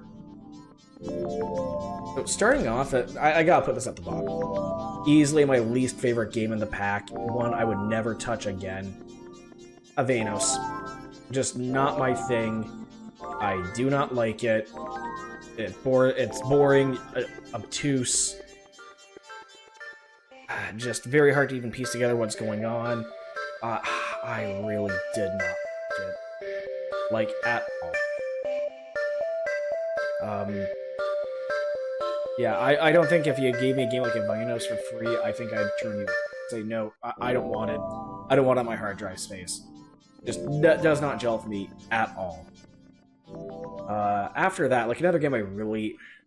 Golfaria, really. I'll put it better than Avanos, because at the very least it's a lot more... it is a lot more, like, pick up and play. It's a more apparent to, like, what it's trying to do. And it's, you know, it's more there's more visual feedback. It's just, you're combining movement of golf. You're combining a movement in open world RPG with stroke limits of golf. And it's just a frustrating mess to play, even though it's like a neat idea. In practice, it just doesn't, really appeal to me. Like, I'd probably take it light and say, like, yeah, can I refund this? And I think rounding out, I think there's two games I kind of want to round out D tier, where I was not a huge fan. You know what? You know, I think I'm gonna move on to C tier. It's like, okay, passable for me. Not a huge fan. Wouldn't play it again. Divers. But it's a fun, crunchy, old RPG. But at the same time, it is a crunchy, old... Oh, they got the icons for Campanella and Seaside Drive on this, Seaside Drive on this tier list coming up. But yeah, no, it's crunchy... It reminds me of an old school RPG, which is both a good and bad thing, and it is incredibly unforgiving like me. Like, basically it's one of those ones where you take the wrong, like, step and then you die.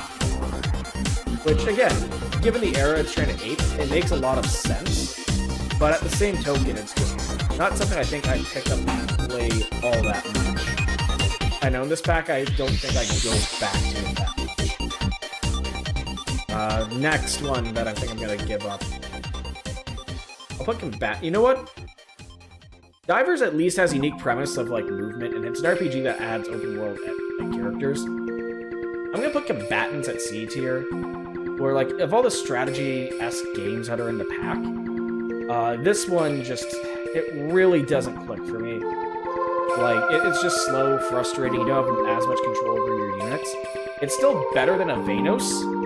It is still a lot better than Avenos in terms of both presentation and execution, but that is not saying much to me. It's just, whatever. Take it, leave it. After that, I've liked it more forgettable. I'm gonna say, like, B is just average, where it's kind of forgettable for me. You know what? Part of me wants to put... You know what? No, you know what? Never mind. Let's take a different thing. Instead of going by tier list, let's just go by where I should put these games chronologically. And I think I'm actually going to put Bermuda top of C tier. Because as an introduction to this pack, I actually really like it. It's nice, crunchy. It's nice and crunchy, but at the same time,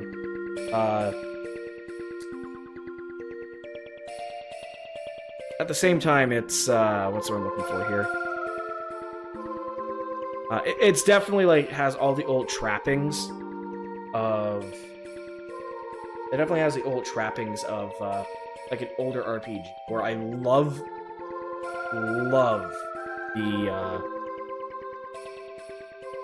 like the atmosphere, but at the same token, it just doesn't like connect that well. Like, it's a game I would like to read about if it was like fully developed, if that makes any sense. Where I'd like to like read it, comb it, just see how it goes. But at the same time, like, playing it's another story. I like what it does, and I like how it captures the feel, but it's not something I think I'd play through. Bug Hunter. Honestly, somewhere in B tier. A little forgettable for me at some places, but at the same time, it's just a solid strategy game. Like, I like what it does. It's a nice way to, like, warm up and get it, like, accustomed to the pack. It's a nice brain teaser, and... You know, it's a fun way to, like, kind of balance everything out. And it really does, it's fun. I think it was the first game of the pack I actually enjoyed quite a bit. Yeah, I think it was, yeah, I'd say it's the first game of the pack that I really started to enjoy. But not quite where everything hit its stride, if that makes sense.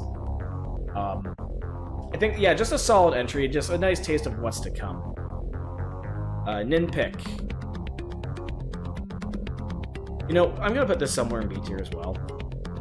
It was a solid platformer, but going between two very slow-paced games to this gave me a lot of whiplash.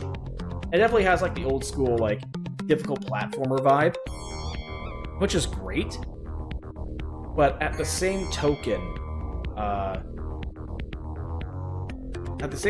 with Ninpick itself, it's also, like, the more frustrating parts of the unforgiving difficulty. 3 lives, no continue. Kind of just tripping over yourself, trying to play through it. So it's definitely... I wouldn't say it's not bad, but it doesn't like really stick out for me as like some better games in the pack.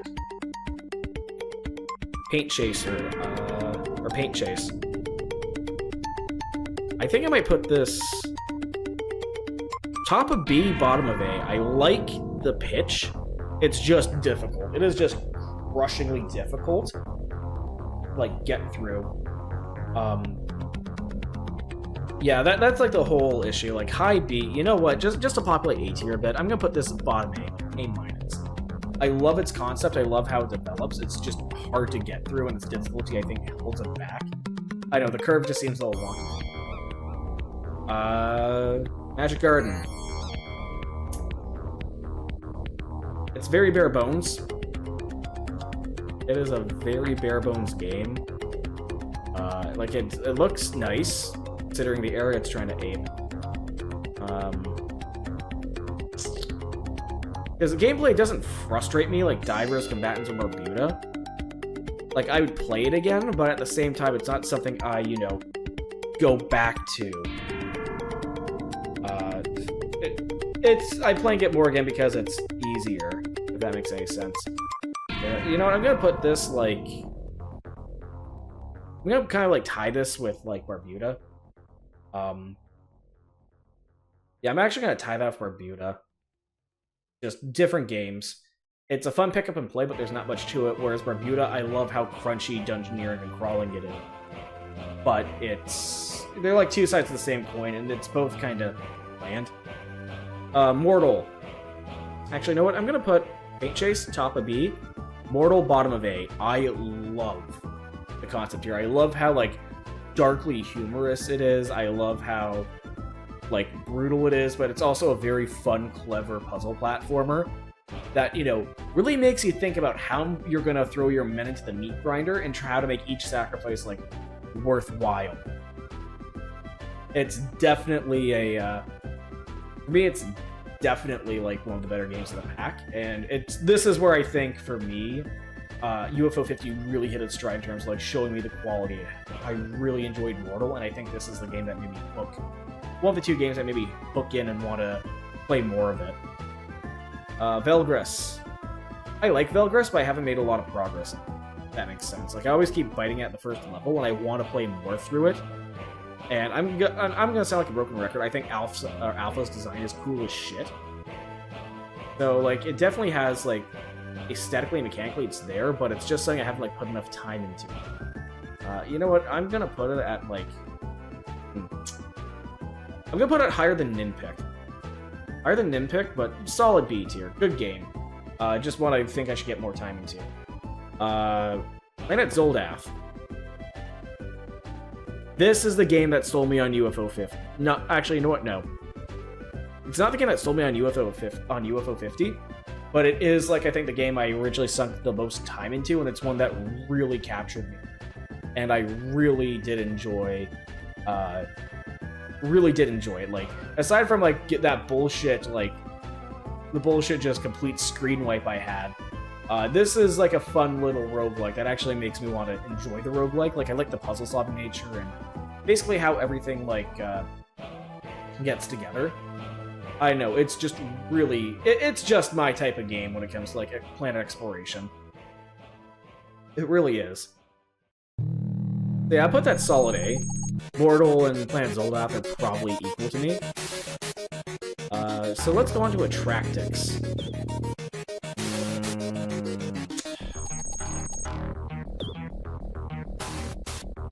I'm honestly not sure whether or not to put this in the bottom of B tier, like mid-C tier. Okay, I play it less than Magic Garden. I think it has more charm than Magic Garden. Better mechanics, but I think Barbuda is, like, wins out just for, like, what it tries to do.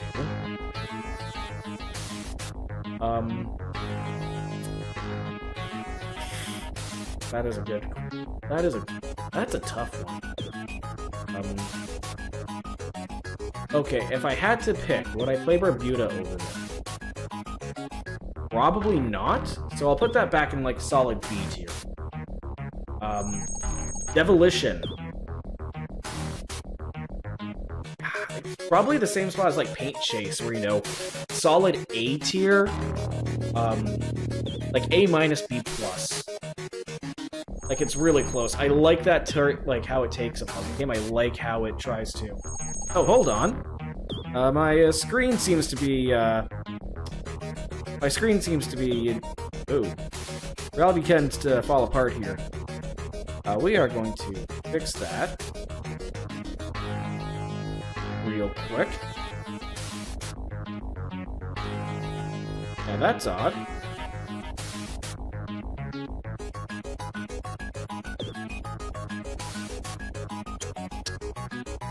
Yeah, that is really odd. Whoa.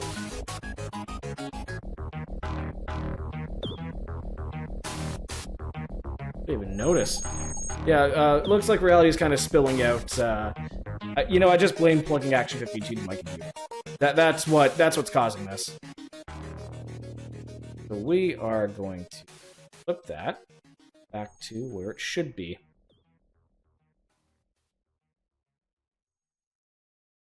And we are going. Yeah, we're just gonna tweak that real quick because that's gonna bug me all night.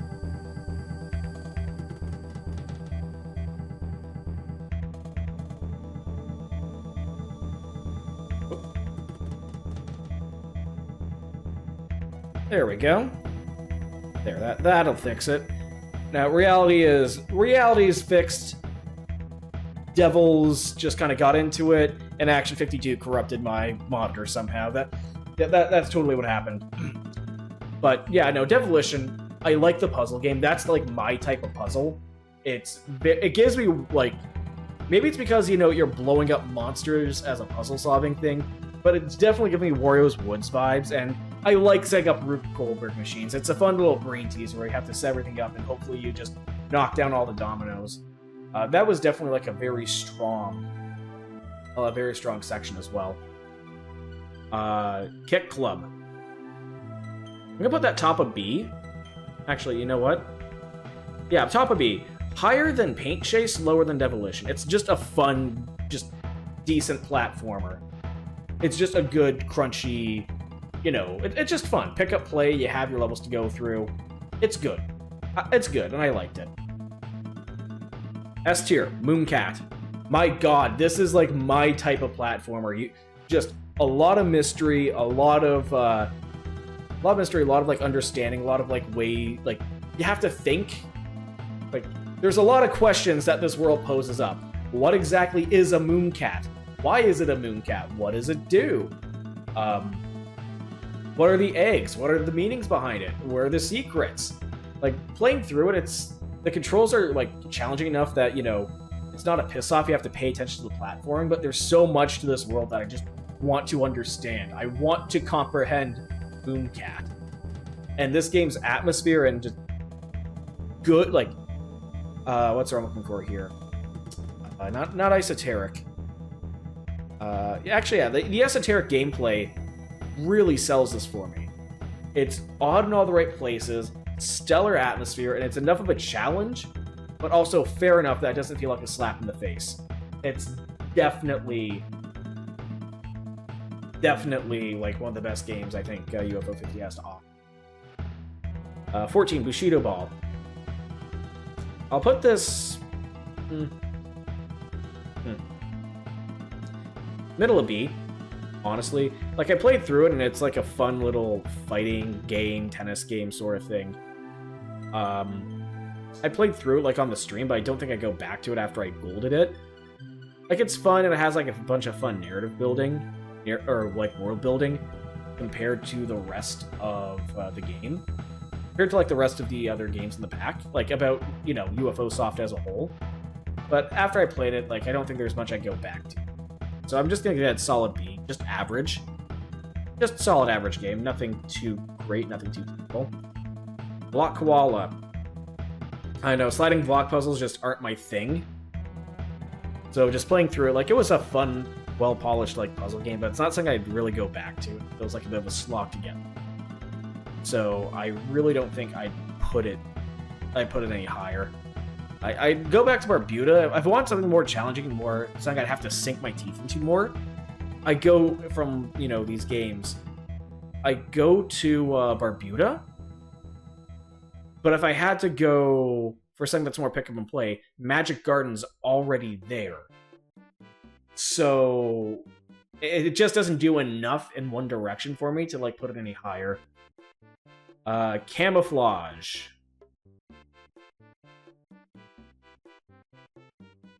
Camouflage, camouflage, camouflage. Where do I put... You know what? I'm going to put camouflage between Bushido Ball and Bug Hunter at B tier. Yeah, definitely put Bushido Ball about there. It's a fun puzzle game. It doesn't look like it has a lot of longevity. Probably crack it out a little, like get a gold card and maybe cherry thing. If I devote a bit more time to it. It's a fun puzzle game, but I feel like once you play it, you're kind of there. So, average game of the pack. I definitely like blow an afternoon on it, but I don't think I'd ever. I don't think I'd ever do like a full invest, or, you know, if I was to get like that game, I don't think I get it like in a pack or something, kind of like UFO 50. But yeah, just average. I think it's one of the more average games in the pack. Campella, best game of this whole thing. If there is, ironically enough, if there is a game that is UFO core to the brim, Campanella is it. Solid, very solid platforming game, polished to a T. Fun, eclectic little, you know, stage selection. Very atmospheric. It just does everything right. And again, my name's UFO Abduction. Like, it just kind of melts together. The only thing that stops this game from being like 100% UFO core, right in the DNA, in terms of like what I like from like, small little platformers, or, you know, if you can even call this a platformer, really. Yeah, I call it a platformer. Or like a small little mission-based pack, is if the coffee was tea. That's the only difference. Like, this is, I think, my favorite game in the pack, and I want to cherry this.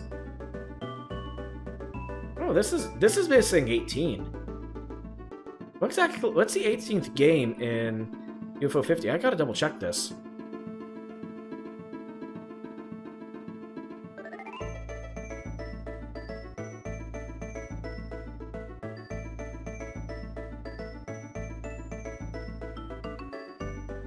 What are we? Like, yeah, no, I'm missing a game.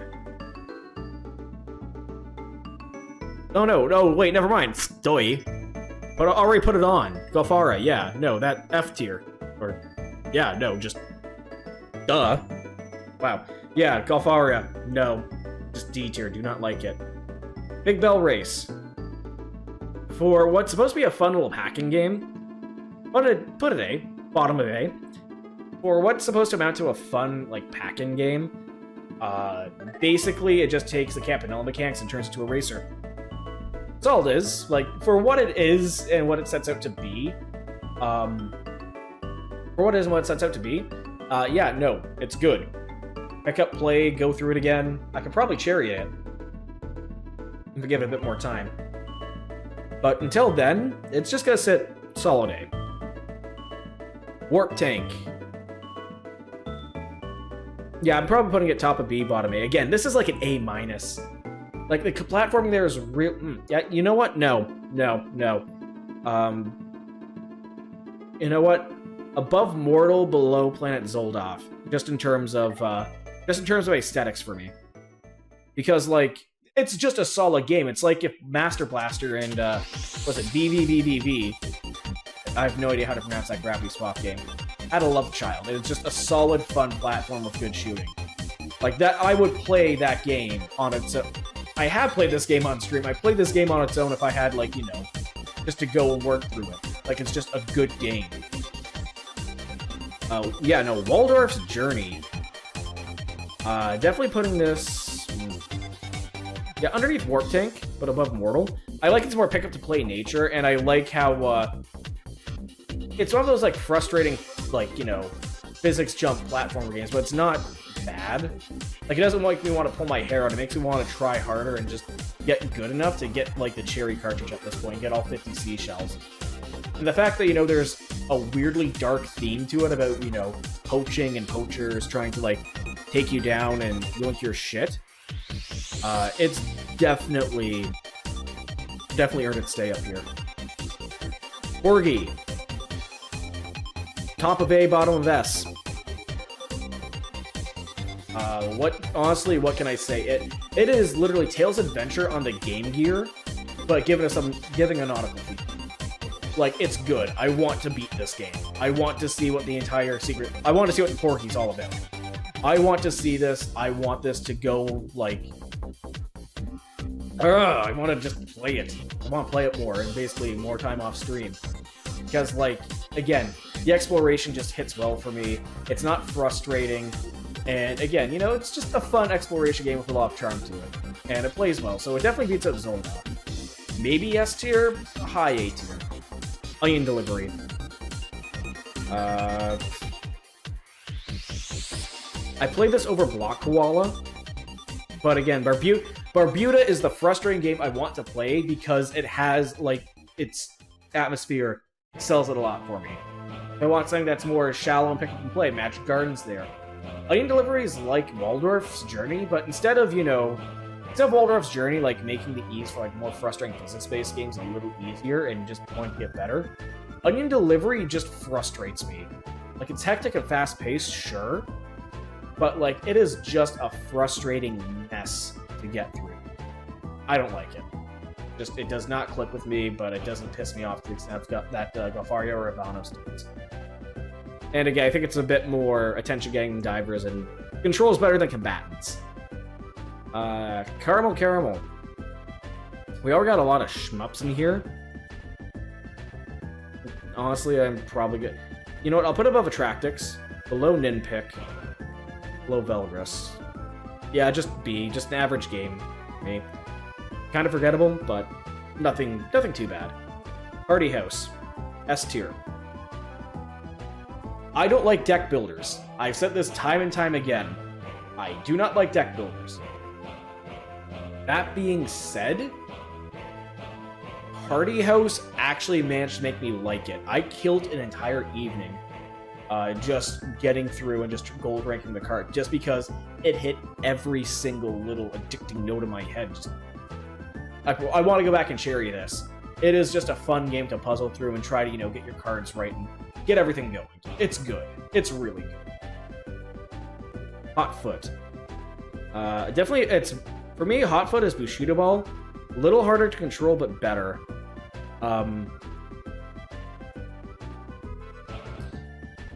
Is it above Kick Club? Definitely above Kick Club. I'll put it between Devolution and Hotfoot, or in the Big Bell Race, because like it's a fun game to get through. Just getting a gold or a cherry card is just gonna be a huge pain in the ass.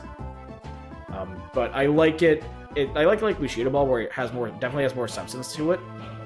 But Bushido Ball is easier to control, but it sells itself a lot more based on its aesthetic. Rail Heist. Middle of B. Actually, you know what? Put it above Camouflage.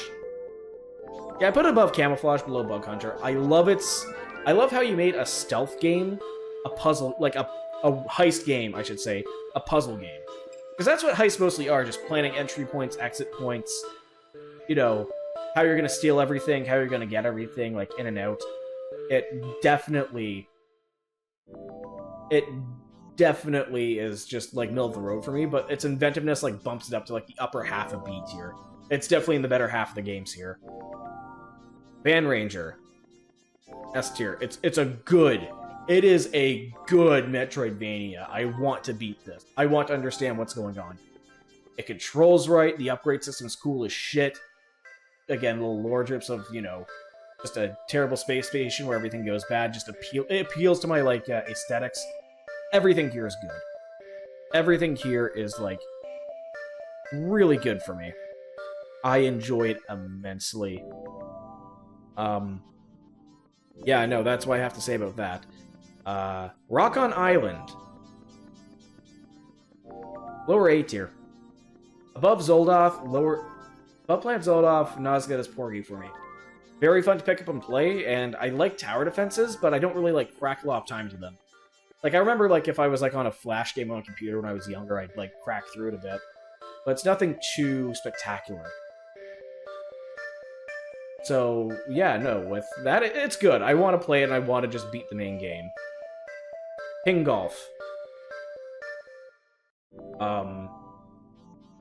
Yeah, you know what? Top of B. Easily top of B. When I played it first, it just cheesed me off. But the more I played it, I want to get... It hit my, like, oh, this is a challenge, and I want to get better at this, and, you know, get under par, and, like, take a few swings off my golf stroke, and just... It literally unleashes my inner Happy Gilmore, where it just pisses me off in just the right way. It makes me want to sit down and just crunch through it, and just absolutely nail it and get that perfect whole, like, perfect game of golf. Mortal 2.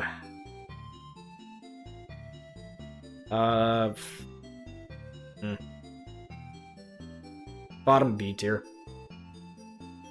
It's average. It does not piss me off as much as Barbuda, or it doesn't seem as shallow as any other games. But compared to the first Mortal, where it was a lot more straightforward platformer, this game really opens up the world and becomes more of a Metroidvania. But in the process, though, I kinda the meat grinder aspect's gone. The like cleverness of like trying to like optimize your run is there, but it's not as like immediately apparent to me.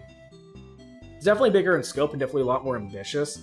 And I love how just grim the Bomber's theme is for this game. But it just doesn't... It doesn't do anything for me.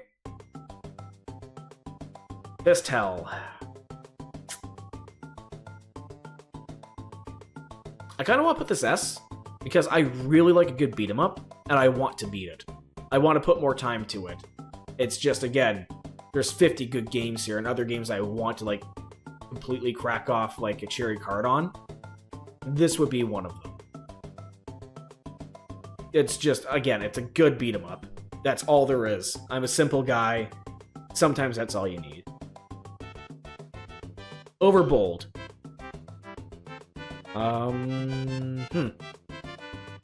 Above Warp actually... Yeah, I'd probably put Overbold between Rock on Island and Planet Zoldath. Like, this game, it has, like, that perfect high-risk, high-reward gameplay for me that gets my attention, or my addiction centers just going. It really gets me going. Like, I want to crunch through that a lot. Because, again, even if you fail, like, the first, like, round or game or two, it becomes, like, you know, a fun pick-up-and-play where, you know, dying, especially in the first couple rounds, it doesn't matter as much because you get back into, like, the main game really quickly. So the pacing never really dies out. And once you survive those rounds, then it just starts becoming, like, a tense game of, you know, trying to keep up on your, trying to balance risk versus reward and beat out that final boss. It has that perfect balance for me between, you know, challenging without being frustrating, but also a setback doesn't, like, you know, make you want to quit, go out and do the dishes because you just lost so much time. Oh, you got the... yeah, exactly, I noticed. Yeah, not the best, but I think that the... images here just make it stick out a bit more. So I'm going to go off of the picture. The picture is what I'm going off rather than the title. So this is Campanella 3. This is Seaside Drive.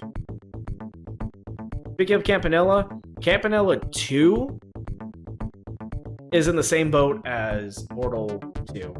I think they're weaker games because of their added complexity. They try to open stuff up and try to do a lot.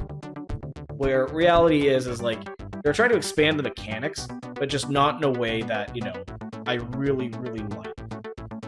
Opens things up, things become a lot less tighter, and the game becomes, I feel like, a lot flabbier for it, you know, not as tight. Doesn't really play as well.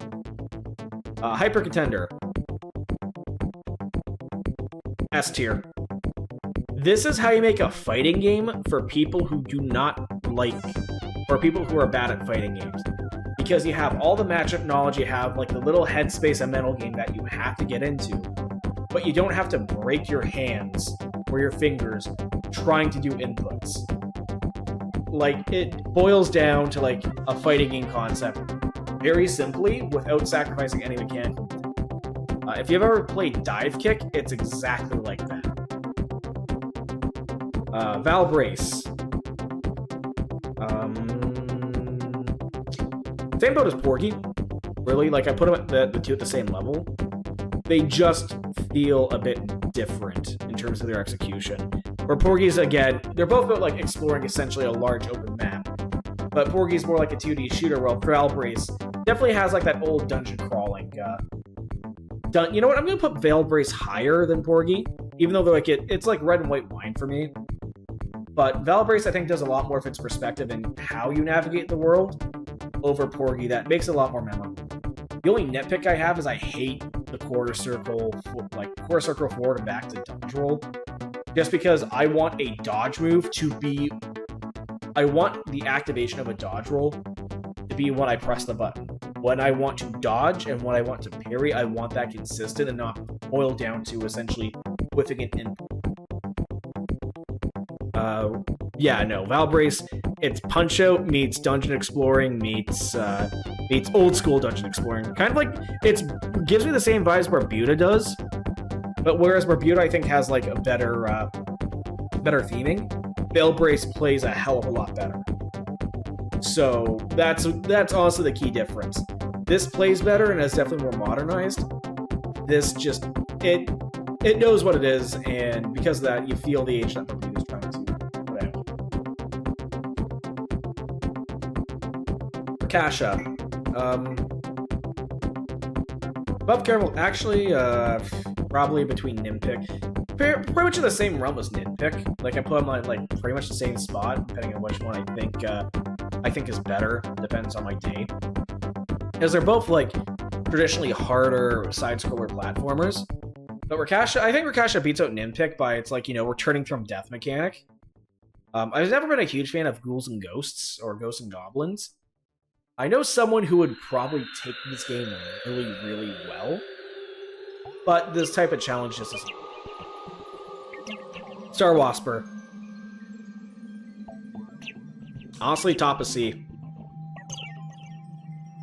Top of C tier for me. It's really well executed. It's just not my game. That's honestly all I can say about it. It looks like a competent side scroller. But like, or shmup, but like, I don't play shmups, so I'm kind of like tripping out of the gate. Yeah, no, that's really all I can say about it. Brimstone. S tier. Only losing out to Mooncap and Campanella. Like, honestly, it's a crunchy SNES RPG that opens up the world and makes me want to play through it again. Or play through it on my off time, which I've been meaning to. Like, it gives me the same vibes as Final Fantasy 1. And keep in mind, Final Fantasy 1's like one of the first, like, JRPGs I kind of cracked through. That wasn't, like the Paper Mario series or some of the stuff that came out on Game Boy. So the fact that it's, like, giving me that vibe and wanting me to explore, like, a Western theme, like, a Western frontier theme, which isn't really done. Like, I've done that for a tabletop board game. I can't remember it. If Avriel's still here, he'd probably know. But, yeah, no, it does everything right. Battles are engaging, characters are fun, and you can get to all the team building stuff. S, clearly. Lords of Discona?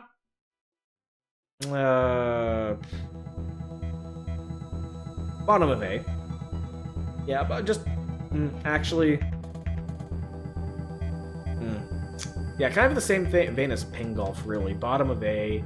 Actually, you know what? No. I don't know. I can't in good conscience put it there. I would probably put it... Yeah. Actually... I'll put it in kind of like the middle of B tier for me. I like how it's pretty much shuffleboard, or not shuffleboard. Yeah, shuffleboard. It's like shuffleboard meets air hockey meets Fire Emblem. Which, it's just a fun, eclectic collection of games. Or like a game. I like it. I definitely like it, but it's not something like I love. It doesn't have like the,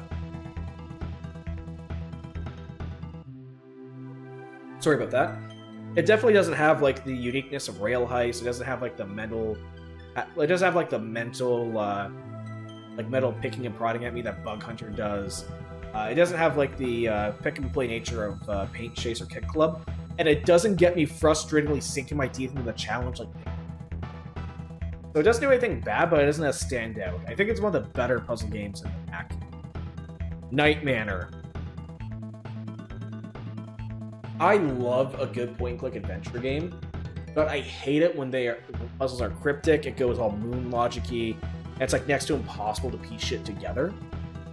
Night Manor I pretty much devoted an entire stream to, and it's the first game I've cherried on this card.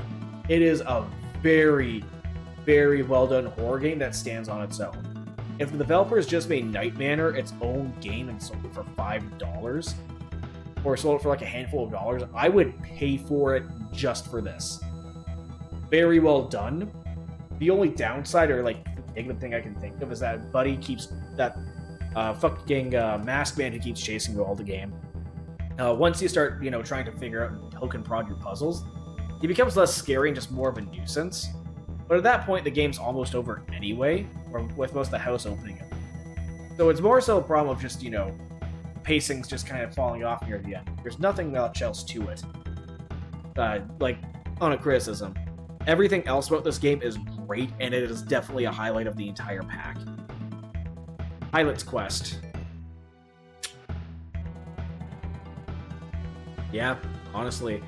The fact that it's an idle game on a game format that doesn't really work well for idle games, it just seems like it disrespects my time.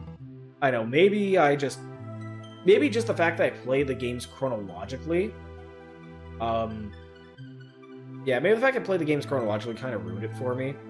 But like, in theory, an idle game in this pack could work, but in practice, Pilot's Quest just feels like it gatekeeps like the more crunchy parts of the gameplay that I want to get to, or I want to explore a crash planet like Planet Zoldoth. I would love if Pilot's Quest was a new take on Zoldoth that dropped the roguelike elements and instead expanded on more like a developed world.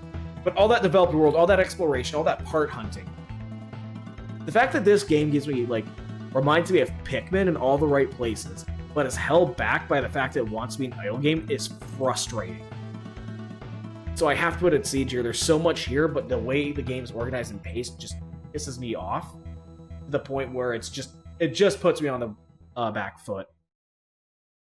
Alphazir's Hat.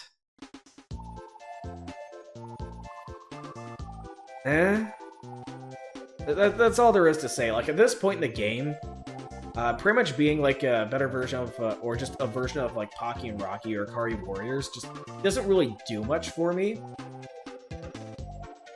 Like, it's pretty forgettable, and unlike the rest of the games I consider average, where there's at least a draw for me that makes me, like, remember it, if there's a game in this pack that I'm going to forget, it's probably going to be Alphazir. Very much, yeah, it's probably going to be this game. It's fine, it's mentally competent, well, mechanically competent. Not sure how I got mentally competent out of that.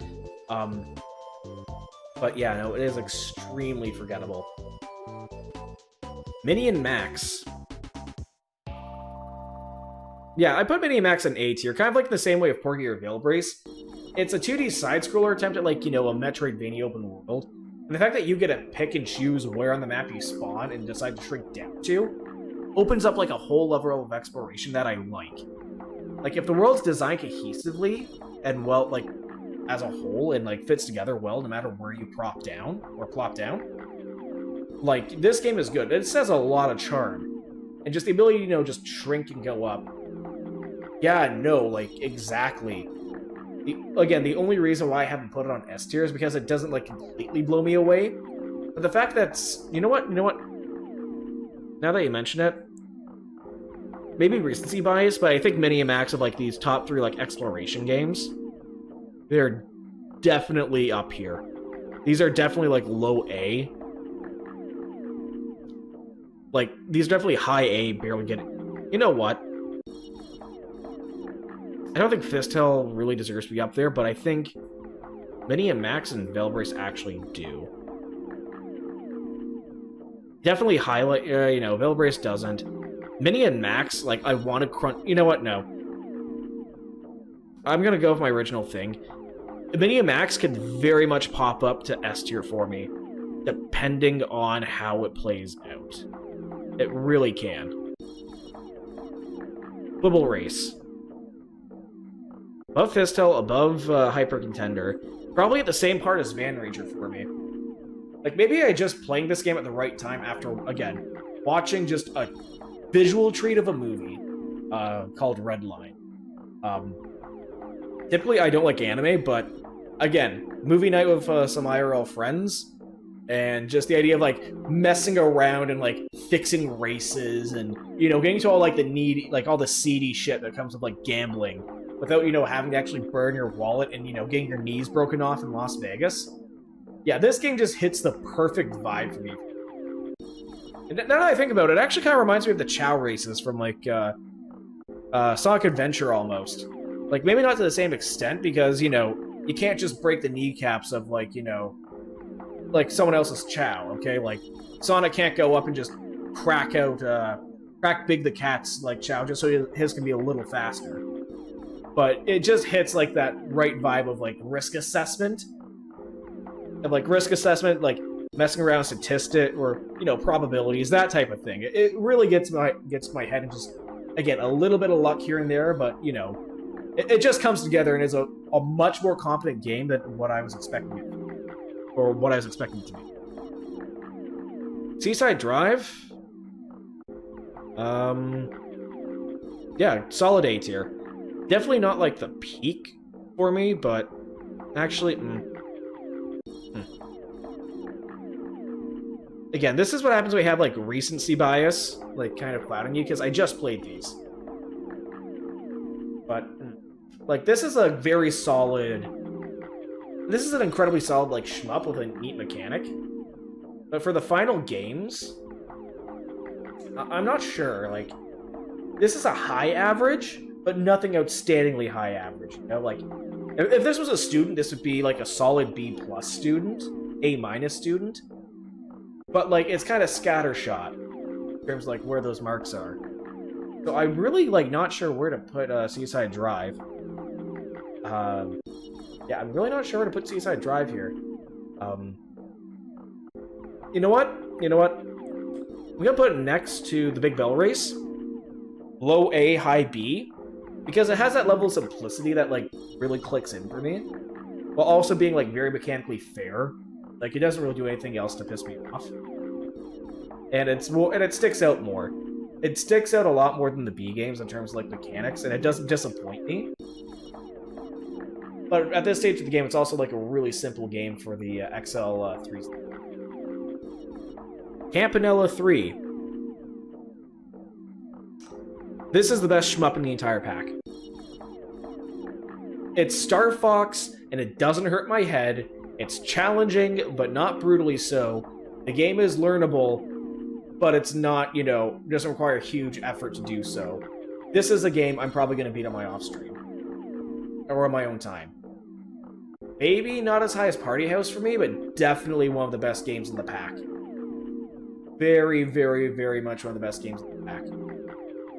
And definitely, not as UFO core as the first Campanella, but it gets really close. Only losing out to, like, the addictive nature of Party House, the sheer polish, like, the sheer depth of Grindstone, the sheer polish and just enjoyable first playthrough of Night Manor, and just whatever the fuck Mooncat does and keeps doing well, it doesn't crack the top 5 for me. But seeing as how this game was left till the end of the pack, or close to the end, it does everything it sets out to do perfectly. This is definitely, like, an S tier game. And then finally, Cyber Owls.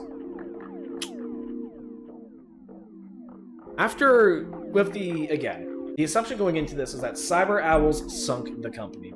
No other games by UFO Soft after number 50. After playing, again, Action 52 and Cheetahman last stream, I was expecting another mascot, your last remaining dusty card. I'm not going to spoil much for you. This game, unlike GMM, where as a mascot platform, it plays very well, but basically game overing or losing all your lives on one level, it just starts a downward spiral of like frustrating game mechanics that you keep losing out on. Like the little game over mini game you have to do to get your other players back. I'd honestly rather have like, you know, have it work against an ending rather than play through that minigame. I do not like it. It's also that each character is like distinctly well developed, but this game also feels like bloated and long, and it feels like if I'm gonna gold this, it's gonna be a slog to get through. I think the cherry requirement for this game is to 1cc it. Like, there is no way in hell I'd ever pull that off. Just because, again, one death is like absurd. So, in terms of polish and just characterization, I don't... This is getting here based on variety. It's going to the top of B tier. It's getting here... no, you know what? Bottom of A. Very bottom of A. Only on sheer polish, sheer, like, visual, like, fidelity. Only by doing what it does well. But at the same time, it also feels bloated a little.